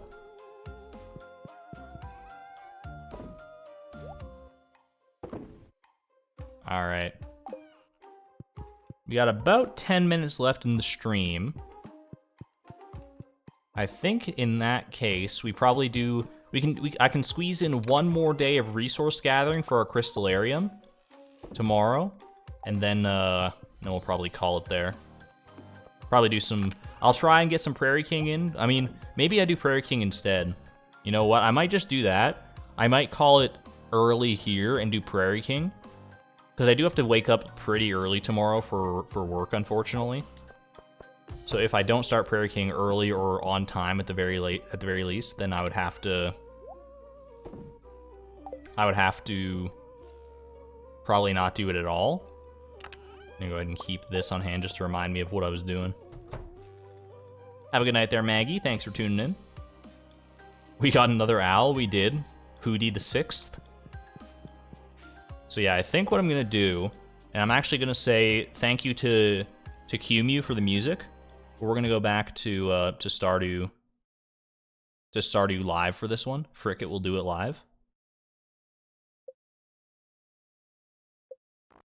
Because I do like the Prairie King music.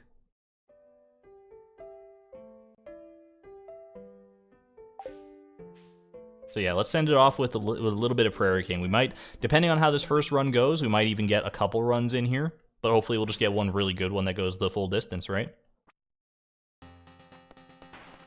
Exclamation point Prairie King. Doesn't do anything, but I appreciate the spirit of it.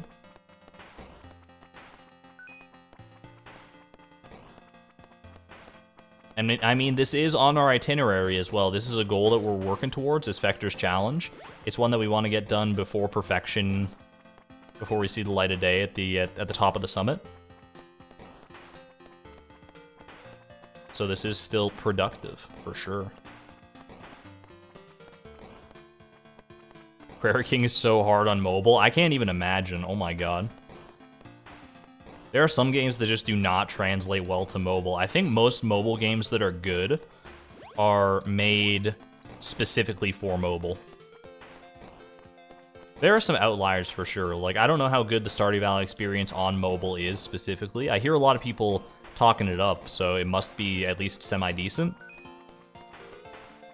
But I think, like, in most cases, if you try to port a game that was originally made for some other console or PC or whatever onto mobile, you're gonna get a hot mess.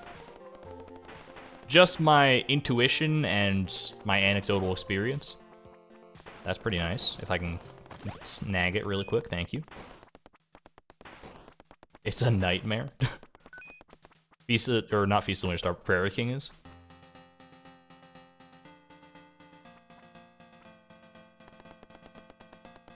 Quick bullet hell boss moment.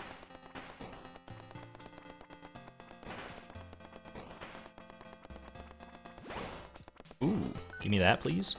And this money right here as well, if you don't mind. I didn't get the money. There's the money, Lebowski. Controls are a little more intuitive on mobile to you. That's fair. I mean, I've grown up. Well, not grown up, but I've grown used to the Stardew Valley controls on PC. But if you started on mobile and, like, they make more sense to you, then that's probably pretty reasonable, too.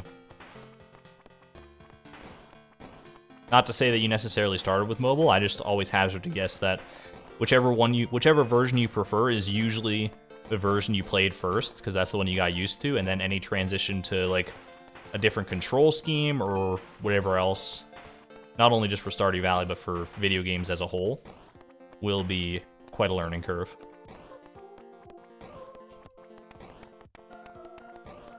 One part of Stardew Valley that probably translates decently well to mobile is Junimo Kart.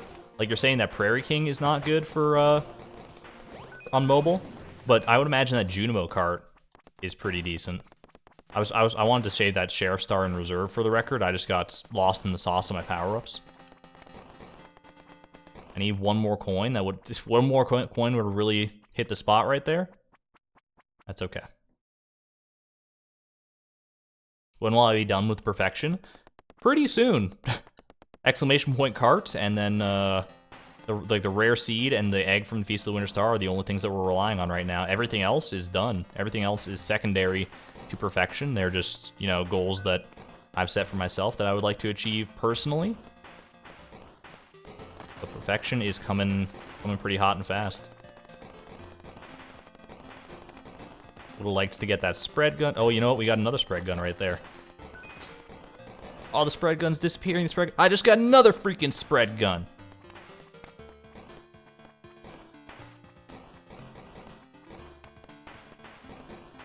Get him out of here. Get him out. Oh my gosh. Okay, I should not have survived that. For the record, I was all types of flustered with my arrow keys right there. I'm thankful I'm to the merciful Prairie King gods that I pulled that one out. Pulled that one out of who knows where. Okay. Hello. How you doing? In comparison to like a usual Prairie King run, I feel like there's a lot of power-ups on this one. Not as much gold as I've been accustomed to. I obviously I didn't get the 15 that I needed or would have liked to have for the first shop there, but it's all right. We're still doing pretty decent. Only like slightly behind the curve. There we go.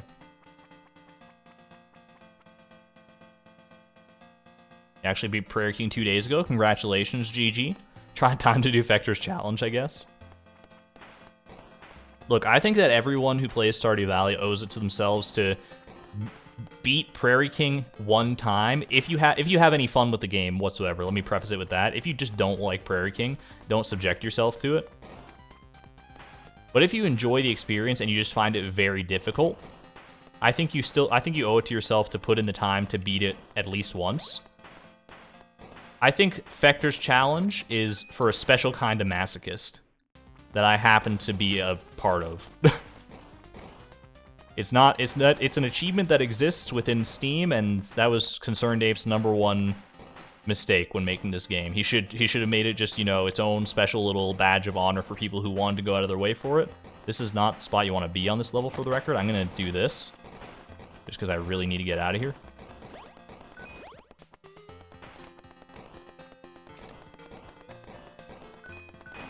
That's pretty nice, though. Yeah, I didn't want to have to use that Sheriff Star, but it did, I think there was a good cause for it right there. Give me a little speed upgrade, if you don't mind.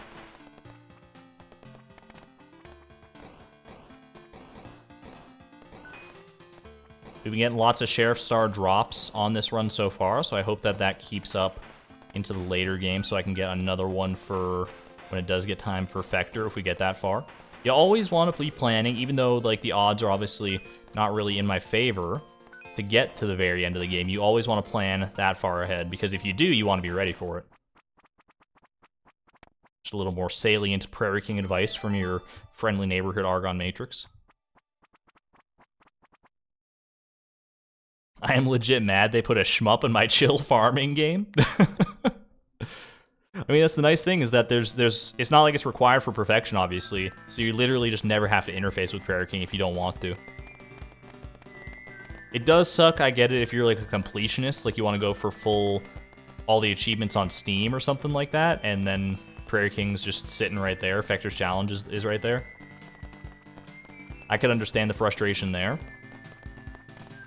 But hopefully it's not so frustrating that you feel the need to go out of your way and actually do this crazy challenge.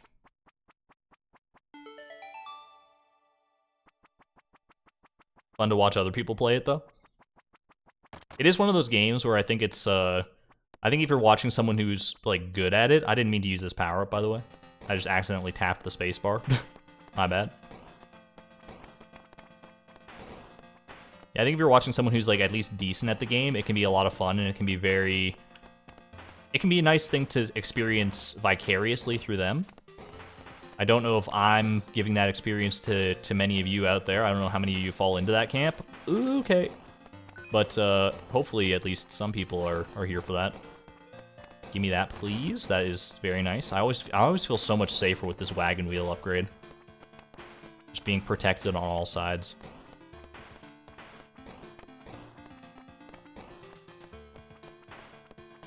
And we have enough for our fire rate upgrade as well. At the next shop. But I feel like I might still save up because there's no guarantee that we're gonna get all the gold we need to get all the upgrades we want. It feels less and less likely with each passing moment. Well, until then, until this moment, we got to get in there though. Got it. Okay, thank you very much for that. That made it a lot easier to get in there safely. So I need 30 for the damage upgrade and then another 10 for the fire rate upgrade. So 40 total. I think you save up for the damage upgrade because it's more important for the last world, and then use whatever else you can. There we go. So I'm going to say no. You know what? It's very tempting.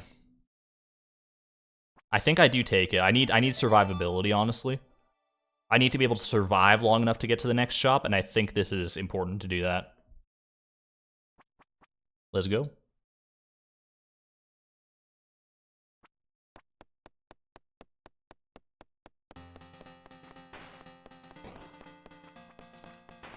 Little spooky, little spooky. The butterflies are scaring me just a wee bit. Okay, I forgot. You know what? Do this. I was getting a little inside my own head about it, but I think that's just you can't be too afraid to use your power-ups, because on Effector's challenge run, you're gonna get more power-ups later on, presumably, as long as you're not on like one of the last levels and you're not getting like ridiculously unlucky. You'll get more power-ups. They will come. You got to use them to survive if you feel the timing is right. That's one of the many things that I've had to learn through all these attempts, is that don't be stingy with your freaking power-ups, kid. Okay, I got that coffee in reserve. That's good to know if I need an extra little speed boost. Underrated by me for sure. The speed boost. Oh, I should have gone for that. I don't know why I didn't go for that money. It was sitting right there. Hopefully that's not the one coin that I end up needing. Little close for comfort on some of these, but it's okay. It's all good. Just gotta dodge, duck, dip, dive, and dodge. Alright. Nice. Okay, cool. Need 6 more coins for our next shop to be in a great spot for our upgrades here. There was a Centipede game in the basement of my college dorm, and our friend Bill was amazing at it. I don't know if I've ever played Centipede. Are Centipede and Snake the same game? Or is Centipede more involved? I don't know. Because I played Snake. I don't know many people who haven't played Snake in some capacity or another. Hold on a second. Give me that. Oh, jeez Louise. It could not have come at a better time, to be perfectly honest with you. I missed that goal, too, which is unfortunate. I actually wanted to use the coffee to store this power-up in reserve, but I probably would have ended up using this power-up pretty soon afterwards regardless, just to feel safe. Speaking of coffee, though, I'll take that. That's great. That's great. We need a single coin more. Oh, don't tell me that one of the coins I missed is going to be actually a problem here. Okay, don't stand there. Are you crazy?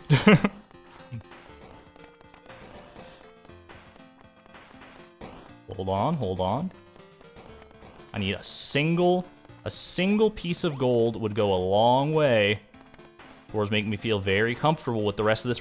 That's what we're looking for right there. That's what we're looking for right there. Okay, and now we just defend our little sector here. In fact, I think you do that. To secure, hopefully, the rest of this level, or most of the rest of this level at the very least. Our timer is closing in here. That's good, too. You know what? A little extra gold to have in pocket never hurt. Alright, damage upgrade. Perfectly planned. Perfectly planned. Alright. Who here has played Oregon Trail? I played Super Awesome Wagon Adventure, which I think was inspired by Oregon Trail. That's on Steam. That's a fun one. Don't think I've ever beaten it, but I played it sort of off and on throughout the years.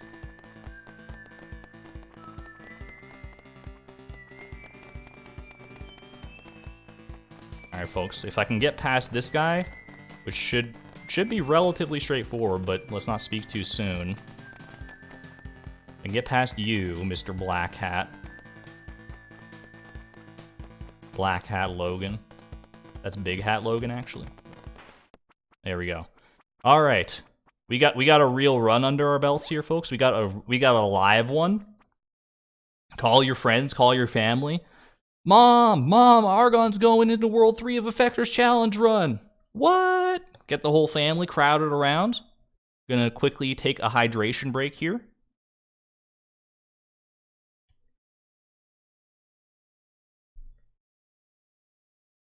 That's the last of my water. Rub the sweat off the palms, we're going in. Wish me luck, folks. This is where I need it. Alright, World 3 is no joke. I don't take things lightly around here. We gotta clear out the mummies as quickly as possible. Try and keep a lid on them. But always prioritize the flying devils. And here, more than anywhere, don't be afraid to use your power-ups. They're there exactly for the reason that you use them, to survive. Survive and thrive, you just gotta make it to the end of the challenge. You just gotta make it to Fector, you gotta beat him, and you're home free. You can take this albatross off from around your neck if you just focus and pull this out.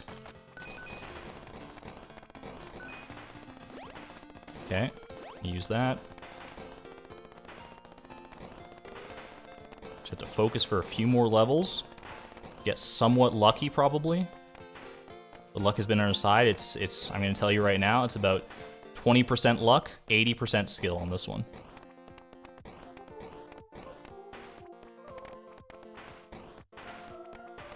I don't necessarily have the numbers to back up that statement. That would be very nice to have, thank you. The mummies, if nothing else, are very slow. You got to use that to your utmost advantage here. 7, is that enough for a speed upgrade? 8 is a speed upgrade. I think we go for the speed upgrade if we get the chance, or a fire rate upgrade even, if we can get there, but... Alright, level 2. Level 2, I might go radio silence in some of these parts, just so you know. So I can focus down the actual challenge here.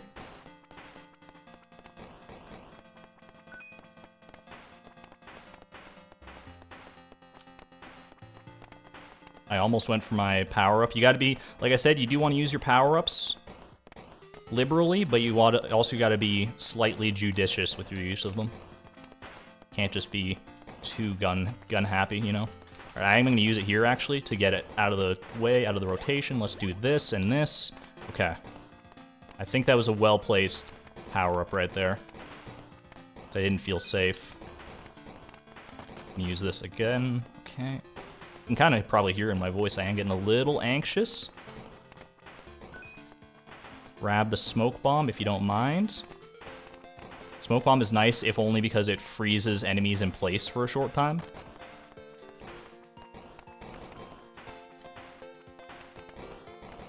This level has been very kind with the power-ups. We can't count on getting this lucky on future levels, but I'm willing to use every advantage the game wants to give me, obviously.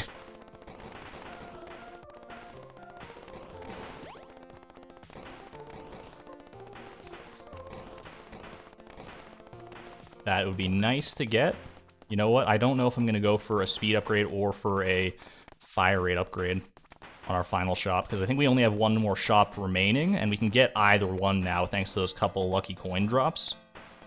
I don't know which will be the better one to go for. 5 coin, 5 coin. Alright. Chat, watching with bated breath. Onward and upward. Is this the final level before Vector? It actually might be. Don't let that psych you out, though. Don't let it psych you out.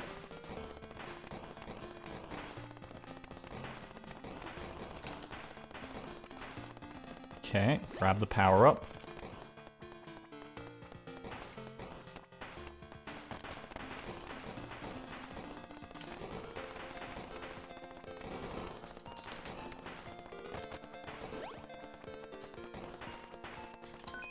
Got a long way to go on this level.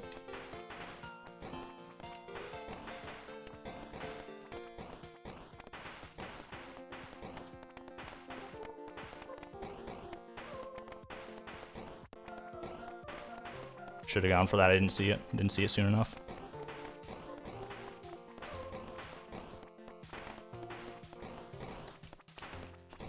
Ah, son of a gun. I needed an extra power up somewhere in there to make magic happen. I just didn't quite have it under wraps as much as I should have, and now it's all gonna come crumbling down. I gotta pull out the rest of this run. I gotta at least try. Oh man, so close, so close. Watch me just, I mean, now that nothing's on the line, watch me, like, just go totally just, like, who cares mode and just lose all my lives. I'm gonna try and actually get some practice on the final boss since we are so close to the end here. No sense in not doing that. But man, that was, oh gosh. I was one good power-up away. Maybe, I mean, given... you can't really factor in these deaths at this point because it's a different mindset that I'm in now. I feel like I was one pretty good power-up away, or at least one semi-decent power-up away from pulling out a W here. On this level, at the very least. Vector is his own beast. Alright. Wish I could buy both. I think I'm just going to get the fire rate upgrade, though. Hey, Jolene Cujo. Great Vector's attempt. Thank you very much. This Vector's win is for you. Not Vector's challenge win, but just beating Vector in general. This pure heart will keep me alive. Yeah, keep saying that. Keep telling yourself that, kid. I got one power-up in a dream. This nuke power-up is not necessarily the one you want for Vector. Why am I not going for this is a great question. I was trying... Man, you gotta try and be very careful to sneak in between the bullets there. Ooh, baby. Okay. Just go... You gotta go clockwise patterns around him. Clockwise and or counterclockwise. But I think he can kind of lead you a little bit, though, even when you do stuff like this. So I have to watch out for that on an actual Vector's challenge attempt, too. It seems like decent Vector RNG if I had gotten this. It is an RNG heavy fight for sure with all these different patterns, but he can summon monsters, right? Like he's able to do that. Which is when you would do something like this. That was some Could you imagine? If that had been a real Vector's challenge attempt, could you imagine if that's the way that went? Oh, I would never have forgiven myself in a million years. I would have been so upset. I don't know if that would have counted I don't know if it counts on this completion screen or if it counts on killing Vector. I would imagine you'd have to pick up the heart in order to count it as a win, but either way, hey, we made it. You know, we don't get to see this screen that often. Get some Earthbound vibes in here. That was the closest run we've had in a long time.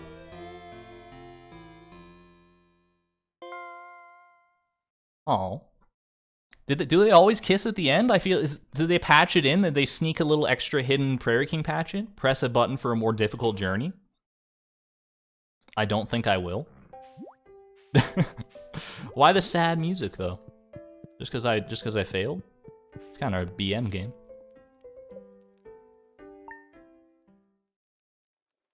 First in a few months. It's true. That was our first actual Vector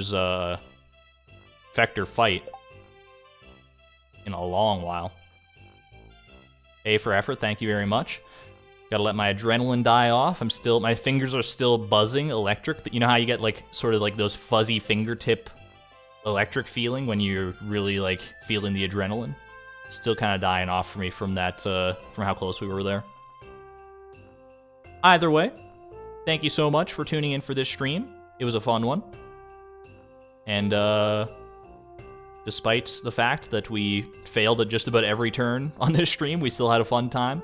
At least I did. I hope you did as well. If you did, please leave a like button. Please leave a like button down below. You know, just add one down there. Let's just see how many like buttons we can get. Now, please click the like button. And subscribe if you might want to be notified next time I go live, which will be on Thursday, 11 a.m. Pacific Standard Time. Earlier stream than these first two, but that should be known knowledge right now. I've been on this quote-unquote new stream schedule for a while. The stream schedule is in the description, so feel free to reference that. Until then, though, I'm going to get out of here. Have a great night, everyone. I'm going to leave you off with the traditional fan art compilation. I'll see you next time. This is Argon Matrix, signing out. Thank you, and have a good night. Bye-bye.